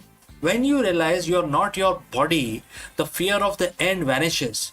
You stop being the broken screen and start identifying as an indestructible signal. As chapter 8 and verse 3 remind us, you are the Brahman, you are the supreme, you are the transcendental, and you are indestructible. The body is just just a story your karma is currently telling you. So walk through the world today knowing that you aren't the container, you are the light inside it. Well, I would like to know your opinion, and thanks for watching, thanks for listening. If this deep dive into Gita and science resonate with you, hit the subscribe button and share this with someone who needs to remember their eternal nature, and I look forward to receiving your messages as well. Before I part ways, a word about our affiliate partner. Stop settling for a good enough video. If your built-in laptop camera looks like a grainy mess, it is time for an upgrade. Want to instantly level up your video presence? I like to present the Lenovo Performance FHD webcam. This is a game changer for your desktop setup. Technically, this is packed. It has a very sensitive RGB sensor, very crisp photographs it takes. Also comes with 2 microphones on board, which helps you to record very clear voice in stereophonic format. And these microphones are very sensitive. You can actually move away from the camera up to 2 meters and these microphones will pick up your voice without any problem. This is a very strong piece. This is very sturdy. Comes with tripod ready. Comes with a very long leash, so it gives you a lot of flexibility to place the webcam wherever you want to keep in your studio. And also it has a swivel base, which is also very handy. So if you want to basically level up your game and you want to pick up this camera at a discount, please click on the link here or scan the QR code. Now let's get back to our video.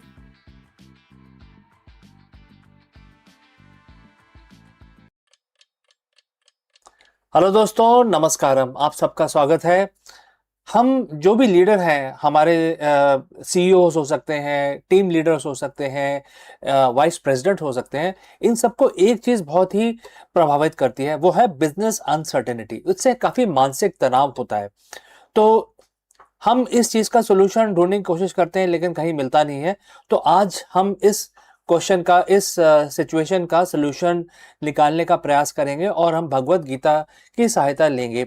आप सबको पता है भगवत गीता एक master class की तरह हमारे सामने मौजूद है और आधुनिक लीडर के ऊपर बिल्कुल बखूबी इसकी जो लर्निंग्स है वो इम्प्लीमेंट की जा सकती हैं। तो आज हम एक पर्टिकुलर वर्ड से इस सिचुएशन का सोल्यूशन निकालेंगे जिसमें भगवान श्री कृष्ण ने अर्जुन को समझाया कि सब कुछ प्रकट और अप्रकट है, ठीक वैसे ही जैसे कि किसी बिजनेस का उतार चढ़ाव। चलिए इसके बारे में और डिस्कशन करते हैं। आज की भागदौड़ बड़ी जिंदगी कॉर्पोरेट दुनिया में, जहां बाजार हर पल बदलता रहे, जहां मुनाफा और घाटा किसी जुए की तरह अनिश्चित है, अनसर्टेन है, वहीं एक सीईओ का सबसे बड़ा हथियार क्या है? क्या वो टेक्नोलॉजी है? क्या उसकी बड़ी टीम है? नहीं, वो उसका हथियार है मेंटल स्टेबिलिटी, मानसिक स्थिरता। आज हम चर्चा करेंगे भगवत गीता के अध्याय 2 श्लोक 28 पर, जो एक सीईओ के लिए कर्म योगी और उसकी असली परिभाषा को डिफाइन करता है। चलिए हम इस पर्टिकुलर वर्स के बारे में बात करते हैं।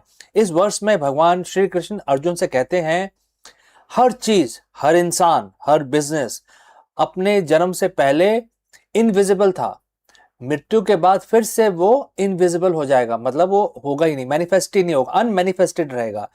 केवल जीवन, जन्म और मृत्यु के बीच में जो जीवन काल है, उसी के अंदर विजिबल रहता है, मतलब मैनिफेस्टेड रहता है। तो जो अनिश्चितता है कि मरने के बाद क्या होगा, जन्म से पहले क्या होगा, उसके बारे में शोक क्यों करना? तो ये एक वर्स है, बहुत ही इंपॉर्टेंट है। अब इसका हम एनालिसिस करेंगे। इससे पहले दोस्तों, अगर आप यहाँ तक पहुंचे हैं तो हमें कमेंट करके जरूर बताएं कि किस सिटी से आप हमारा ये वीडियो देख रहे हैं और आप किस लैंग्वेज में हमारा वीडियो देखना पसंद करते हैं। तो चलिए आगे बढ़ते हैं। एक सीईओ के रूप में आप रोज नई चुनौतियां देखते हैं। प्रोजेक्ट फेल होते हैं, सक्सेस होता है, शेयर गिरता है, ऊपर चढ़ता है, लोग साथ छोड़ते हैं और इससे विपत्ति और दुख आता है। कभी कभी कुछ नेगेटिव होता है तो उससे कुछ ना कुछ प्रॉब्लम्स आती है या कोई दिक्कत आती है। लेकिन गीता आपको क्या बताना चाहती है? जो आया है वो जाएगा। बिजनेस का राइज एंड फॉल एक ही चक्र के हिस्से हैं। जब आप इस सच्चाई को स्वीकार कर लेते हैं तो उतार चढ़ाव का खेल जो है, इसके जो हिस्सा है, उसको उससे आपका डर खत्म हो जाता है। आप विचलित नहीं होते, आपको किसी तरह का भय नहीं लगता है। आपको समझ में आता है कि जो प्रॉफिट एंड लॉस है, they are part of the same coin, same wheel. आप परिणाम, जो रिजल्ट है, उसकी चिंता नहीं करते, बल्कि प्रोसेस में जीने की शुरुआत कर देते हैं। कृष्ण अर्जुन से कहते हैं कि जो अगर आप सब कुछ अस्थाई है तो पछतावा कैसा? एक सीईओ के लिए शोक का मतलब क्या है? अतीत की गलतियों पर रोना या भविष्य की विफलता पर डर को पैदा करना। मतलब आप पीछे वालों से इतने जो इंसिडेंट्स हुए उससे इतने ज्यादा आप टच हो जाते हैं कि आगे आप डरने लग जाते हैं। सो कर्म योगी होने का क्या मतलब है? पूरी ताकत के साथ काम करना, लेकिन उसके फल से खुद को बांध के नहीं रखना चाहिए, जिससे आपको ना किसी चीज का शौक हो, ना फ्यूचर में होने वाले इंसिडेंट्स का भय हो। आप डिटैच होकर निर्णय लें, तब आपके फैसले भावनाओं से नहीं बल्कि डेटा और विवेक से प्रेरित होंगे। यही वो स्थिरता है जो लीडर को भीड़ से अलग खड़ा करती है। अपनी टीम को यह संदेश दें कि अनिश्चित, अनसर्टेनिटी के गुलाम नहीं होके आपको काम करना है, और जो परिवर्तन है, चेंज, यही एक मीडियम है सक्सेस पाने का। मतलब कि चेंज को हमेशा एम्ब्रेस करना है। चेंज तो होके ही रहेगा। भगवान कृष्ण इस वर्ष में यही बता रहे हैं कि चेंज आपके कंट्रोल में नहीं है, रिजल्ट आपके कंट्रोल में नहीं है, लेकिन उस पे काम करना आपके पूरे कंट्रोल में है। मार्केट आपके कंट्रोल में नहीं है, मार्केट अनसर्टेन है, लेकिन कोई बात नहीं। आपके जो इन्वेस्टर हैं वो हमेशा चिंतित हैं, लेकिन उनको विजन दिखाइए। आपकी टीमें डरी हुई हैं, उनको आप स्टेबिलिटी दिखाइए। तो साथियों, अगली बार जब आप अपने सामने कोई बड़ी चुनौती आए तो याद रखें, इस पर्टिकुलर वर्ड्स के बारे में याद रखें, जो बहुत ही महान शब्द बोले गए हैं भगवान कृष्ण के द्वारा, अर्जुन को बताए गए हैं। इसकी सीख को जरूर ध्यान रखें, और इससे ये आपको लगेगा कि आप स्थिर हो जाएंगे, आप कर्म योगी हो जाएंगे। आपको ये जो ये मंत्र की तरह आप इसको इस्तेमाल करें, आपका मार्गदर्शन होगा और आप सक्सेसफुल भी रहेंगे। लेकिन क्योंकि आप इस मंत्र को फॉलो करते हैं तो ज़्यादा सक्सेस और ज़्यादा फेलियर आपको प्रभावित नहीं करेंगे। तो दोस्तों, बहुत ही इंपॉर्टेंट सीख है। अगर आपके कुछ सवाल हैं या कोई आपके ओपिनियन है, जरूर करके कमेंट सेक्शन में लिखिए, और बी ए कर्मयोगी। हमारे साथ जुड़ने के लिए धन्यवाद। आपका दिन शुभ रहे।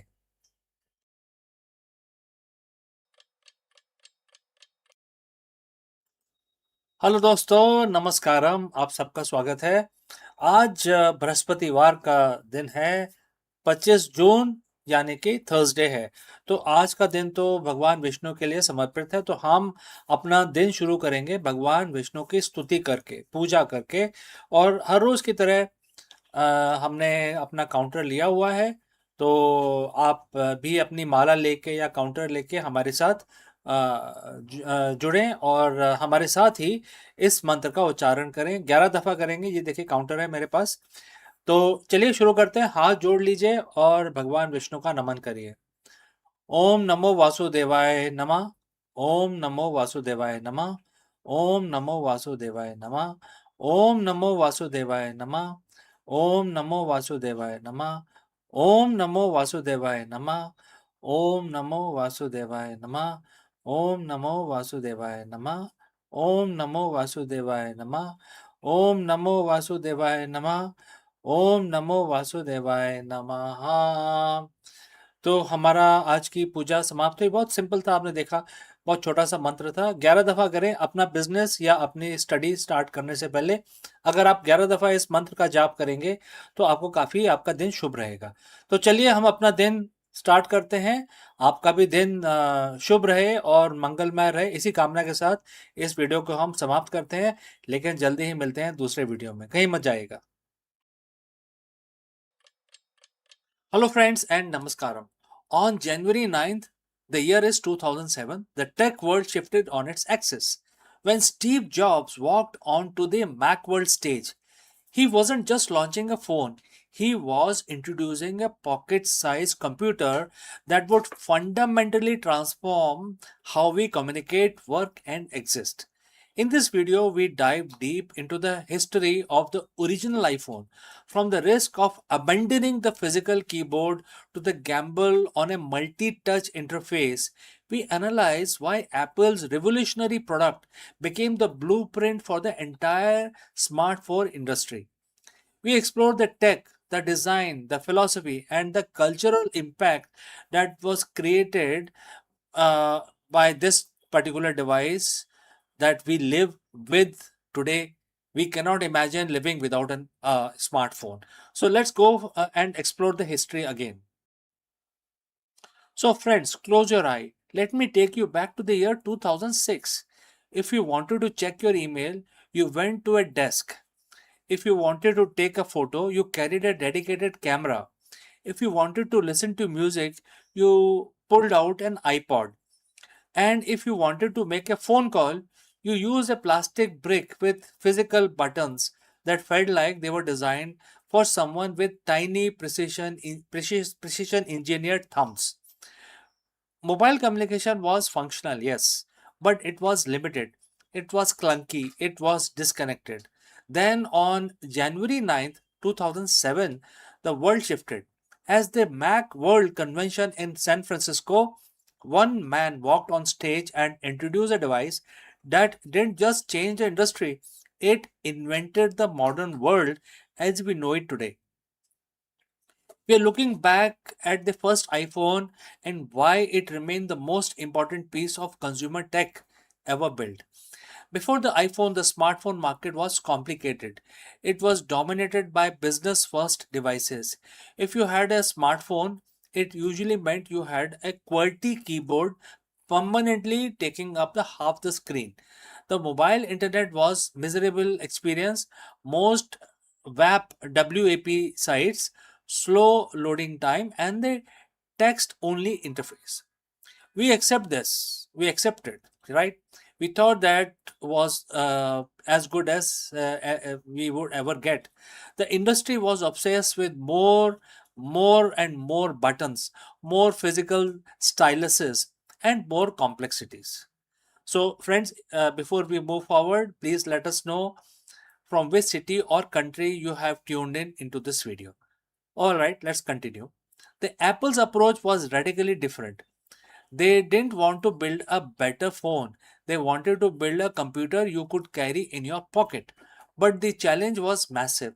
They had to solve the keyboard problem. How do you make a phone when the screen is on the phone itself? When Steve Jobs took the stage, he did something masterful. He teased the audience. He said, I have been looking forward to this for 2.5 years. He told us that he was releasing three products: an iPod with touch control, a revolutionary mobile phone, and a breakthrough internet communicator. He repeated it over and over and over. And then he dropped the bombshell. These weren't three separate devices, it was just one. The audience erupted. But the true genius wasn't just the marketing, it was in the rejection of the stylus. Jobs famously asked, who wants a stylus? You have to get them, put them away, or you will lose them, right? Apple bet everything on human finger. They bet on multi-touch, and it was a massive gamble. In 2007, the capacitive touchscreen were very expensive, unproven, and notoriously difficult to make responsive. If that screen didn't work, if it lagged or misread your taps, the entire product would have been a laughing stock. So, why did it work? It wasn't just the screen, it was the software. Apple essentially shrunk a version of Mac OS down to fit on a handheld device. It had a real web browser, Safari, that showed real websites, not those stripped down mobile versions everyone else was forcing us on back in the day. Let's talk about that interface. It was fluid. It had inertia scrolling. You could pinch to zoom. These gestures feels like second nature now, like breathing. But in 2007, they felt like magic. It felt like the device was reading your mind. The grid of the icon was intuitive. It removed the barrier to entry. You did not need a manual to use an iPhone. You just touched it and it responded. By removing the physical keyboard, they turned the phone into a blank canvas. Today, you see your phone for maps, banking, photography, and streaming. In 2007, the iPhone made all of that possible by creating a screen that could change its function instantly. The iPhone didn't just change the mobile market, it changed the human behavior. It accelerated the age of always on connectivity. Before the iPhone, your digital life was tethered to a desk. After the iPhone, the internet was a constant companion in your pocket.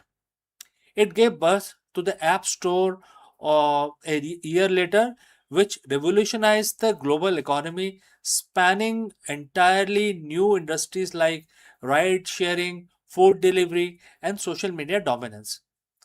Every smartphone you see today, whether it's an Android or an iPhone, is a direct descendant of that 2007 design.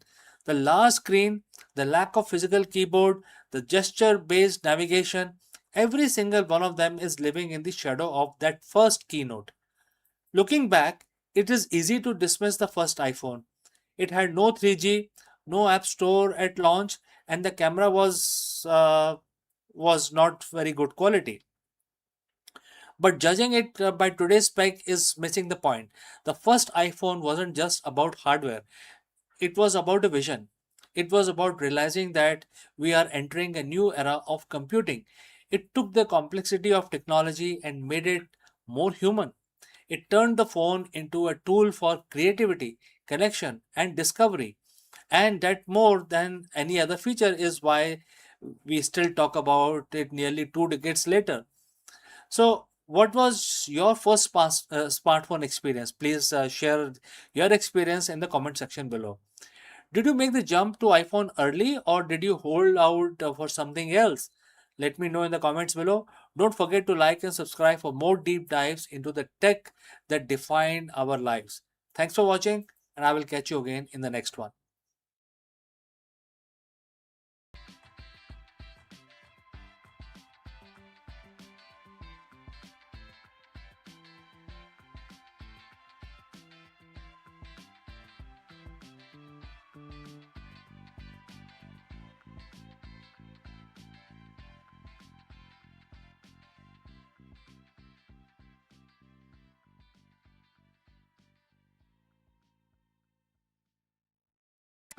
The universe has always carried secrets in silence, but sometimes silence trembles. When black hole collides, they send ripples across space-time. Gravitational wave that race through the cosmos like a faint echo of creation itself. For decades, these waves were thought to be mere messenger of cosmic violence. Yet now, the hidden within their rhythm, scientists believe that they may have uncovered something far more profound and the elusive fingerprint of dark matter. Dark matter, the invisible weight that binds galaxies together, has long been the phantom of physics, felt but never seen, and in theory never touched. And now that through the subtle distortion in space-time music, it may finally be whispering its presence. Imagine the cosmos itself humming within the hidden chorus, a song carried not by the light but by gravity's most delicate thread. And that is the story unfolding today, the possibility that the gravitational waves are not just echoes of collisions, but for the first time, the audible clues to the shadowing substance that shape our universe. So let's find out more.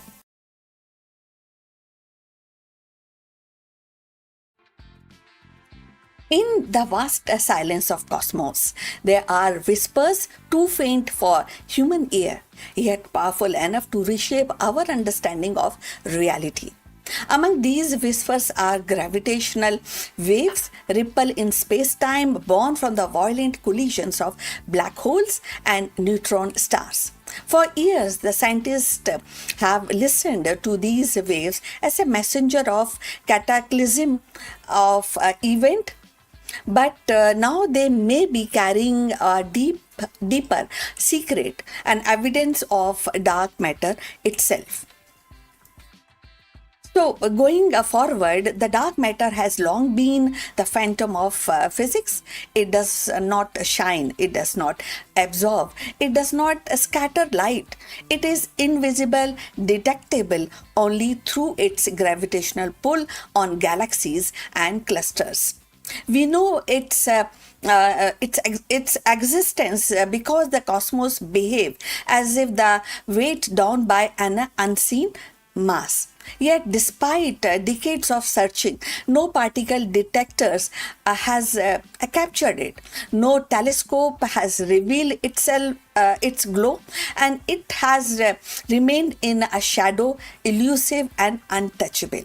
So, if you have reached this far, please inform us from which city you have tuned in and in which language you are watching this video. This will help us to determine the reach of our channel. So, going forward about these waves, but gravitational waves offer a new lens.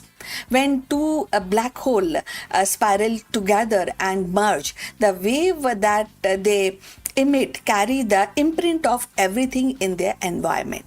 If the dark matter surrounds them, if it pools in the halos or the clumps near their event horizons, its presence subtly alters the rhythm of the collision.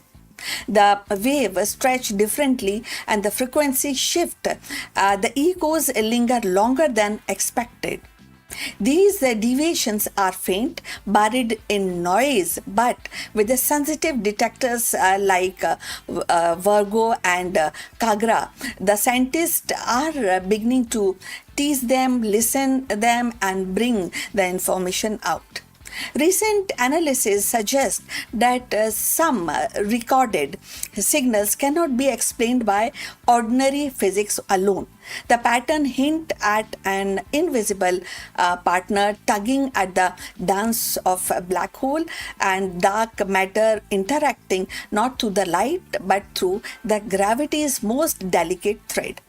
Imagine two massive black holes colliding and their spiral slowed ever so lightly by the halo of unseen particles. And the resulting wave carries that story across the billions of light years and arriving at Earth as a faint tremor in space-time. If confirmed, this would revolutionary. This will be definitely revolutionary. It would mean that the dark matter is not merely a passive backdrop, but an active participant in the cosmic drama. It would provide the first direct evidence of its distribution around compact objects, offering clues to its nature, whether it is made of exotic particles, primordial black holes, or something stranger still. And that we have to really find out. We have to look towards the physicists for their new findings. The implication ripple outward.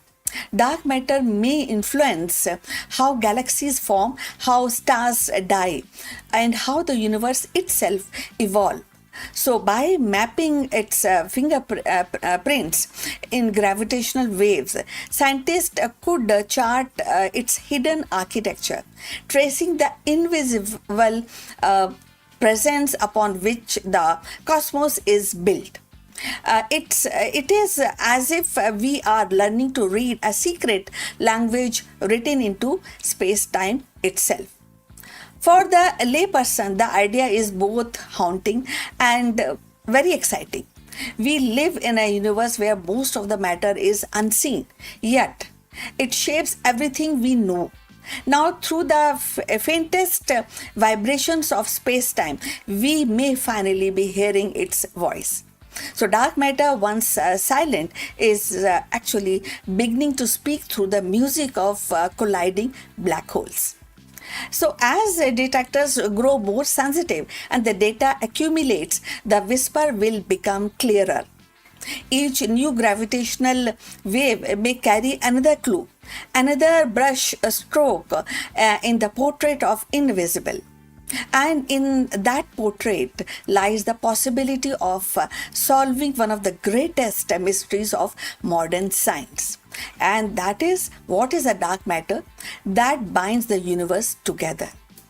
The journey is far from over, but the path has been illuminated. Gravitational waves are no longer just echoes of cosmic violence, they are the guides into unseen thread leading to us towards the shady heart of existence. The search for the dark matter has always been felt like chasing a shadow across the star.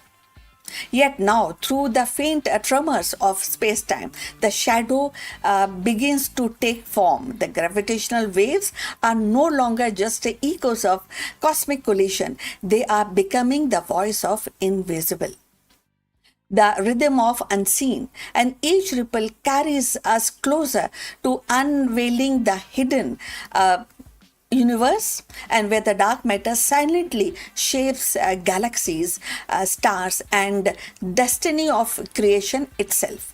Perhaps the greatest revelation is not that we are finally hearing the dark matter, but that the universe has been singing all along. We simply need to learn how to listen.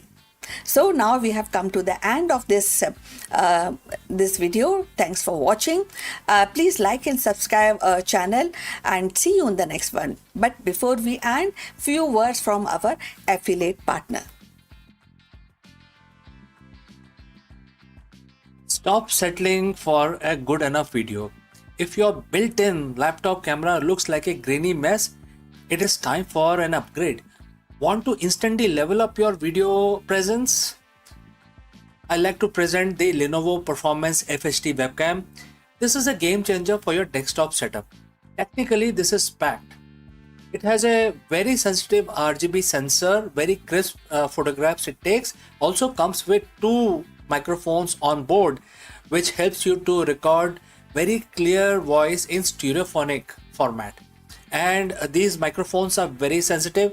You can actually move away from the camera up to 2 meters, and these microphones will pick up your voice without any problem. This is a very strong piece. This is very sturdy. Comes with tripod ready. Comes with a very long leash, so it gives you a lot of flexibility to place the webcam wherever you want to keep in your studio. And also it has a swivel base, which is also very handy. So if you want to basically level up your game and you want to pick up this camera at a discount please click on the link here or scan the QR code. Now let's get back to our video.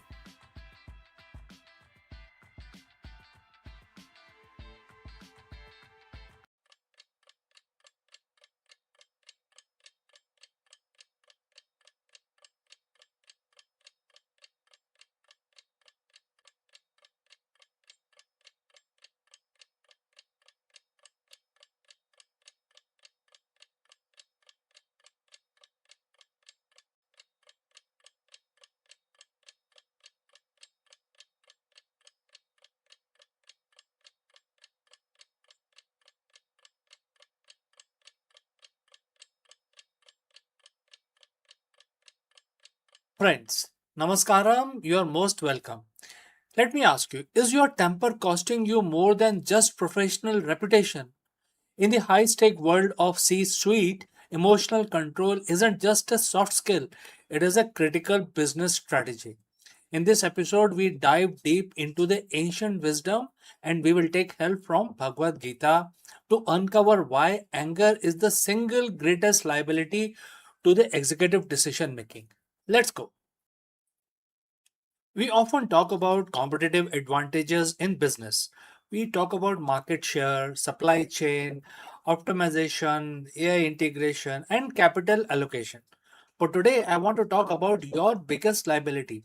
It is not your competitor, it is not the economy, it is not a supply chain disruption. It is something that lives inside most of the critical asset of your company, that is the CEO's mind.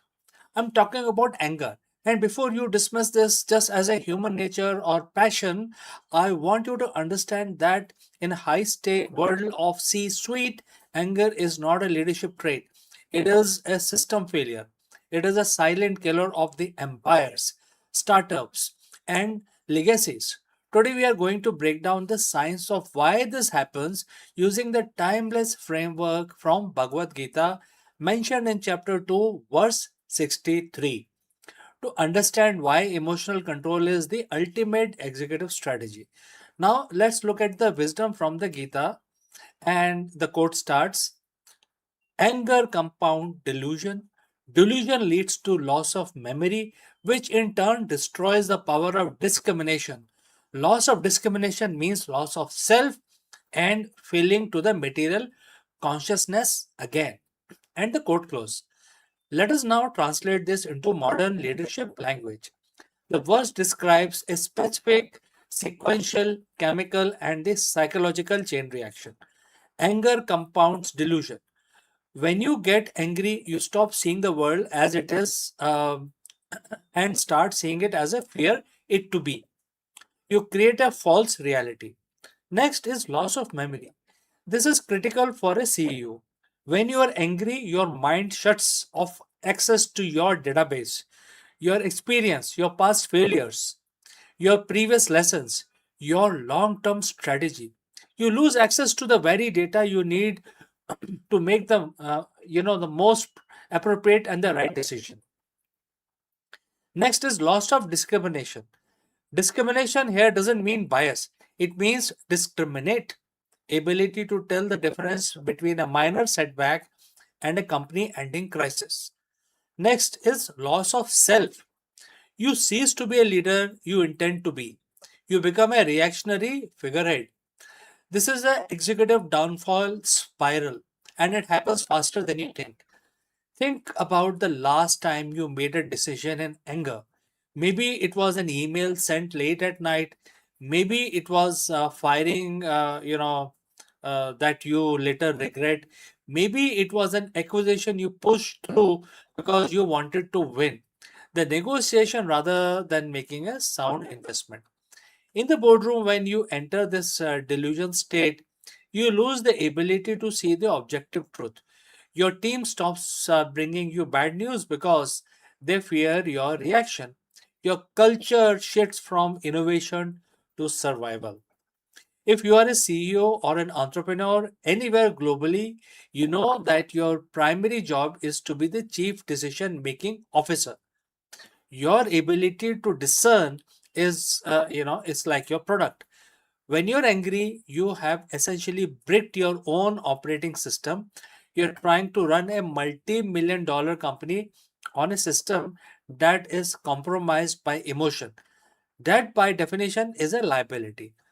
So, friends, how do we fix this? How do we stop the loop?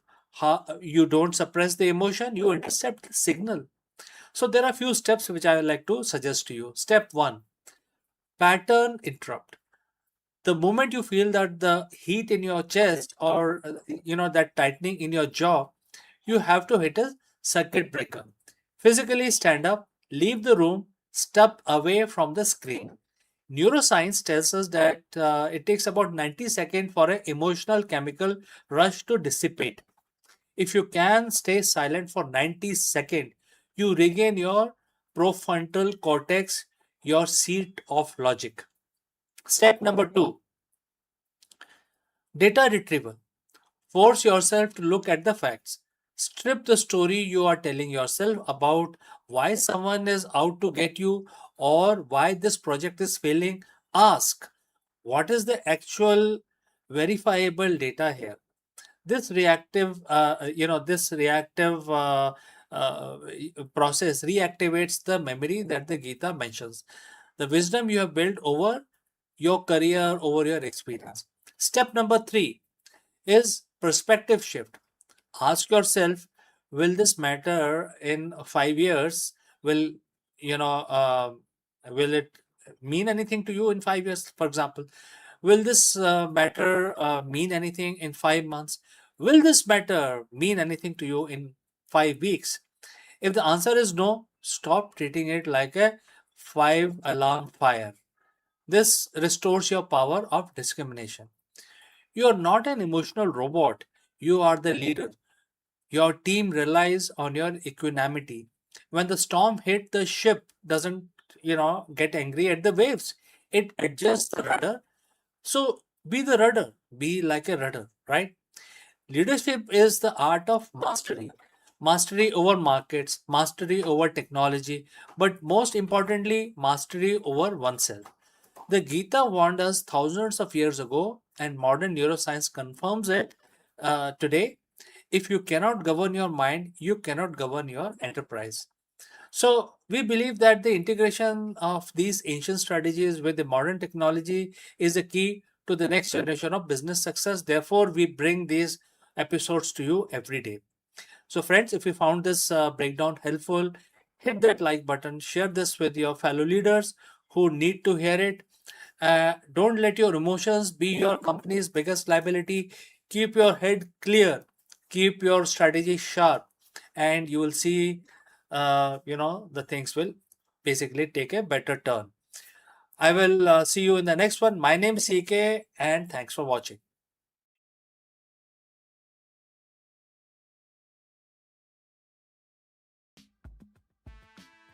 Hello, friends. Welcome to Executive Learning Session.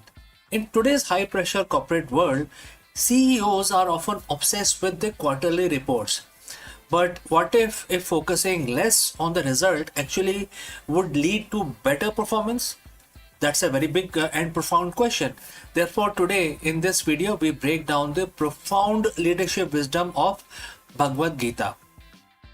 And we will also explore how it serves as a blueprint for the modern mindful executives. We explore the concept of Karma Yogi, a leader who performs their duty with intense focus and excellence without becoming slave to the result. So, therefore, friends, stick around with this thought and let's explore this further. Picture this, it's 11 p.m. on a Sunday and you're starting working at a spreadsheet.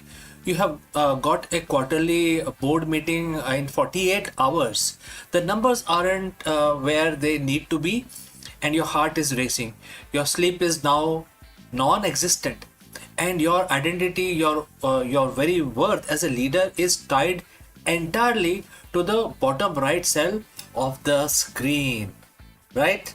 This happens to everybody, isn't it? Well, we have been taught that the greatest leader who you must be result driven.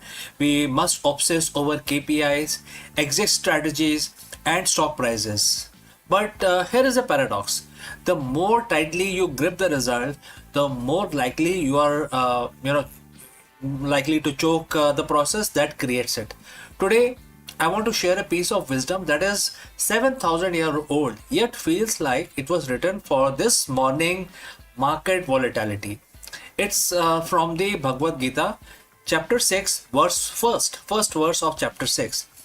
It is a verse that redefines what it means to be a yogi and by extension what it means to be a leader.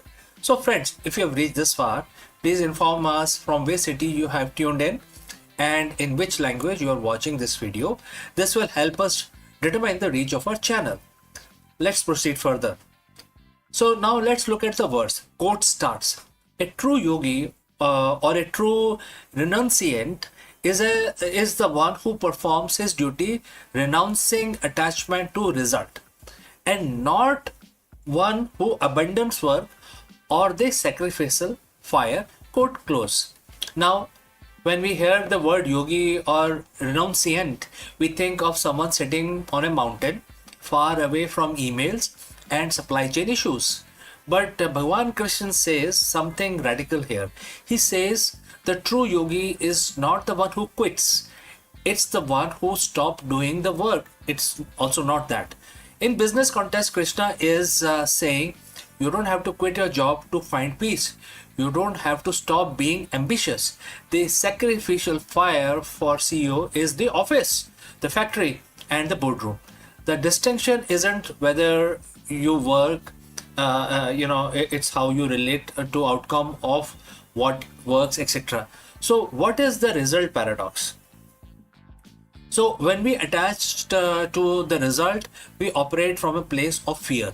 Fear of failure, fear of loss, fear of looking bad. When the brain is in the fear mode, the prefrontal cortex, the part of your brain responsible for high level strategy and innovation, shuts down. Attachment creates tunnel vision. You become so focused on the win that you miss the ethical red flags or the innovative pivot that could have saved your company. Attachment creates fragility. If your happiness depends on the green KPI, a red KPI will shatter your confidence completely. So Gita suggests a better way. Perform your karma, the duty at hand. Imagine the professional athlete.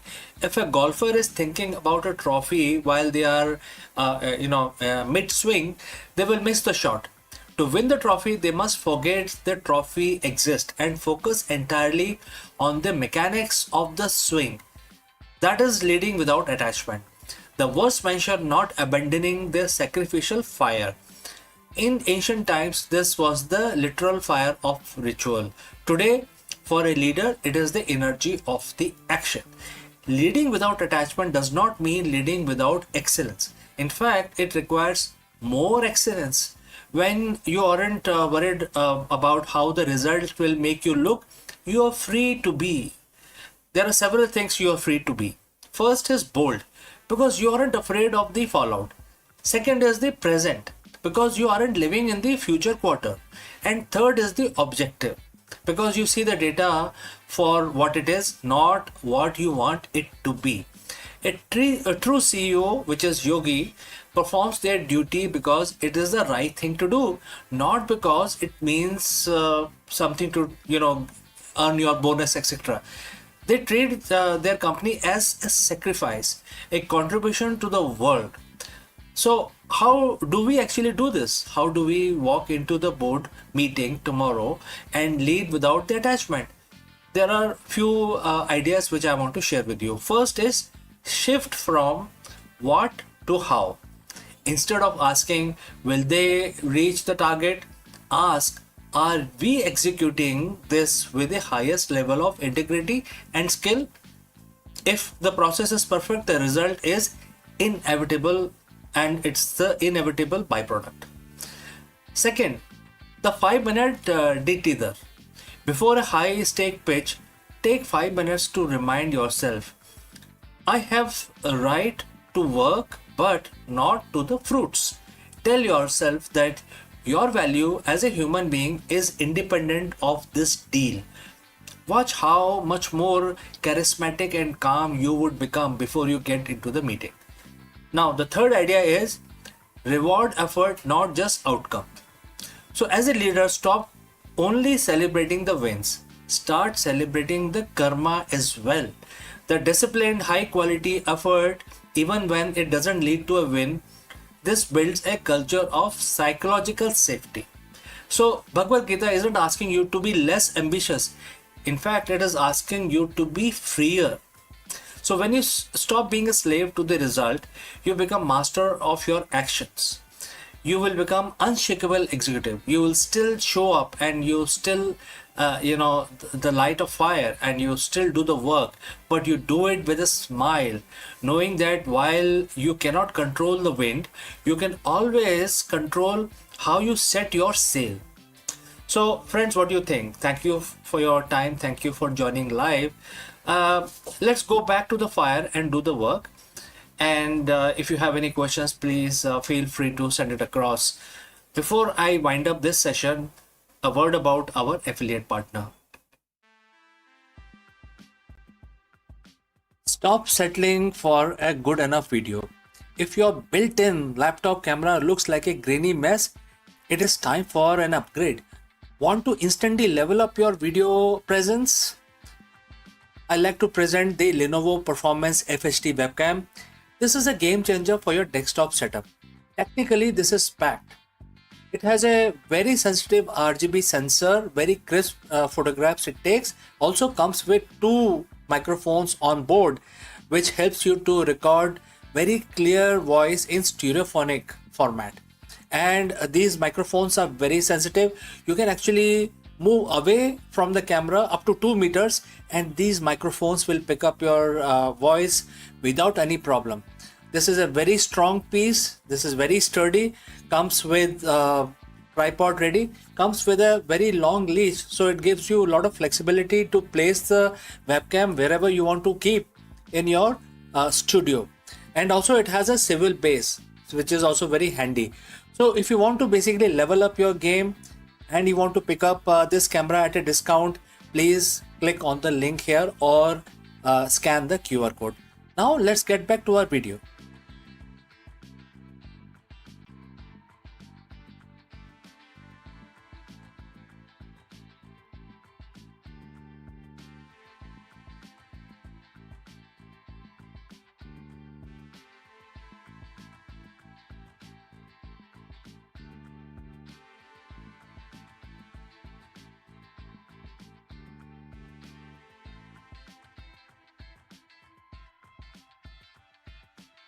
Sun is not silent.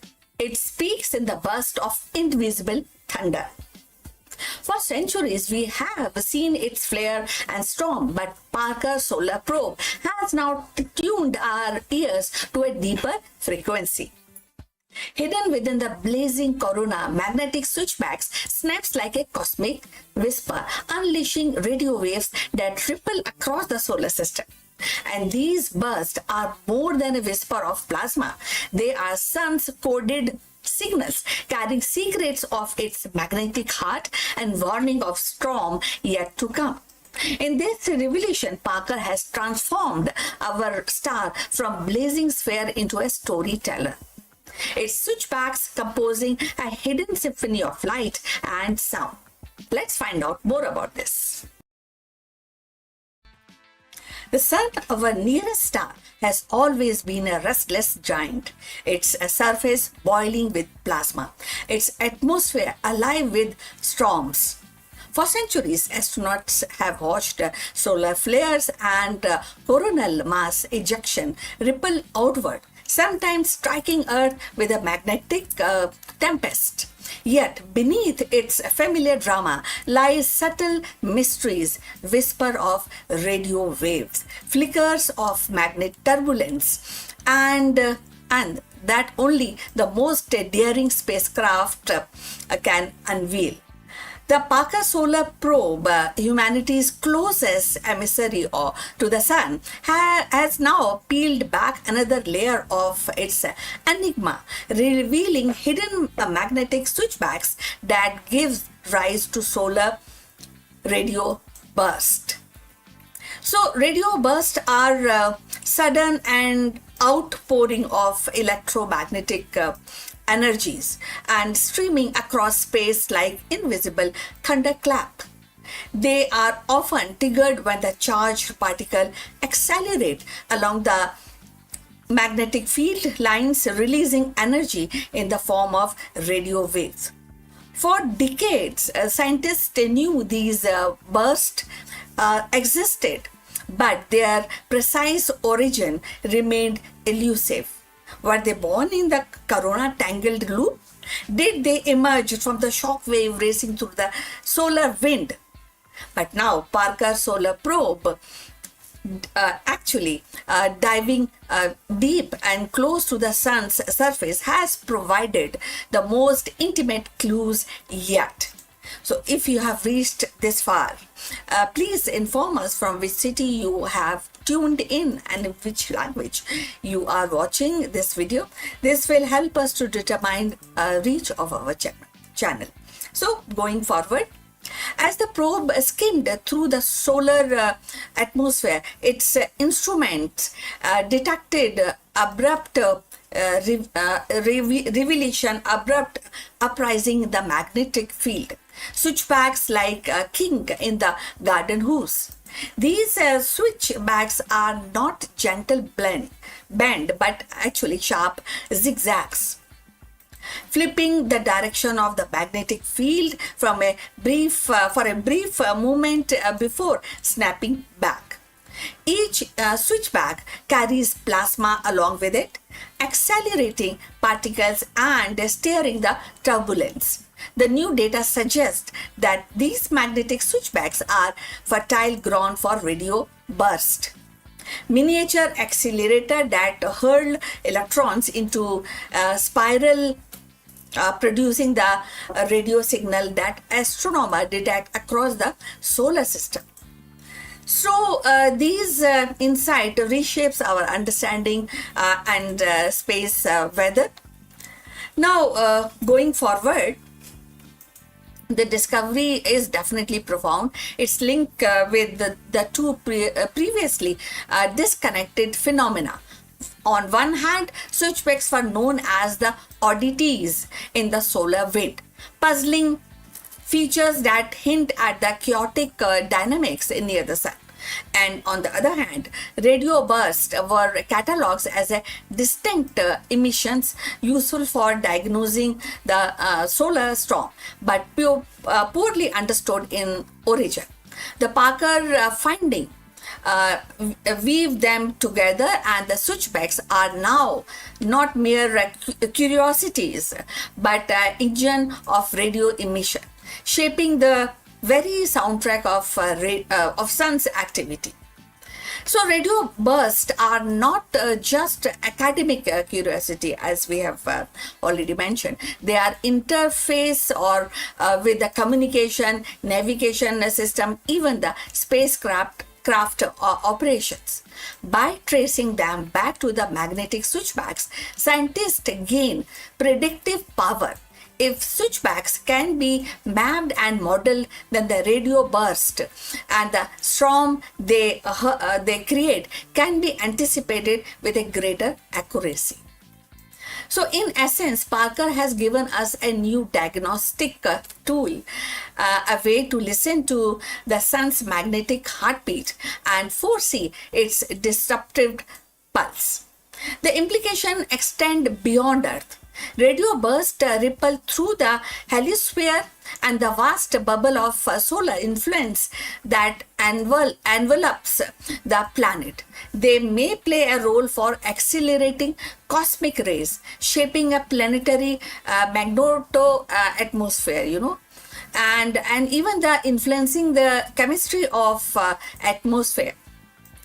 So for Mars, with its magnetic shield, such burst could be particularly consequential and steering its upper atmosphere and affecting its future.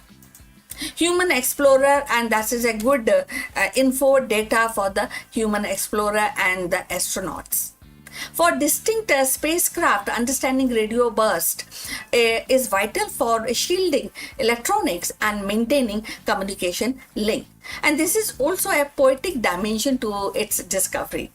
The sun, often imagined as a blazing sphere of light, now reveals itself as a symphony of invisible signals. Its magnetic field twists and snaps like violin strings, producing radio notes that echo across the space. So, Parker's solar probe, actually braving the furnace of Corona, has become our ear pressing against the star, catching whispers that were once lost in the cosmic din. Each switchback is a stanza, each burst is a refrain, and composing a hidden music of the sun. So, looking ahead, scientists will combine Parker's data with observation from other missions such as Solar Orbiter to build a full picture.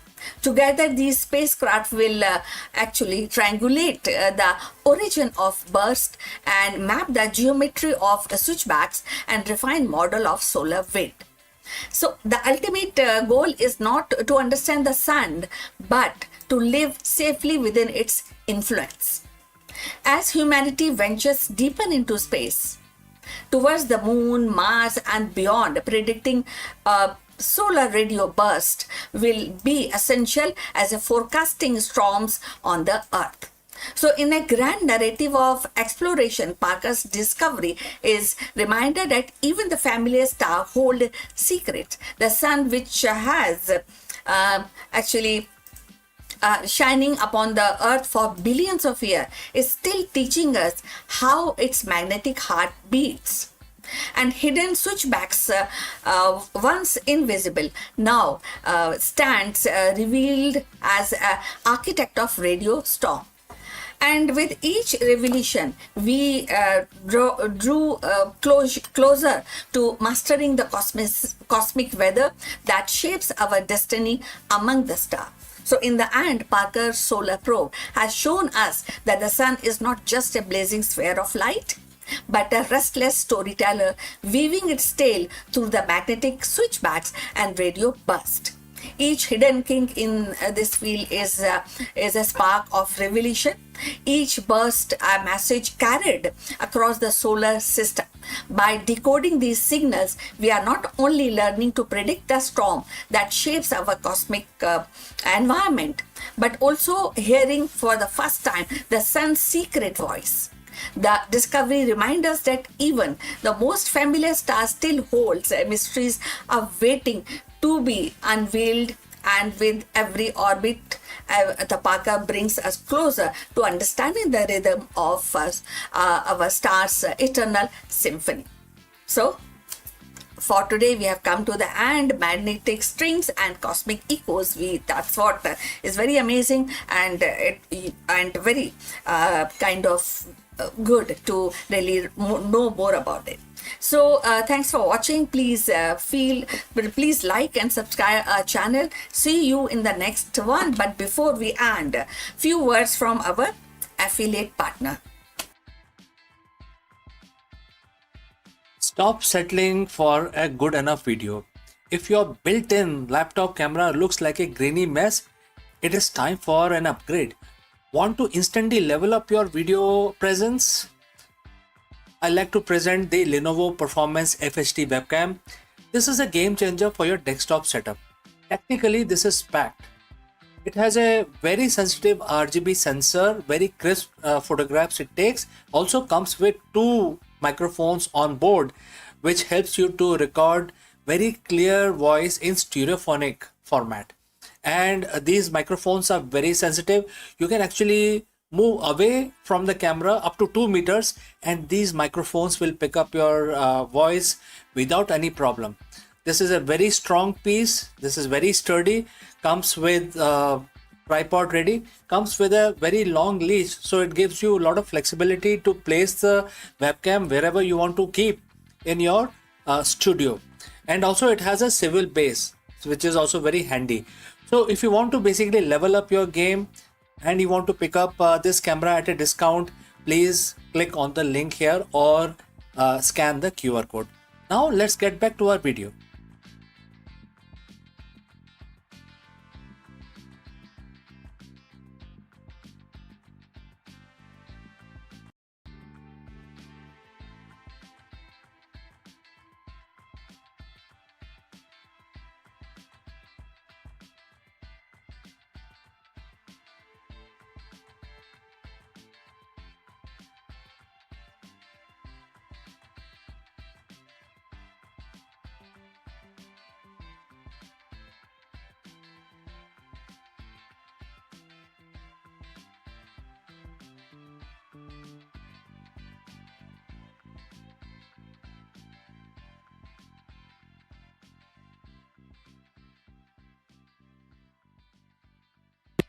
Hello friends and namaskaram. It is officially happening now. After months of intense speculation, Space has filed its S1 prospectus with the SEC, setting the stage for what is projected to be the largest initial public offering, which is also known as IPO, in the history of mankind. With a target valuation of up to 1.75 trillion, Elon Musk's space giant is ready to hit the Nasdaq under the ticker symbol SPCX.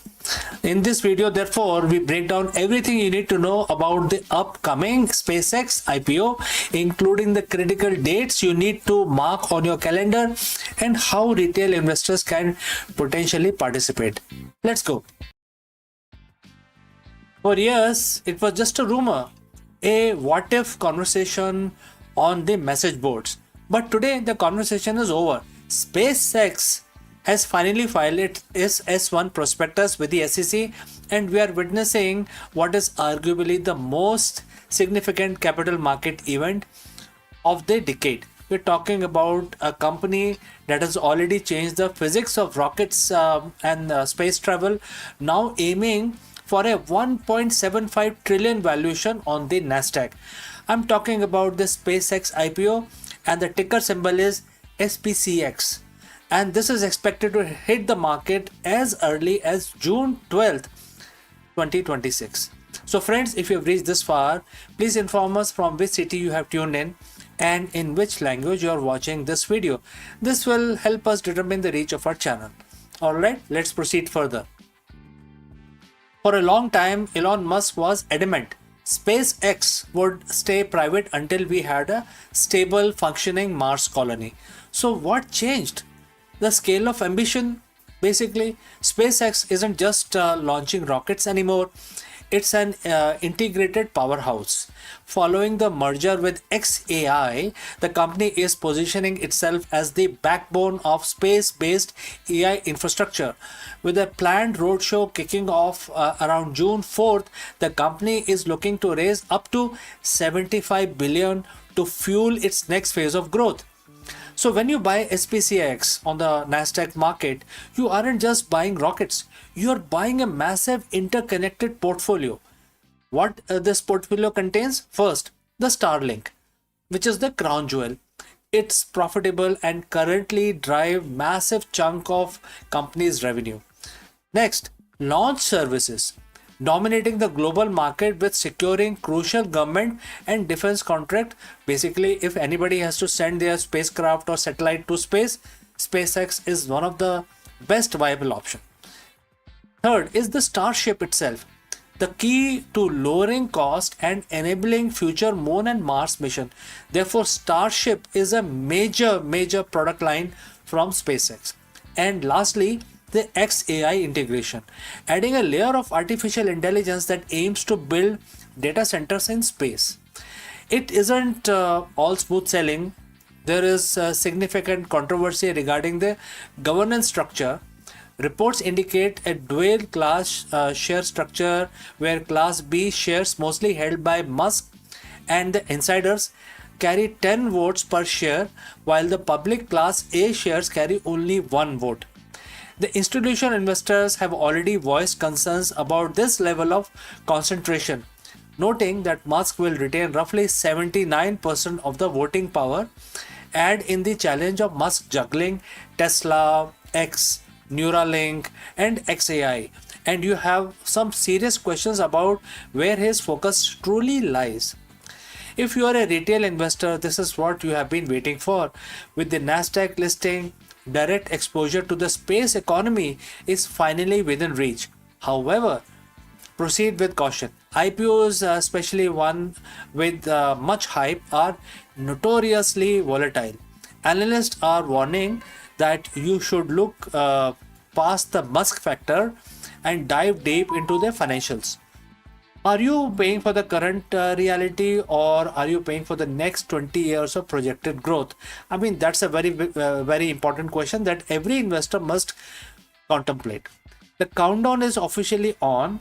Whether this becomes the IPO of the century or the cautionary tale, one thing is certain: the way we view the space, data, and the stock market is about to change forever. Keep an eye on the June 12th date, and as always, do your own due diligence before jumping into the stratosphere. My name is CK, and I will see you very soon in the next deep dive. Before I go today, however, a word about our affiliate partner. Stop settling for a good enough video. If your built-in laptop camera looks like a grainy mess, it is time for an upgrade. Want to instantly level up your video presence? I like to present the Lenovo Performance FHD webcam. This is a game changer for your desktop setup. Technically, this is packed.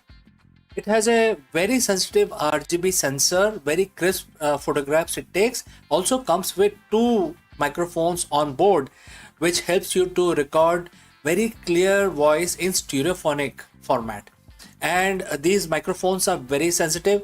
You can actually move away from the camera up to 2 meters, and these microphones will pick up your voice without any problem. This is a very strong piece. This is very sturdy.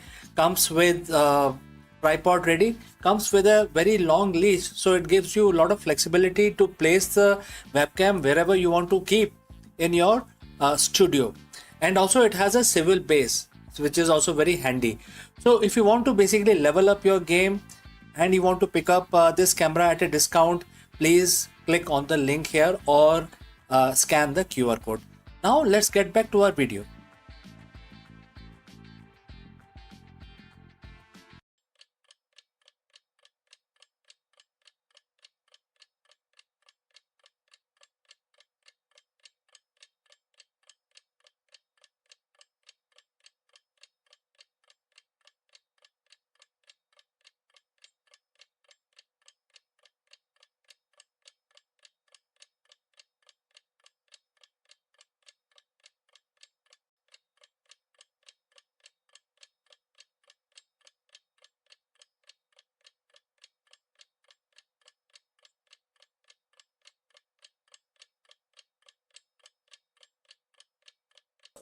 Hello, friends. Welcome. What if you could eliminate labor instability and seasonal unpredictability with a single strategic move? Vertical farming robots are no longer a tech demo. They are now the ultimate competitive advantage for 2026. Traditional farming is not really going forward in a way we actually assume, but the world's smartest investors are quietly moving into industrial warehouses. We are witnessing a radical shift where the automotive gantries and the precision robotics are replacing the unpredictable nature of soil and seasons. By merging the historical resources management with the cutting edge automation, these high density systems are transforming agriculture into a predictable, vertically integrated powerhouse. So let's find out more about this.